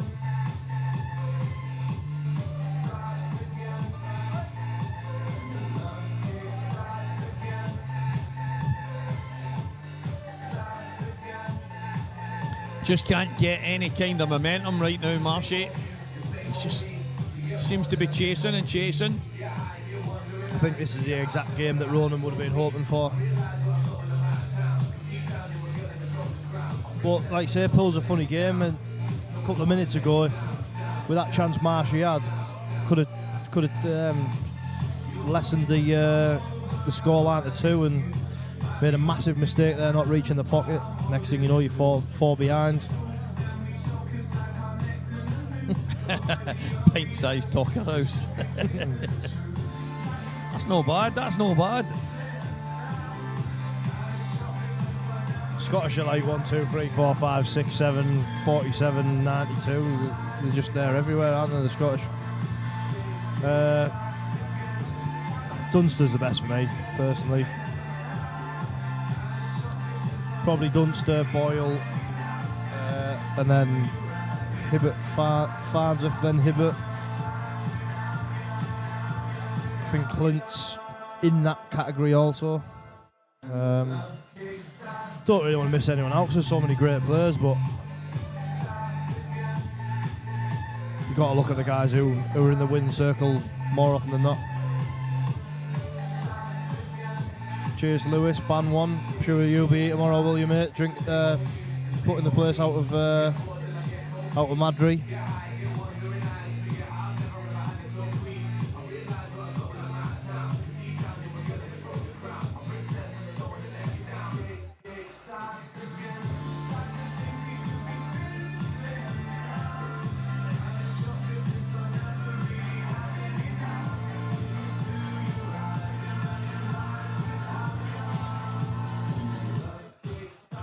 So we're on 928 viewers. Josh Kane, I believe, plays Ultimate Rules International. Cheers, Alan. 8 Ball Direct, if any of you haven't seen it. Home to the Smart Rack and many other fantastic products. The I-Beam, the Halo. Get over to their website. Be some new stuff coming on over the next couple of weeks, so keep your eyes peeled. I tell you what, he's no left us easy. No, he hasn't. Bit of work to do here. I think if he butchers it, he gets it. Yeah. Oh, and I think He's he's on all right. Marshy's head is rolling around the room here.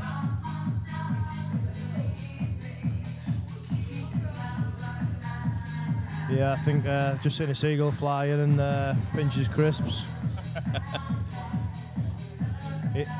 That's come out nice, like, hasn't it?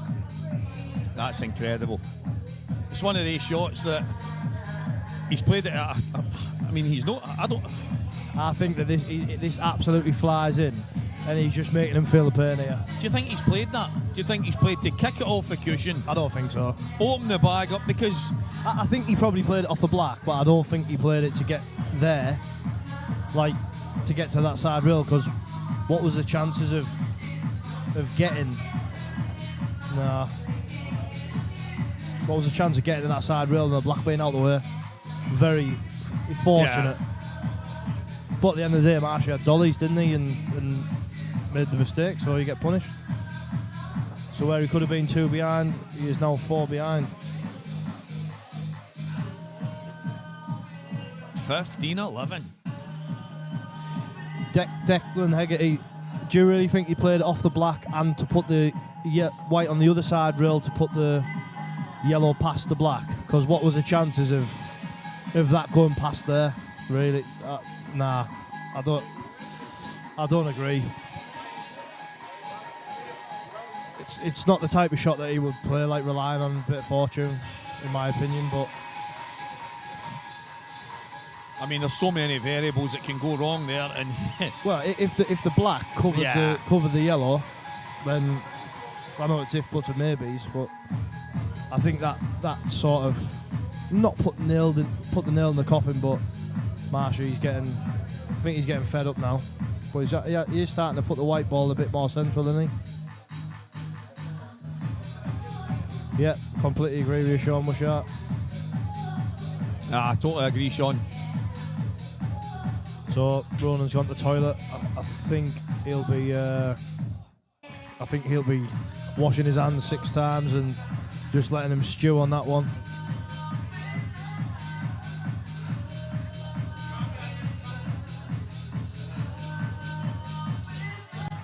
Come on, Marshy boy. He's up there having a wee dance, man. He's up there enjoying himself. as Ronan comes back after going for the very clever bathroom break that the tactical toilet break. The best one he's hit, and he's got a ball. There's actually a cheer in the building there because red onto yellow. Yeah, I agree with you. Jordan Welsh. Jordan, is Jordan Welsh, is that Jordan Shepherd or is it just somebody actually called Jordan Welsh? It's a boy fee up my way up. Oh, right, okay.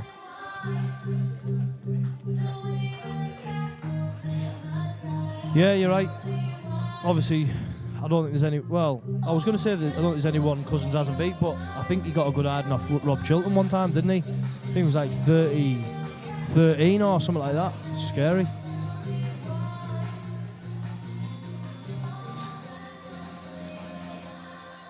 To be honest, Sean played a few really tough games, I thought. He played Jake Newlove, didn't he? I thought that was a really bad game for him to take, but you can't fault his. He's played a lot of players that maybe he shouldn't play. Well, you say shouldn't have played. I think he had a good record, so I can't say he shouldn't have played them.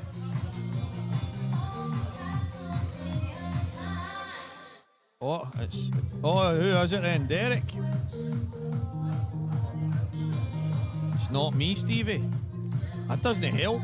No, Who's me then? Who's me? Is that you? Waddigam's class, if you're you and I'm me, who's me? Is that not one of them mad films, isn't it? Yeah. No, I'm you and you're me and whatever. Yeah, I'm having duns to me, like. Waddigam, I think Waddigam beat Boyle and lost to Boyle, didn't he? One each, I think. Yeah. Waddigan played Ronan McCarthy. I mentioned it earlier. That was one of the best games I've ever seen. Wonder how old. I must have only been about 18 at the time, so probably about 15 years ago. Well, that was brave. Yeah, that was like a nice fluent shot, wasn't it? That's the way he started. He started the match early on where he was kind of just cueing easy, the way you would expect Marshy to play, and then he kind of lost his way a wee bit. But that's Craig Marsh there, and it's the Craig Marsh that he needs. He needs to kind of reignite that because this match is getting away from him. Yeah. Sid, if you haven't got, you used to have the old saying, if you haven't got anything nice to say, mate, don't say anything. So yeah, let's leave it at that, pal. Lads on here putting entertainment on for people. I think give them a bit more respect.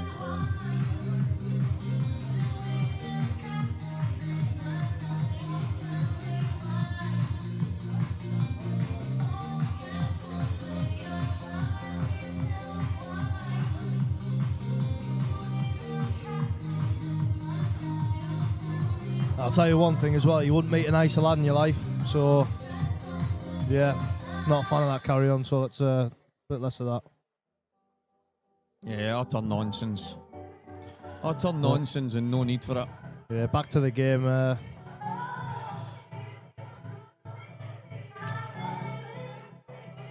Yeah, back to the game. One each, Boyle and Wad, yeah. I think there was two close ones with Clint we mentioned earlier. I think it was 30-29 on both. Mark Vitch, it's 12k, I believe.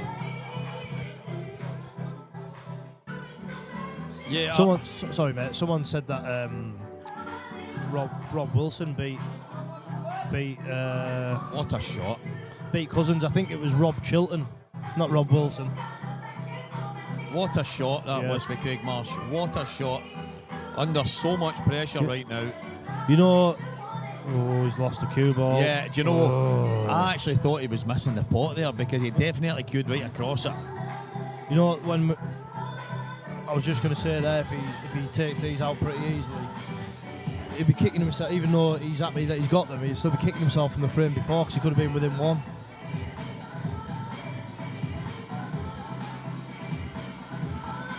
Yeah, great shot. Yeah. Good finish, Craig Marsh, and he's back within three, and there's a little eruption in the venue. The Welsh lads that have travelled up for this one. Don't think any of them have got a ticket for tomorrow, but I'm sure they'll find somewhere to go. Yeah, that's it.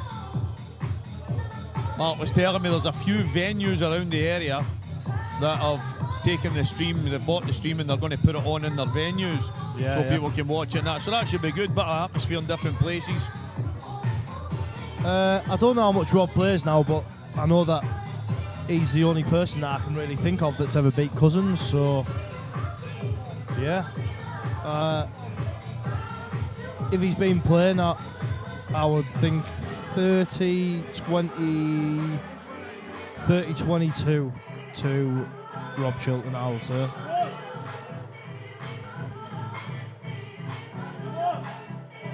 I think it's just looking there at a message from my main man, Davy Rooney. I think he's still awake. He's saying that we're keeping him up. He's obviously in another part of the world where it's pretty late right now. Yeah. And I think he's fighting to stay awake to keep watching this. So cheers for that, mate. As always. Yeah, he's a good lad, Rooney. Hope you're doing well, pal.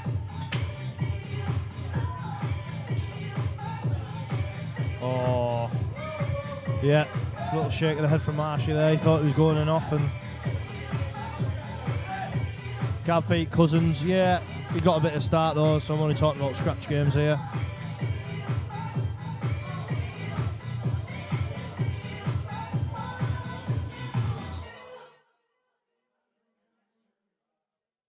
Yeah, I don't know what someone's on about. Why would he go over there when he's lost there, like the English rarely travel? I'm not sure who you're meaning.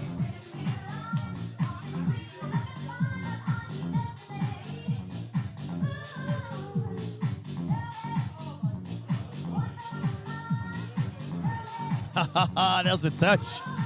There's the tush. Christopher Slack.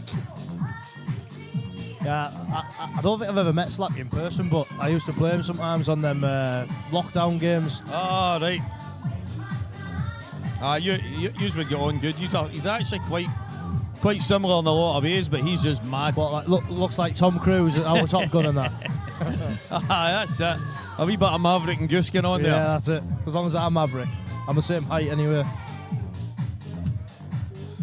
Yeah, I can very much imagine you would, Ryan Lambert.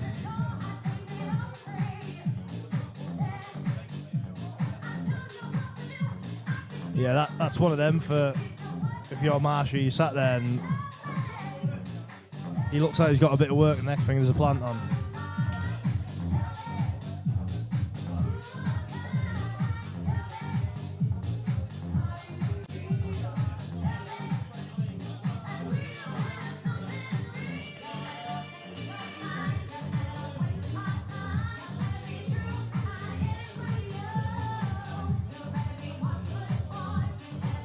Yeah, one of the lads has just sent me a message there, Ricky Bloomfield, about Craig Waddingham, that he played an event local to us 15 years ago or something, and it was mainly pros and top amateurs. And Waddingham beat him 10-0 in about 40 minutes, he said. 10-0. Wow. And that lad's a good player as well. So, you know, I don't know about you, Lee, right, but when I hear the 10-0, I think of Gav getting whooped 10-0 by Robert Stephen and then winning the tournament. I know, it's mental, isn't it? It's just insane. Do you know, I don't believe there's too many people other than Gav that could do that. No. I remember talking to Mark about it when he says, but with Gav, he comes away and says, well, I never done anything wrong. Yeah. Everything went against me. So if he's not beating himself up, he can't get disappointed. He just goes again. I said to him before, and if you're watching Gav, like, it's, you know that's not, I haven't said it before, but his strongest thing is like his delusion. Like he doesn't believe that he was ever not the best sort of player, and it's right. Like, he never goes away from a game beating himself up. Yeah. Rob that Wilson. might sound like an insult, but it wasn't. Rob Wilson, good evening, legend. Oh yeah, big Rob. See you tomorrow, my brother. Rob had something funny with his vision. Right? Didn't know that. That's good, Rob, that you're coming tomorrow, mate, because I'm going to need a bit of backup. A bit of backup on the commentary throughout the big long match. So even if you give me a wee hour or something, mate, that would be fantastic. Just dragged you in. Yeah, some boy, Rob. Can he hold? Don't think you can. Yeah, that's why he's played it so pacey. And how's your luck? Marshy's head's falling off. I tell you what though, you know when you're on the when you're the man who's getting these sort of things, you absolutely love it, don't you? Yeah, mate. Like I'd just look at him and smile, me. Well, he has, hasn't he? He did give him a little face pull, but I think I've got every feeling that Marshy just wanted to just give him a quick jab. I know.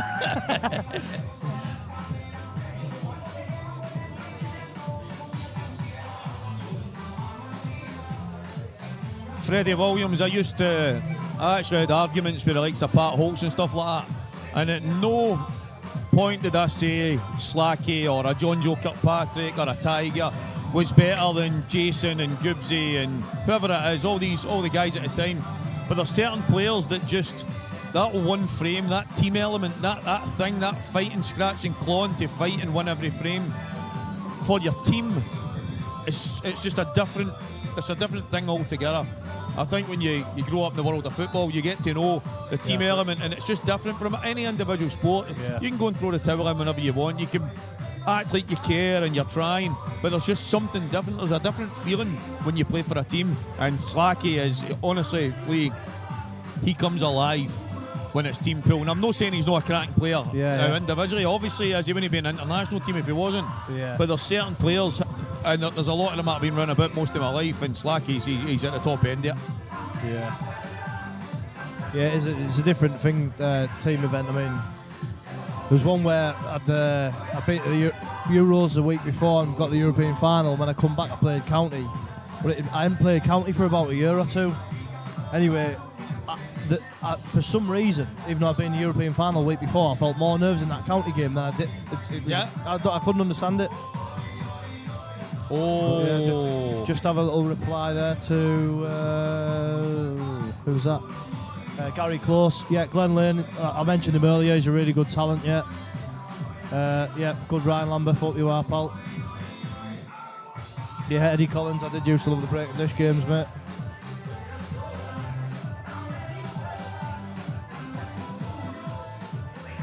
Yeah, Holtz was unbelievable. Do you know, it was just we had a wee bit of an argument one day, and he's saying, well, I'll take the best individual players over the best team players. He was kind of missing my point. I wasn't saying that the team players are better. I was just basically saying that some of these guys will give their life to win that frame, and I'm not saying the individual guys won't, but I just said there's better. Sometimes you just get a guy that's a better team player than he is individual, and that's just the way it is. Well, that miss. Well, do you know what? I'm not going to say I didn't expect that miss there because it wasn't easy, but has he left Marshy much? He's only got the red on the yellow, I think. Unless he wants to play the yellow he's close to now in the corner. I don't actually mind that, me. Maybe come around the back of the black. Come around the back of the black and just land like... Yeah, that's fine. Oh, that's right. He played the first shot, didn't land properly, so it was still open. Yeah, it was, yeah. Yeah, I'm looking at the Reds and thinking, this is still not easy. That's because they mentioned those seagulls earlier, mate. I'm looking at the front door of this building, wondering what's out there. David Blakeway, Bomber, how you doing, young man? I feel like this has come at a really good time because massive. I think if he'd have just took them out there, I think Marshy was gone. But to be honest, he's been gone a few times, and then a chance has sort of presented itself.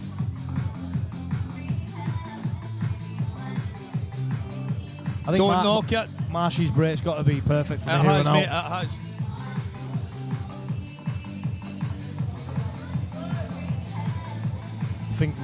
I think like that sort of mistake Ronan's made there, it probably is down to like match practice and stuff. Yeah. Because like, give that like a couple of years ago, like that would never ever happen, would it? Stephen O'Riordan, stop lads. The B nonsense, is it? B, don't knock it, my man. Some of the best days, whether you like it, love it, hate it, listen, mate, only a select few are at the very, very top. That's just the way it goes. But don't knock it. Don't knock it. all across every sport there's B-level internationals, so let's not be knocking it, my man. Let's not be knocking it. At the end of the day, where do the A-team players come from generally? From the B-team? Oh, the thing is, the guy that stepped into the boxing ring in his first 10 fights to get himself ready for the world title fight, 10 fights after that, well, what level is that then? D, C, B? Now, do you know what I mean? Everybody's got to go somewhere, so let's not knock it. It's all a step in the ladder, and if that's as far as you get in the ladder, it's not for the lack of trying.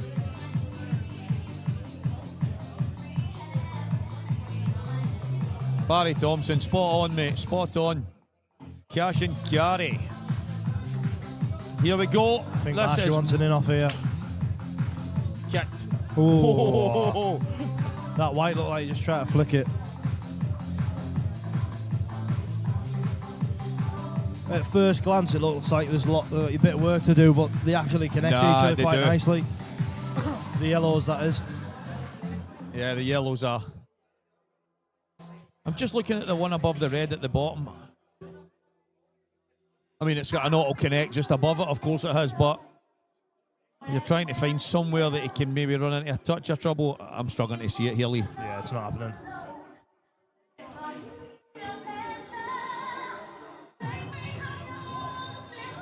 Oh my word, that is an absolute stinker. Well, I tell you what, I mean, the way it's gone, it'll probably be on that bottom one morning. I think it's safe to say he's had a couple of little rolls here and there, but.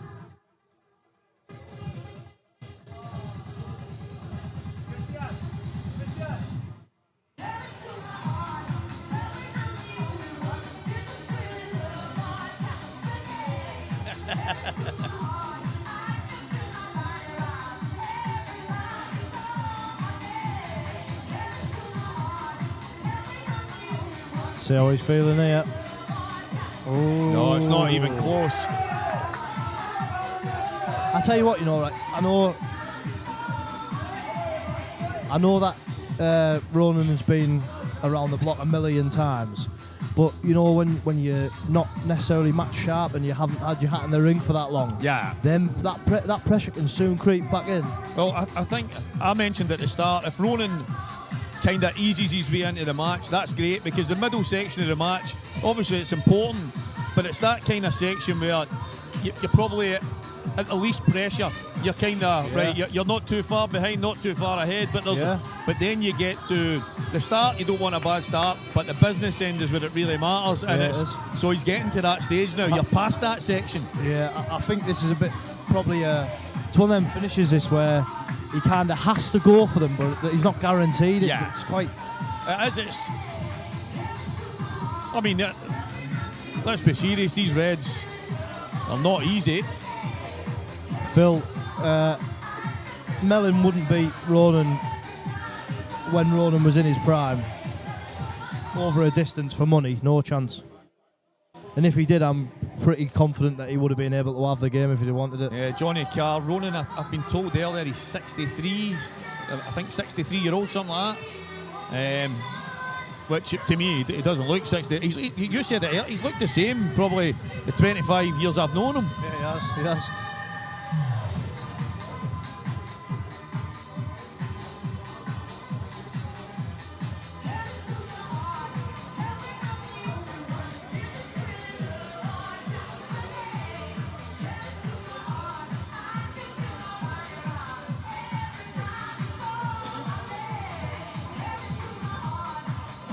What's he thinking here, Lee? What's he thinking?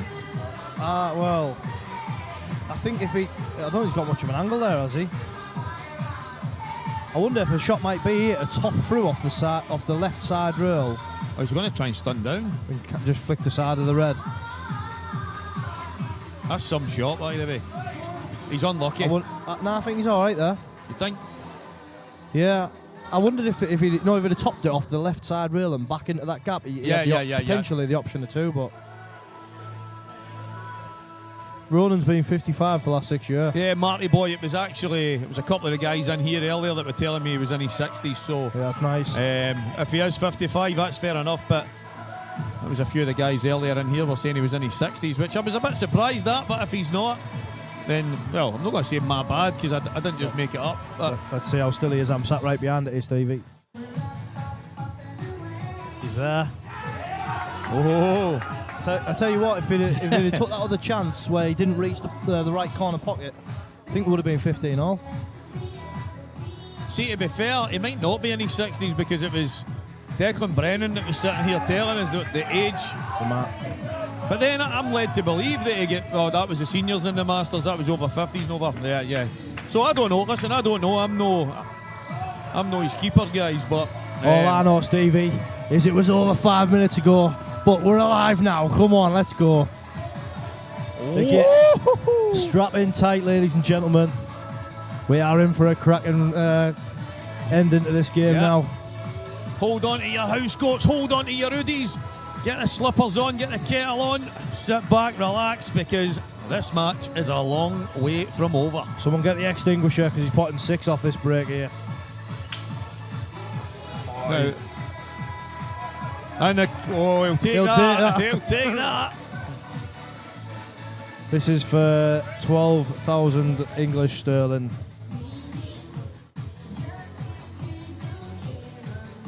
Do you know the worst thing about it, guys? I heard it was his birthday tomorrow. Just as well I didn't go and get him a 63 birthday card. I mean 64. Bouncing in here now. Yeah, brilliant. Atmosphere's great. So Ronan's 55. I don't believe you. I'll tell you what, I usually go dryering off after potting the black, so let's hope he does the opposite. Oh, do you know, I was going to say to you, that normally happens to me if I've got a few and the black is in. Red's a good here. I think you can just squeeze that red off the side. 1973. That would make him 67. Tony Short, is that Togger from Hartlepool? He used to be a really good player, that lad.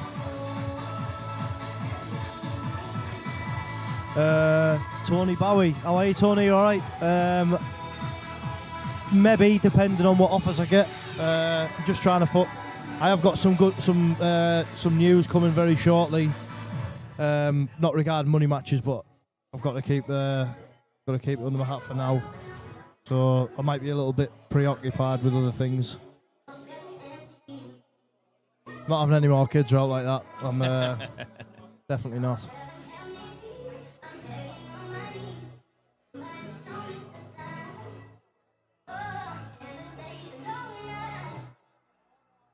Well, someone's got to be right. It's about 63, 55, 56, 57. But to be fair, all I know is he's looked the same now as what he did when he was 25. Yeah, exactly. And I wasn't even born when he was 25. Well, I was actually.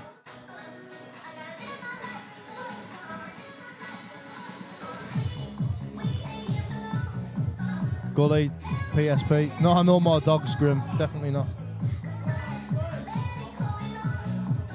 I think I would. I don't like the way he's gone here. I would have wanted to take that one over the bottom right first, and then just leave this one he's played now till last, and just drop it, and then you've got the black in the middle. This isn't a gimme. I think he's gone the wrong way, yeah.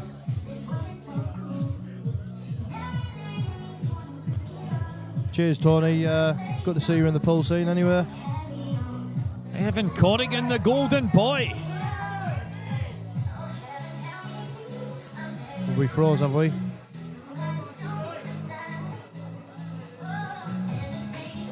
Oh, we're back.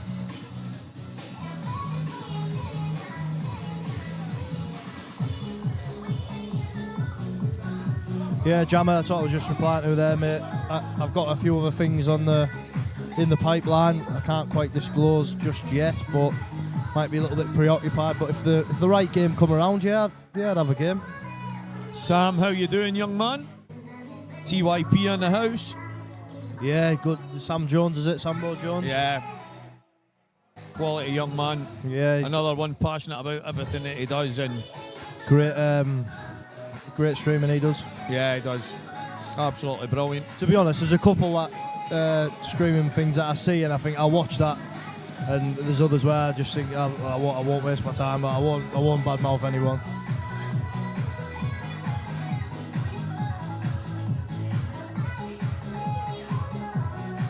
I tell you what, I think if he manages to grind this match out, Marshy, I think he's done really well. Yeah, I agree. He's not exactly at the start of the match. He was in full flow. I didn't expect him to be in full flow towards the end. I didn't expect any of the two of them to be, but at one point I would have said maybe half an hour ago he was buried. Yeah, he was.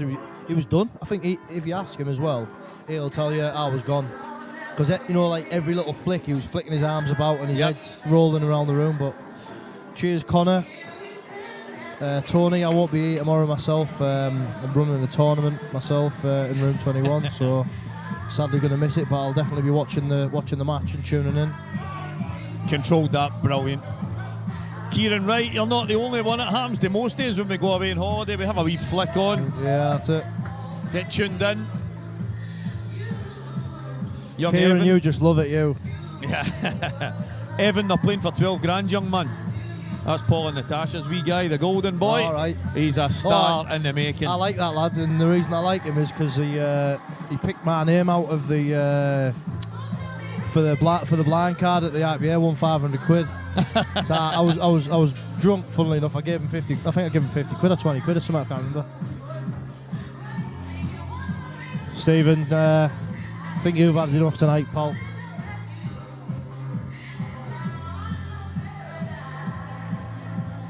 So we're going to be within one frame, ladies and gentlemen, and it was going to be within 5 frames a couple of minutes ago. It was going to be 17-12, but for a big mistake.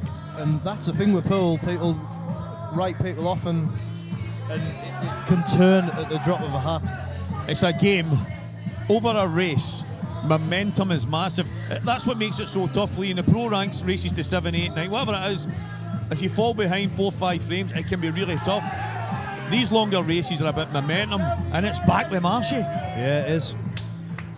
This time now, I think he just needs to be trying to win this frame. Yeah, if he can get a chance here. Stevie's just nipped off to the toilet, but yeah, if Marshy can just get a chance here and close that gap and give Ronan something to think about, because I think it's mentally taxing when you get within 1 and then you don't get a visit. Next thing, there's a gap with 2 and then your own breaks under pressure. It's mentally draining.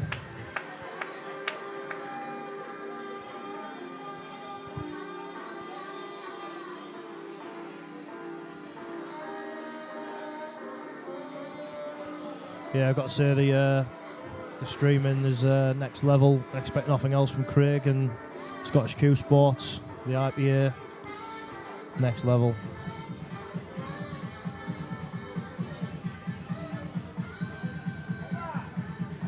The pool as well certainly matches the quality of the streaming. Yeah, I just feel like he needs a chance here to get level. Being offered me what Marshy's after. No ball. Oh, the ball's going in everywhere.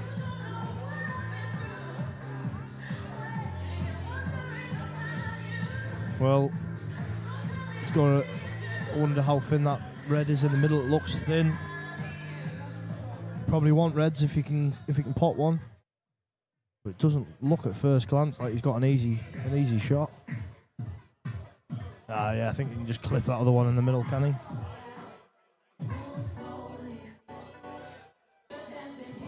Yeah, I think you're right there, Marcus.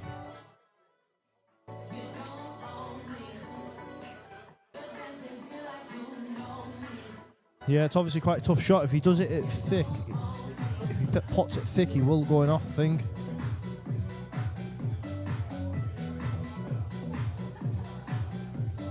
Let's have a look. Got to hit it thin. Got to hit it thin. He has.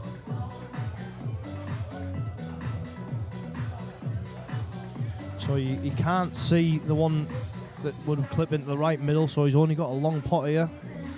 So how was he feeling? we'll see now in his Q action if he can stay still on this. Right behind him. Oh, he snatched it. Oh, he's potted it though. Heart of the pocket, just looked a little bit nervy in his Q action, but he kept the Q straight.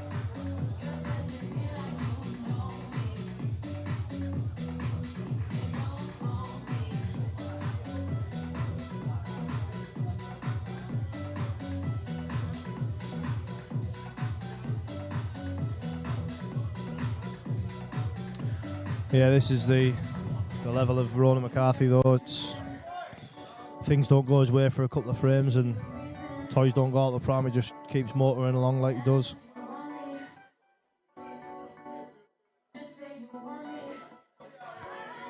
Just landed a little bit the wrong side of that. I think he's all right though still. Yeah, so he's good. Looking at it there, he's going to be at a little bit more distance. Dog gone lazy. No, it is the same venue, but it'll be on a teal cloth tomorrow. So it's a different table.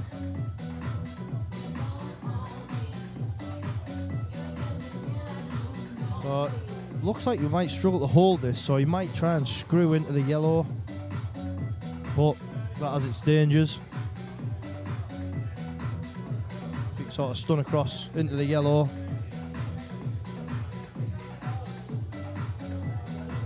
Ray G, Steve's just gone to the toilet, mate.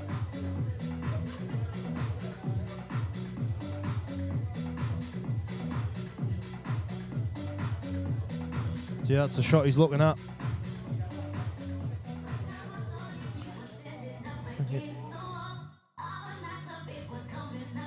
I fancy it. I think he'll get this.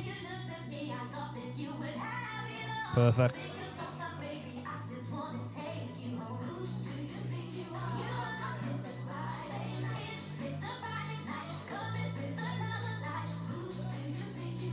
So there we go.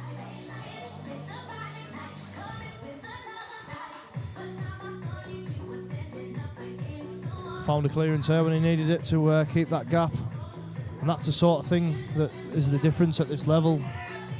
Marshy getting back within one there and kind of thinking he's going to be tying the match up potentially, and next thing there's 2 frames in it again. Makes it tough. No, Phil, tomorrow's game will be on a Supreme winner with a teal cloth. So yeah, disaster really there for Marshy, mentally more than anything. Needs to be keeping the gap close here. Can't be affording to go 3 behind again. Not bad, not bad. Probably as good as he's hit them really, but I don't know if that plants. Don't know if it plants to the top right. If it doesn't, I think it does. But he'll have to maybe play like into the one that's on the cushion first and double kiss that one into yellow and back out. Yes, it's Stevie Dempsey's request. It's the only thing he asked for was the teal cloth. I can say, guys, I mean, Farnsworth's been playing on it. He got one in. He wanted to use it for a couple of weeks to get himself prepared, and it got wrecked so quick just by him practicing on it. He had to get another one done. And he's only been on it, I think, for a couple of days, and it's already really well worn. So he said it's a fantastic cloth to play on, but it's just, I don't think it's the kind of cloth that's made to last, but it should give us a good spectacle tomorrow. Looks okay for me. Yeah. I mean, I've played on it twice, I think, and I just felt like after 10, 15 frames, once a finger marks got into it a bit, just started to thicken up and got a bit slow. But when I was watching him play, Mark play earlier, it looked quite nice. Tomorrow, what's the stream on tomorrow, Stevie? It is pay-per-view. Pay-per-view. So, guys, the pay-per-view is on a lot of Facebook posts, but I will get Craig to post it in here again. But it is pay-per-view. £10 to watch. Listen, it's going to be, I reckon we'll hit the $250,000 tomorrow. And, oof. Oh dear, he's left him perfect on the point as well. Oh, wow. I think he has to make it still, this plant, but I wonder if he can play the plant in a way that he comes off the baulk cushion and back up that line and just kicks that one on the side rail potentially. Bit of a 2-in-1. Yeah, so tomorrow's match, Mark Farnsworth against Stevie Dempsey, is black ball rules. Played on with Aramis Pro Cups on our Supreme winner table, but it is getting played on the teal nap cloth. That was the only thing that Stevie Dempsey asked for, to be fair, so that is fair play. £10 for a £250,000 money match, the likes that we might never see again. The atmosphere tomorrow will probably be the best that you've ever seen. But then again, I'm not sure how many Irish boys have come over. I don't think there's many. I'm not even sure. I'm not sure, but then again, they might all arrive tomorrow, might they?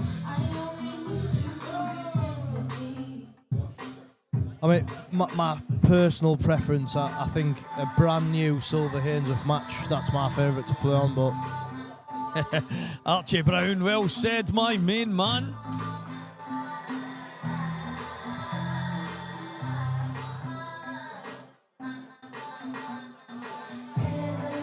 Ronan steady Eddie, don't see him missing. That sounds like Paul Corrigan. That Paul or Evan? Either that or the wee man is learning the lingo for his father. It's 11:15, I think he's in his kip now. Yeah, I think I was going to say that. I think there is quite a few Irish lads coming over. Fair enough, Dylan. Unless be. they just haven't come in tonight, maybe. But there's a couple in, like, I think I've seen about 6 or 7, maybe. I thought there would be, with it being like this size of a pot. Obviously, there's enough pot in it that everyone's had a bet type of thing. So usually is the difference between people coming and not. Frankie George, that is exactly it, mate. Everything that I just said, you've exactly what you've just written, my main man. So yeah, that's what it's going to be. And listen, it's going to be an epic encounter. The money that's at stake is just ridiculous, and to be part of it, for Mark to ask me to come down, honestly, I got a wee buzz when he asked me, because I never expected it, to be honest. I know we do things at the IP, and that's what we are. But when he came over, and it was the genuine nature of the way he asked me, and I was kind of like, I was taken aback a wee bit, Lee. It's not just how good you are at what you do. It's the type of lad that you are, and people want you around because you're a great lad to have around. So, the little bit of splash. Can he? I liked your shot there, because you see the way the yellow went. Yeah. I liked that, because then I think it was also guaranteed to get the plant then. So much so. I think he can actually pop this in the left middle if he wanted to, and come. I don't know if he will though. Stuart Robertson, Craig will stick the link to the pay-per-view in the chat once again. He's just going to do it right now for you guys, so you can just click the link. It'll take you through. You can pay for it, and that'll be it set for tomorrow. The countdown clock will be on your screen, and it'll start tomorrow. Phil, yeah, it's the biggest pot ever, mate. Tomorrow. I think previously it was 180 grand. So there's the link now for your stream for tomorrow. Again, I just feel like Marshy. I feel like we keep saying it, but I feel like he's got to get him. That is a lovely shot. I wonder if he's got the angle to bump the other one, or whether he needs to. Do you need to? Do you just come sort of just above the black spot and clip it in with side and come back across and play that twice, or do you try and bump into it now? It's one or of do you play a double? You Yeah. could just stun it up and play a double in the middle. It's one of these. He's watching right now, Chris Slack. I remember he said to me years ago, never look a gift horse in the mouth. When you're on it, yeah. When you're on it. And I think that was one of the moments. But see, for me, Marshy's stunned up by that there. He just had to run. I didn't really like bumping into it, mate. No, and I get that. I just think... Because if you do that, you're dead, aren't you? And if you'd just stunned that in, you'd fancy a straight double all day long.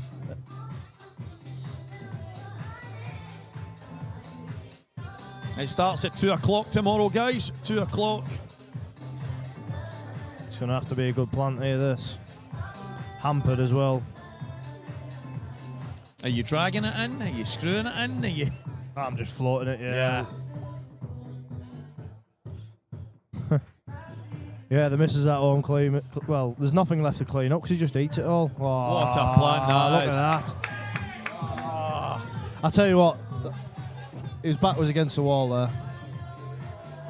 Yeah, Yeah, Ryan, I think by going into it, you're having to rely on a bit of luck. If you hit the red high, you're only going down the other end of the table anyway. And you absolutely have to be backing yourself to get that double, and you're going to be on your tougher ball on the next shot. So, yeah, double was a shot for me. But nevertheless, I'm glad he didn't, because I like watching that instead. Stephen Araya, dang, I'm starting to think you're a master clickbaiter. Just looking for replies. Either that or... I'm just ignoring him. Yeah, honestly. You must be sitting with a full roll of Kleenex wiping your chin constant, my man. He's got candle wax all over. Yeah, to be fair, he's one of them guys, you know, when you just say, honestly, mate, it's been lovely chatting with you, but enjoy your night. Yeah, exactly. And widebirth.com.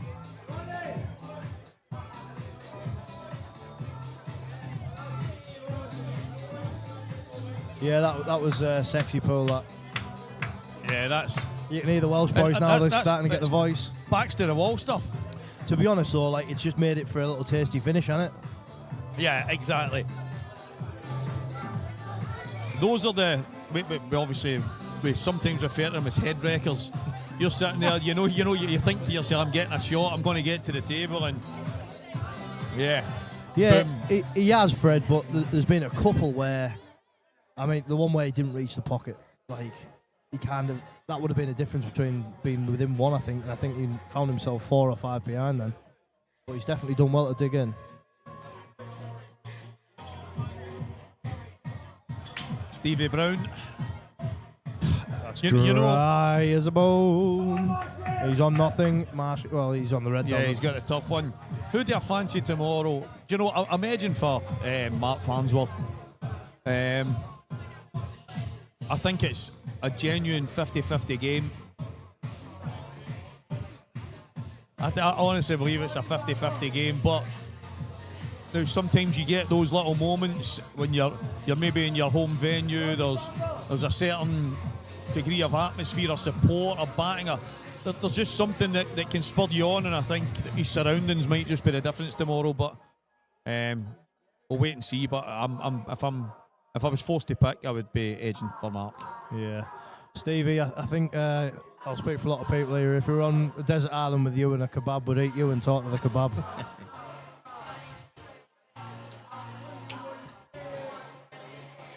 We're going to leave you in the chat, though, because... No, that's it. There's no point in walking around, kicking the sand, hoping George Tierney gets off the next raft. It's... we'll just... No, listen. The banter's what we're here for. We love it. We absolutely... I mean, the interaction with everybody watching, it keeps... There's 1,250 people watching a Friday night at this time because we're interacting, because they feel part of it, and it makes it. Yeah. But obviously there's... Yeah, just want to say all the people that are watching, appreciate all your comments. We had a lot of nice comments over the night and stuff, and we hope you've enjoyed our commentary and enjoyed the match and just enjoyed it all. What a spectacle this weekend's going to be. And this is just the beginning. Yeah, Stevie, that's what I think. It's on a supreme table, it's Aramith Pro Cups, it's black ball rules, but Stevie Dempsey basically said to Mark, listen, I don't mind coming to your place, I don't mind the Supreme, I don't mind the Pro Cups, I don't mind... He doesn't mind anything, the only thing he asked for was the cloth. So, that's a confident fair guy. Play, that. Yeah. At the end of the day, he's not here for excuses, he's here to play a pool, isn't he? And but that's one thing that I've been told. I don't, as I say, I've seen a lot of Stevie, but not enough to know how good or bad his break is and stuff like that. But I've heard he's got a very good break. Dickie Brennan was in earlier and they said that he breaks really well. Right. Mark, that's probably one of his... He's not renowned for his breaks, no, is he? But exactly. I'll tell you what, it's underrated, by the way, because... Have you got subtitles for your co-commentator? Leave it out, Ryan. I used to like you. Yeah. I'm absolutely buzzing, because it's usually for me they need the subtitles. Yeah, I know. They hear your Ali McCoist on the TV all the time. That's the difference. It was funny. Me and Mark Farnsworth done it was in Newcastle a couple of years ago, and he sat down next to me and he looked at me and he looked at the screen and he said, is there subtitles for us two talking here? And I'm thinking, I know, a Glaswegian and a Fleming, he's a Macam, isn't he? Yeah, that's it. Don't want to get any trouble for calling him a Geordie, do you know what I mean? Well, to be fair, it's about the worst thing you can call him a Macam. Like, I need to be careful though, because I'm in bandit country. I was going to say that, mate. You've crossed enemy lines. Yeah, I have. I appreciate everyone's comments, guys, and if you're liking the commentary and stuff, I'm sure you'll hear a lot more of us on the IPA this year. Yeah, definitely. Me and Stevie get in there quite a lot. Hopefully, I won't be in there as much, but because I keep getting beat by all the best players, there we go. So that has he got to go close to the top cushion here? Yeah, I think he's fine here. He's good here. Do you play for the yellow to the right middle? Does he go top cushion and through the gap? Nah. Just gets Just on and off drop that bottom rail, yeah. Into the left, yeah. Get off. Yeah, perfect. Oh. Nah, he's perfect. Yeah, the boys like it. He's perfect. Leighton Nolan, thank you very much, my friend. Every single person on here, honestly, it means the world. Gio Absolutely hasn't means the been world. sacked, but when it comes to commentary, he needs to leave it to the big boys. When it comes to the pool, we'll leave it to him. Do you know what I love about Gio? He doesn't need to be asked. If he floats by and you're in yourself or he sees the box, maybe I could be away having a 5-minute break or anything, and when I walk back, there he is. And I love that about him because... Oh, he's staying down, he's feeling sexy. He's got that wee bit about him, Gio, and he's just one of the kids that you can't help but like. He's just a diamond. Yeah, I like him. I've got a lot of time for him. Oh my God.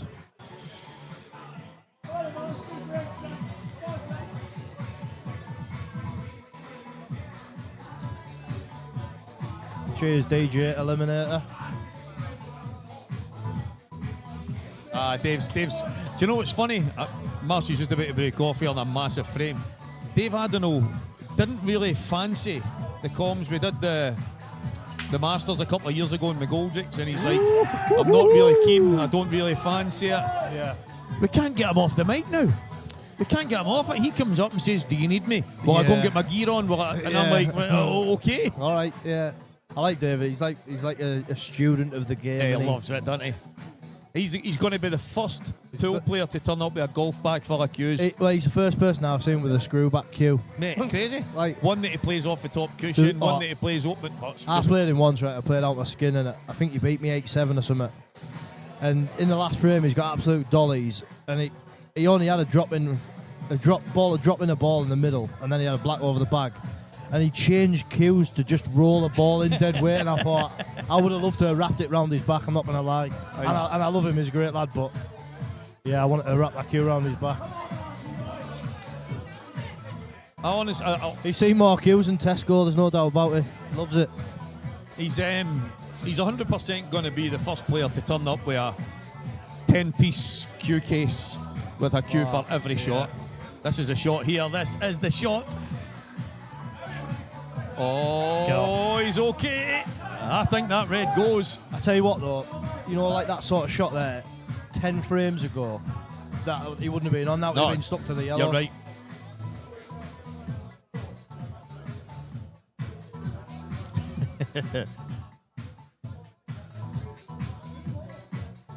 I feel like Marshy's had his little moment where it goes. Yeah, it goes.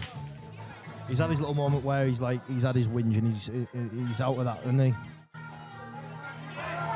You know what I like about that shot? You know what a brilliant shot. You know when you roll it though, it's quite easy to just like to pull out type thing. But he just wants to play a positive cued shot, doesn't he? He wants to get his cue through it. Yeah, he wants to feel like he's cueing it rather than... Well, we've seen a couple of shots he's played when he's dollied it. It's a shot he obviously doesn't like, doesn't feel comfortable. Yeah, that's it.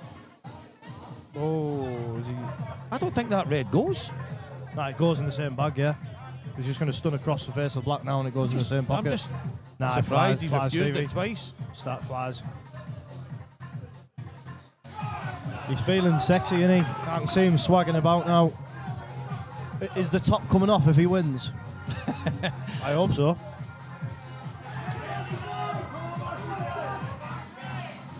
It's been a long time since he's been in front. Yeah. But Craig Marsh has gone in front. And rather than Ronan chasing the line, it's now Craig Marsh. What an incredible turnaround. Yep, he's dug in well, hasn't he? Dug in really, really well. We talk about momentum and how it swings in these long races. Craig Marsh, he's been chasing it from the middle of the match. I think he was maybe 10-8, 12-10, and then 13-10, and then it's just been a little bit of a mission to get back, but he's now in front, and what a swing. I'm not going to lie, I'm just gutted that this isn't a race to 51, me. Because I can just sit here for 3 days, no problem. And there's no kitchen talk being had here. I've had 3 cans of iron brew, bag of hula hoops, and I'm feeling sexy, so come on, I want to go to the decider. Santa, how are you, Gaffer? Good evening, mate. What a match this has been. It had its moments at the start. It's had some hairy moments, it's some phenomenal moments, but what a turnaround in the last 4 or 5 frames. Yep, and I wonder if the break might desert him now. I feel like there's an off coming here. Oh my word. I tell you know when you just, I don't want to, well, I just had a feeling, you know, when you kind of haven't made the game dead and buried, it just punishes you. Wow. It's one of the things. I actually went to look over the screens in case there was some kind of delay and you already seen it. No, there's no delay, mate. I know. Unbelievable. That's what Iron Brew does, guys. Iron Brew, made in Scotland from Girders. Yeah, I absolutely love it, mate. Yep, Craig, there, you're right there. Some call. You can't buy knowledge, Stevie, can you? Sometimes, mate, you just know. Yeah, that's it. It's just funny how this game goes. It's happened to you that many times. That's exactly it. These patterns and I actually think it's the worst game that punishes you out of any like sport or any game that I've ever seen. It's just. I think you're right. It's one of the worst games. See, when you're playing and you know something's going to happen, that's when you don't want to predict it. I know I'm going to go dry here after getting 6 balls and the black is in, and then you break dry and your opponent just rolls them all in. It's arguably one of the most predictable sports. It is. Yeah, Des Roberts. I think that's actually the first in-off he's had, and it's the first one I've called, so call me Mystic Mac if you want.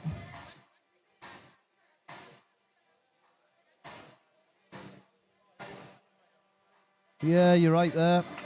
That's the thing, it is momentum in these sort of games. Yeah, Vegas, we thought you'd bit the dust, son, when you popped the little Bambino out. That was the end of you.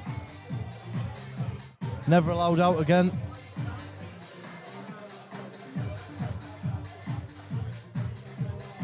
That was like me, that I used to put the bin out on a Thursday and come home on a Sunday, but no more.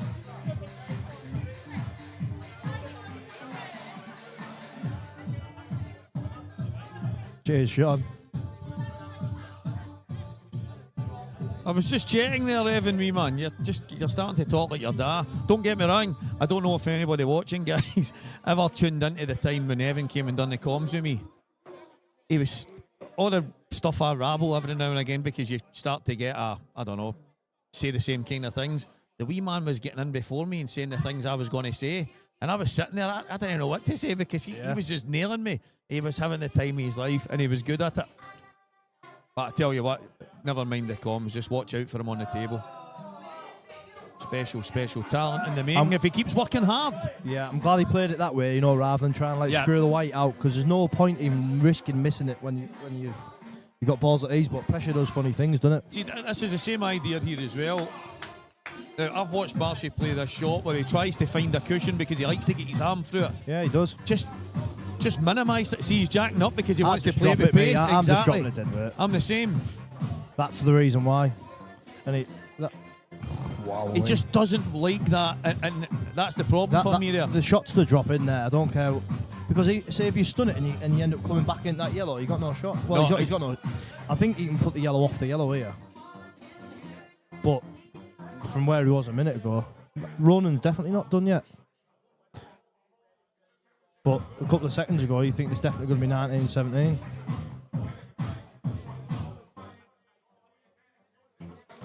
Yeah, JRP Auto's going to... it's not on blue, though. It's on teal. But I'll see if it's in before you, Stevie. And it is not. It's an absolute result, that is. No, it's not. Oh dear. And that's that shot, mate. That's that exact shot. Well, just Drop in. it. You can't fill. I mean, he's butchered that, like. Drop it in. Yellow to the opposite middle. Top middle. But I mean, it's just... I tell you what, though, they're not easy, these, are they? He just doesn't like dropping them in. And I had a feeling he was going to try and use a cushion or stun. But I can't believe the shot he's played. No, these aren't easy. These, like... I mean, the one on the left side rail, just next to the one in the middle, I think that can play a plant straight down the line. Yeah, it's on Teal, mate, on a Supreme winner. I think I said it was going to finish about 11:45. I don't think I'm going to be too far away. Now is momentum about to drift in a different direction. 1,515 people watching at the small hours of Friday night, the Sky Lounge in Washington. You know what? Not DC. Sometimes East. I just love, like, I love the drama of things not going right, mate. Like when you watch a snooker and you just watch sometimes the robots and nothing goes wrong. I'm actually a little bit, I know this is going to sound terrible, I'm a wee tad annoyed that he's tried to hold it like that. I just thought, I don't believe you could ever hold it for that ball at the bottom. Nah. And he was never dropping it to play for the double, because he wouldn't be where he is right now thinking about where he's landed. She's tried to hold that bag weight. I just thought if you're going to play it a wee bit more positive and try and get to a specific area. I wonder what he's going to do it. I mean, do you play the double? I think he's got to play the double. He can try and drop the red to the top, but then what? Yeah, well, if he pots the one in the bottom left, he could maybe get to that right side rail. He plays it with a bit of bottom left and tries to punch that side rail, but if you flick too much side on there, it's an easy rattle, that.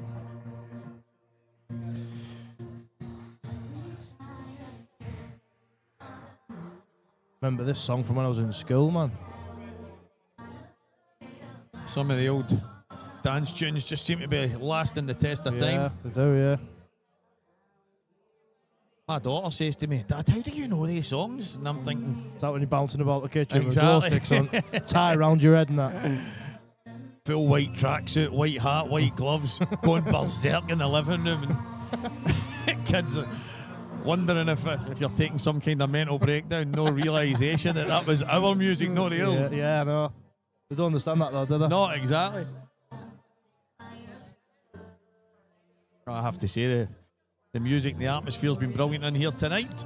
Yeah, got to say, it's weird because I honestly don't generally really enjoy watching pool, but when we do the commentaries and stuff, we have a bit of a laugh and watch the game. I get really engrossed in it, which it's a result. Tell you what, that's giving him a chance. This plant is not as hard as it looks. If he pots the first one, the second one's in. It's as simple as that. I don't think he tries to get on the right side, really. I think he tries to keep on the ball he's playing now. Yeah. Because then you don't have to hit it as hard, do you? Nailed it. Yeah, you've got to play the right one now. Flick a little bit aside. Is missable. Well, I fancy him to get it, do you? Yeah.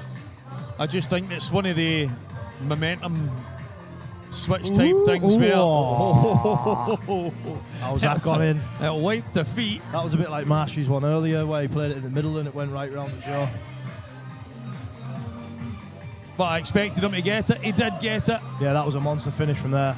And what a finish. I'm running to the toilet. We've got a race to 3, ladies and gentlemen. 18 each. It is all square in the Sky Lounge in Washington in the northeast of England. Mark Farnsworth's home territory. And the likes of Craig Marsh, Ronan McCarthy here tonight for a little bit of light entertainment that started off as 500 ahead, turned into $6,000 ahead, 12k on the line. We now have a race to 3. How do you pick a winner here, guys? How do you pick a winner?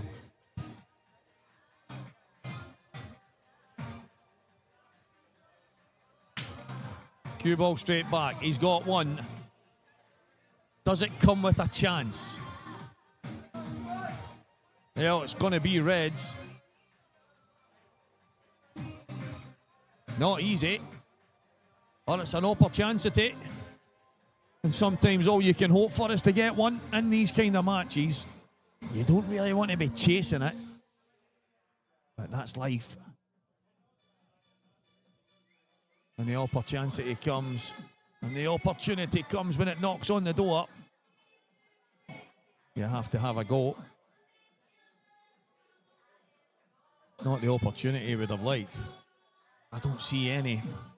I don't see any hiding place.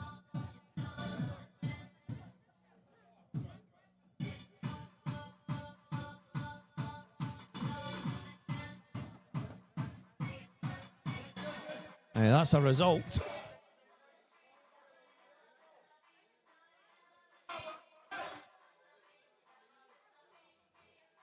Phil, you might be onto something here. You might be onto something. We might see a hill. Never miss a beat, everyone. Here we go. Party time, come on. Let's go. G. Crawley, thanks very much, my friend. It has been some watch. 18-0, best of 5, race to 3 to get off the line. 12k, not a bad little tester. I tell you what, I like to pot the one in the corner, and I like to come down for this one now, because I think them top two connect each other quite well. Yeah. And you're never going to have a better angle than you've got right here now. No, I quite like that. Drop now. A little drift past the red and yellow. Yeah, come even down, if play that, and then, as you say, those two then connect to each other. I agree. 8 ball goes in both bottom bags. So I don't think you want to start running the balls and all that carry on. You just come down now while you're there. Oh, the DJ is absolutely flying. tunes have been absolutely banging all night. He's usually not very good. They just call him Techno Notice.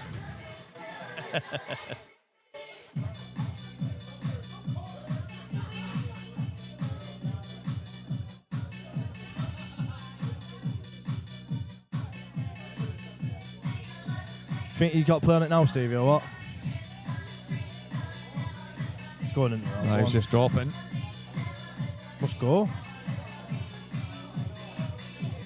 That doesn't look like that. The camera's doing us or not there, I'm not sure. Now he's going to take this to the top left. The thing is, though, is that the white's going to be on top of the yellow if it tries to take them on the back end. I think he was guaranteed to get better there off that other ball.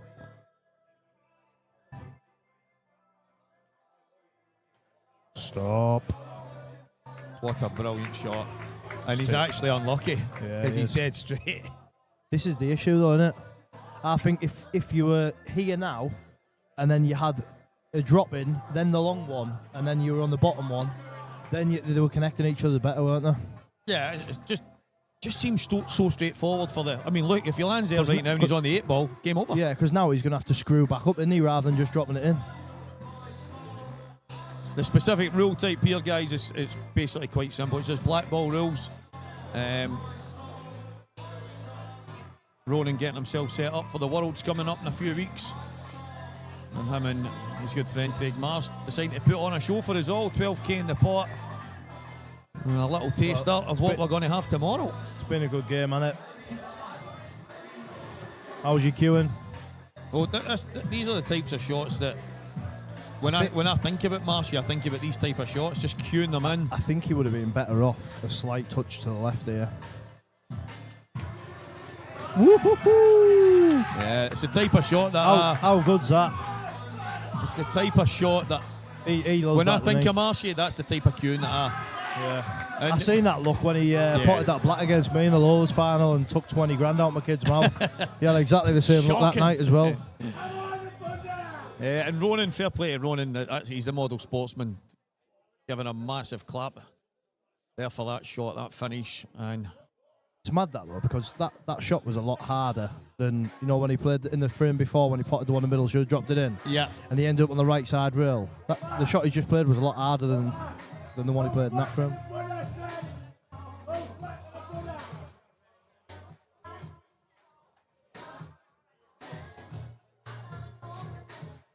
Very, very, very good. So 1 head start and a race to 3. Now we're race to 2 for Marshy.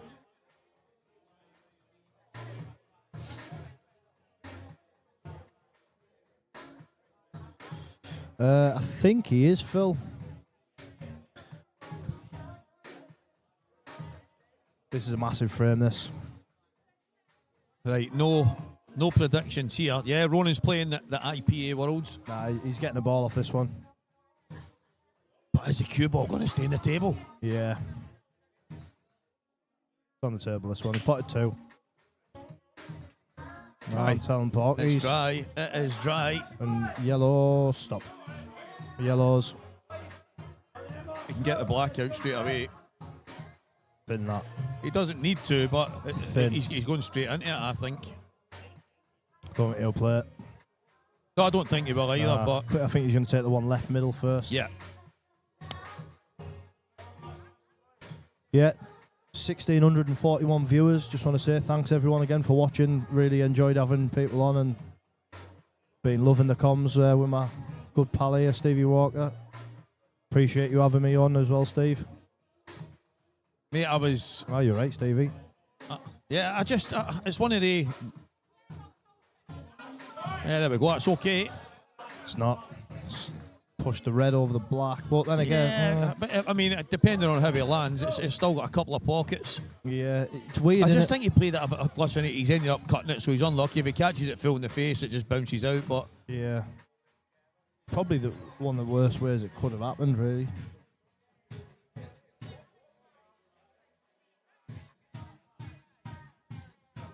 David Compton, how you doing, my main man?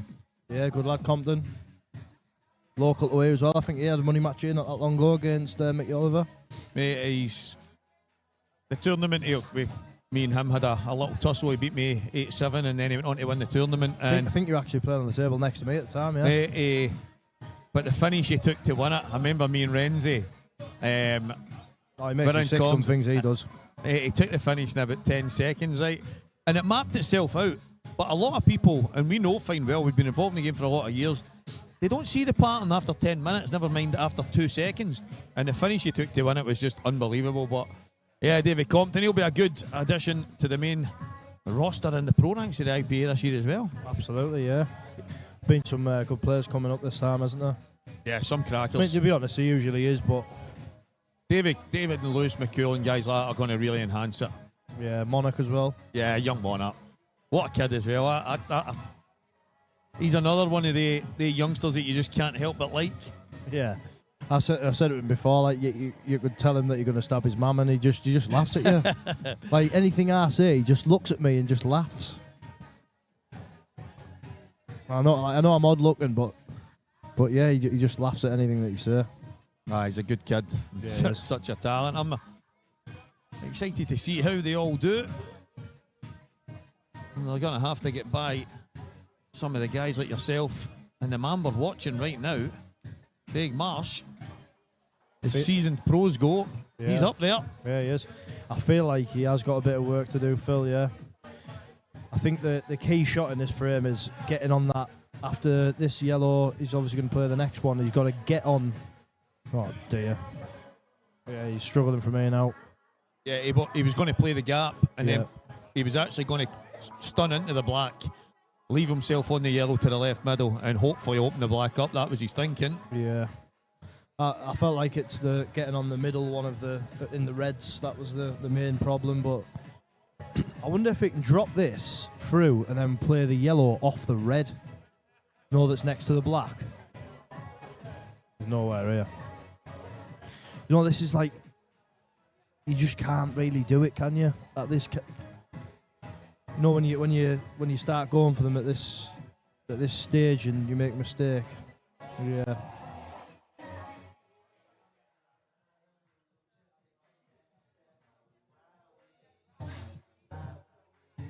Yeah, McAllister's a very good addition. Yeah, I mean, I was obviously he's already a pro elsewhere. He's coming across as a pro. I was more talking about the guys that have obviously worked their way up. I was talking about David Compton straight away and talking about the guys that worked their way up to the amateur at the IPA. But yeah, John McAllister coming back to the IPA is different class. It would be creeping up, Stevie, towards that 2,000 viewers.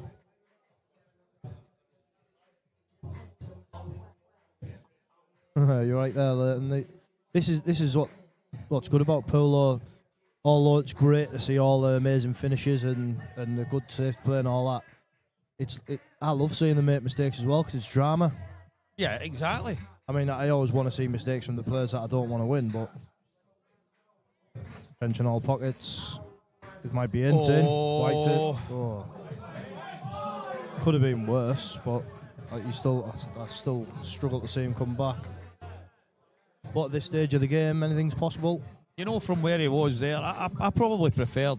I know it was tough, but maybe the yellow. He could have took the yellow and off the yellow into the right middle. I mean, it was a tough shot from where he landed, but I think the one where he blasted it with top, I thought he could have rolled it in and potentially put the yellow that's in between them two reds, clip it off the red, what he's closest to now, into that corner. Then he would have had the yellow that was next to the middle. But obviously, he wanted the player to try and land on it. Yeah, Shane, someone mentioned that earlier. It's not going to happen, mate, because there's two different organisations, two different views, two different tables, two different cloths, two different sets of balls. Yeah, there's far too many, as you say, there's too many things that are in between, because if one agrees to the other, then sponsorship could just disappear right out the door in 2 seconds flat, and it's just not worth the... Yeah. As much as it's, in a hypothetical standpoint, it's a great thing to think about, and it would be some spectacle, but yeah, can't see it happening.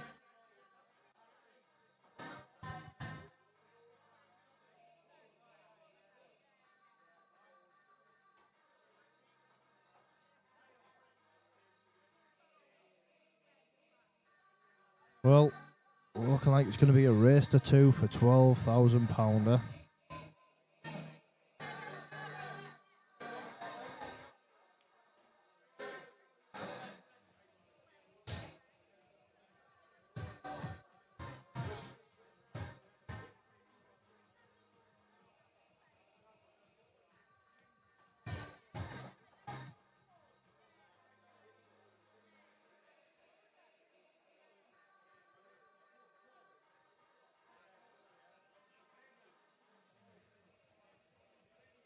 Best of 3 for 12k.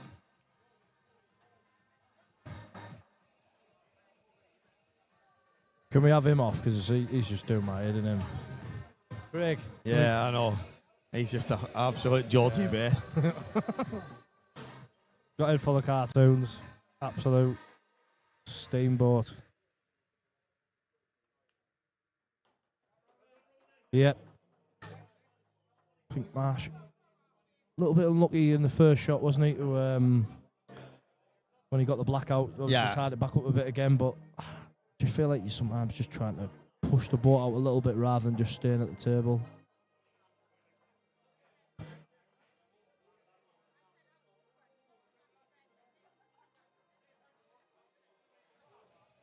The draw for the Worlds won't take place probably for another week, maybe more. I don't want to tell you when it will, because I don't know for sure, but I know there's some moving pieces right now, and once everything's all ready for a seeding type thing, that's cool.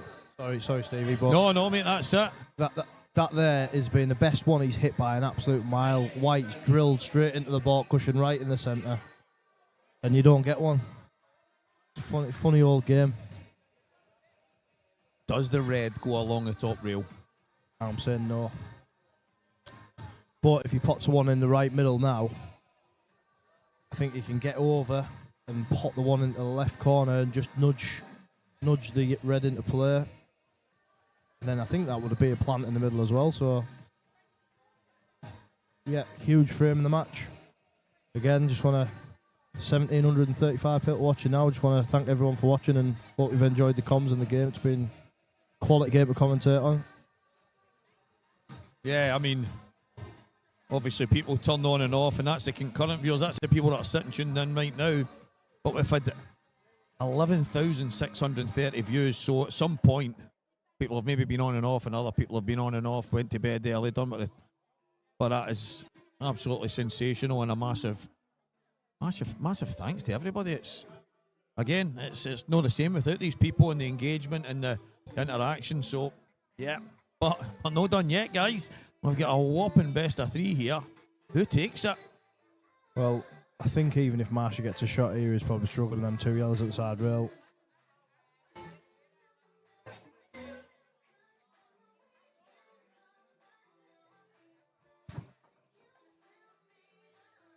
Not a bad point that Tom makes. McCarthy to turn that on. He's used to this. He is arguably one of the best money players to play the game. That is no doubt. Well, just got to make sure the white slows down enough here. But from being 19-18 down, you'd be a brave man to say he won't be 20-19 up there.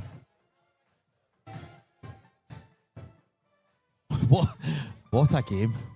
It has been. It's toed and froed all the way on it. I think, like you say, different styles, but when it gets to this sort of stage, I feel like Ronan's sort of the one that you would want your money on, because he's not going to play any rash shots. He's going to have a tight cue ball. He's going to play very sort of simple patterns. And he's a bit short there, though, isn't he? Is he? Yeah, he is. I mean, he's going to have to just... Can he drop that? I don't know if he can. If he can, I think he's going to have a pretty thin yeah. shot. I mean, the good thing is the black goes in both bags, so he's going to have a shot at least, but this could be thin. This is travelling. This is definitely travelling. That is... I wonder if he might have to play... I don't think if he can hold there, if he can play a little dink, yeah. Yeah, he might have to put it into the right side of the jaw. So he's going to try and nip it a little bit. No worries, Andy Neil. Thanks for watching, mate. Hope everyone's enjoyed the match and the comms. Sean Sanderson, you want the music off now? It's been on all night. Yeah, we've been bouncing, isn't it, pal? 38 frames later, he wants the music off. I've just had to pull Stevie off the table, eh? His top round his head. Oh, he's playing the other one. This is brave. I think he gets it. Oh, hey, I can't. I tell you what, even again, I know he's obviously been pretty close, but the fact he's rattled it a couple of times and it's stayed over the bag, I feel like it's a bit fortunate. Yeah. If that goes even 2 more inches to the left. Yeah. It's it's not easy, but obviously you're going to get into these two first.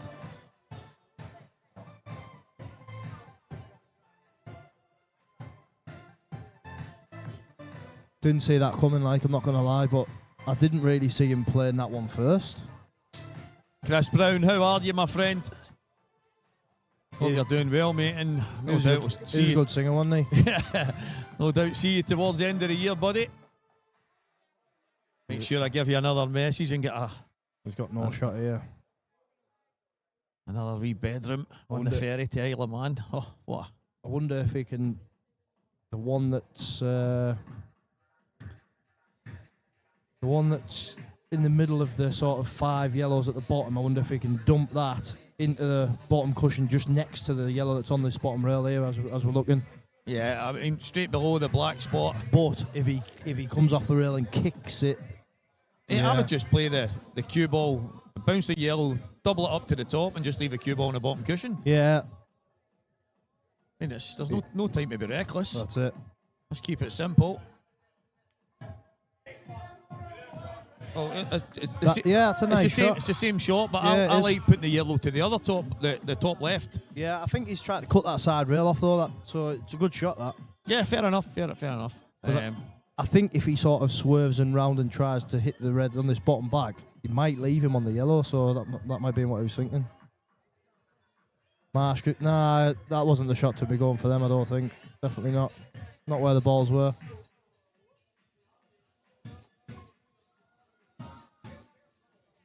Alpha Lane, no problem. Hope you enjoyed it, mate. Thank you very much. Me and Stevie have loved it. It's been a great game and it's helped by all the viewers as well. Be nice to try and get a 2,000 before the end. That's a fantastic hit.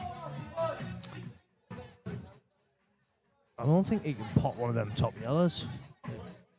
No, he can't. No, he can't. Definitely can't. So is it another similar shot again, or does he pot this bottom left yellow and then does he just float that one of the yellows at the bottom, the yellow on the bottom rail, on the rail, down the rail? Sorry, on top of the red, and just completely tie that red in, and obviously he'll snooker himself on the other. He'll snooker him on the other one as well.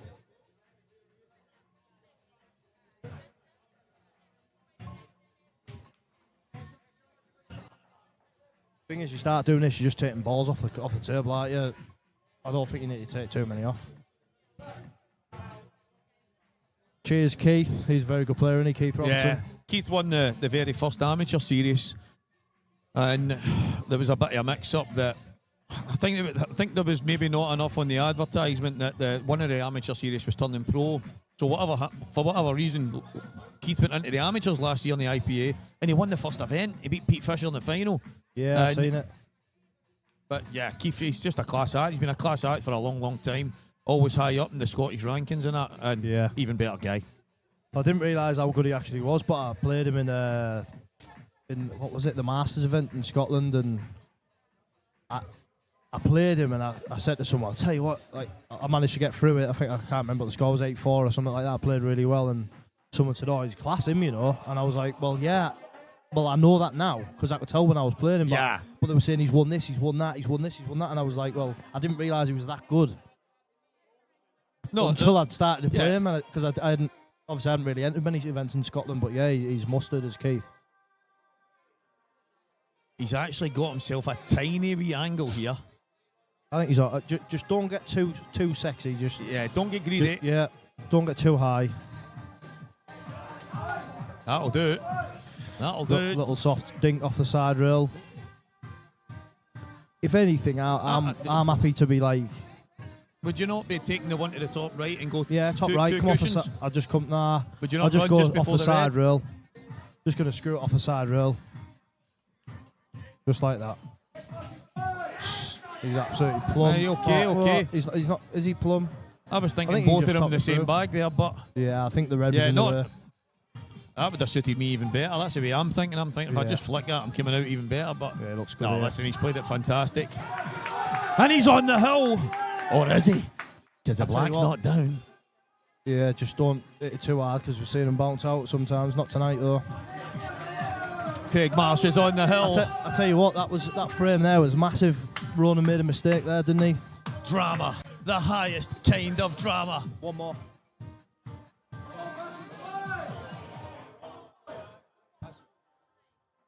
Billy Snadden. I can't say that of. I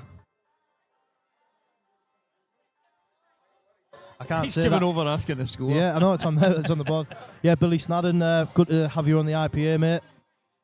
Can't say that I've ever met you before, but it'd be good to have you on the IPA, pal. I've heard a lot of good things about you. So Yeah, what a guy, Snads. As Q goes, he's obviously mixed with the very best in the world of snooker. He was in the top 30 of the rankings for numerous years, playing against the guys like Stephen Hendry, he was one of my inspirations in Q Sports. he was mine. And he's still competing at the highest level against all the guys in the world of pool. What an addition, not only as a player, but as a person as well. And I think that's the big thing that we've got. Is that kind of feel about the place. It's good people, and being around good people makes you look forward to each event. So, Billy Snadden to the IPA Pro Ranks, welcome.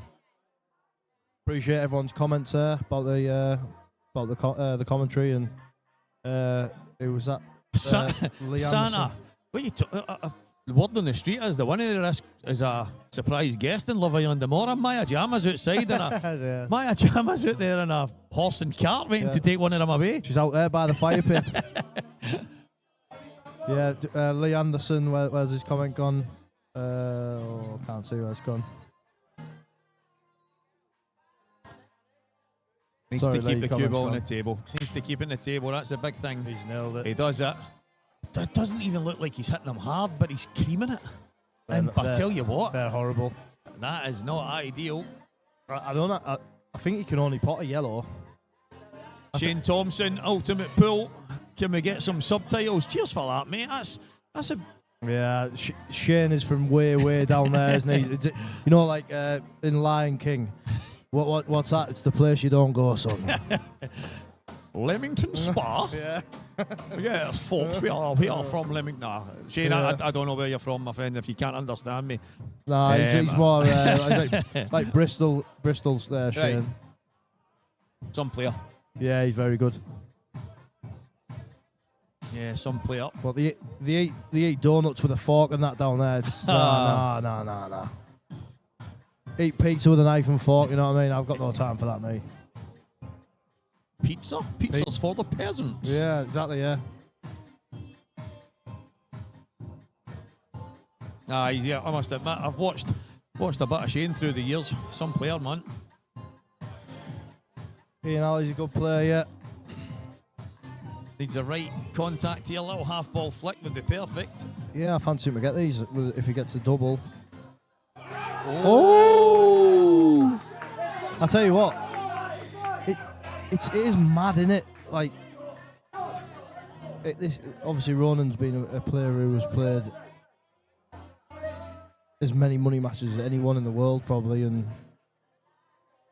you've got to say that is...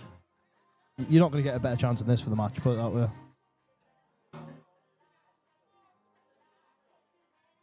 I feel like he's had to work hard tonight, Marsh. He's really grinded hard. Well, if there's a moment, this is the one.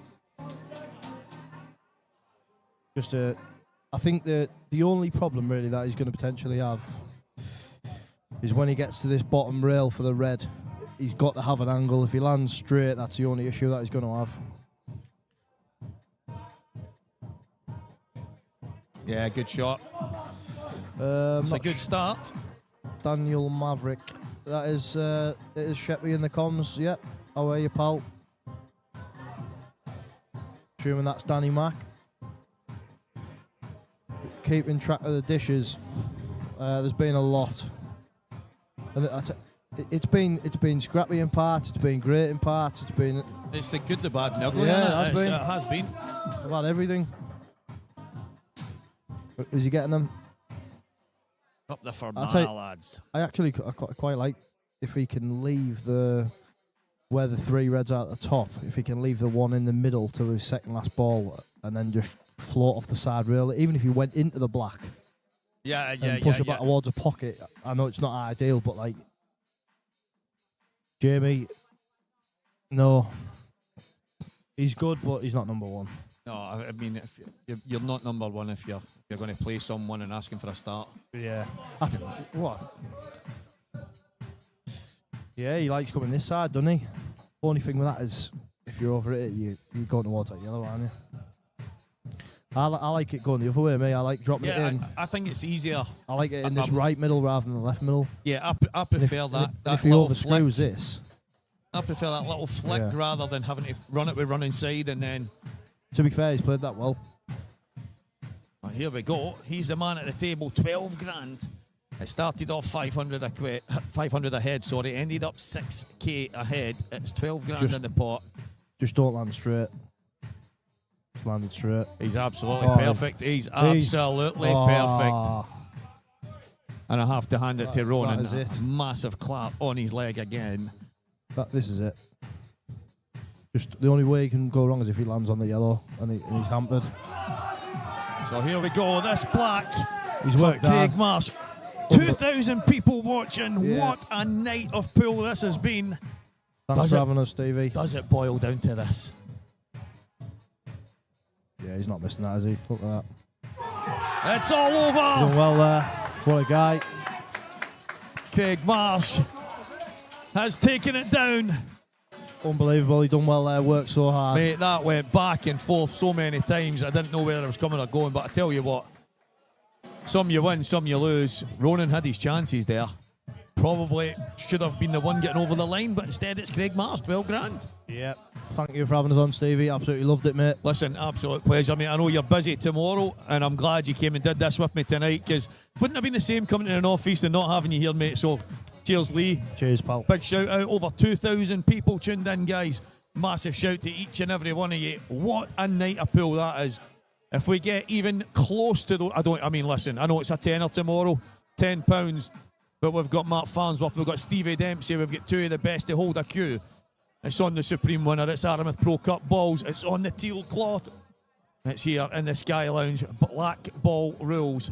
250 grand, not far away. I think it's maybe 230, 240 right now. So £10 gets you that pay-per-view tomorrow. I hope you'll all tune in. But for tonight, 12 grand was the pot, and Craig Marsh has taken it down. Cheers, everyone. Walker the Talker, over and out.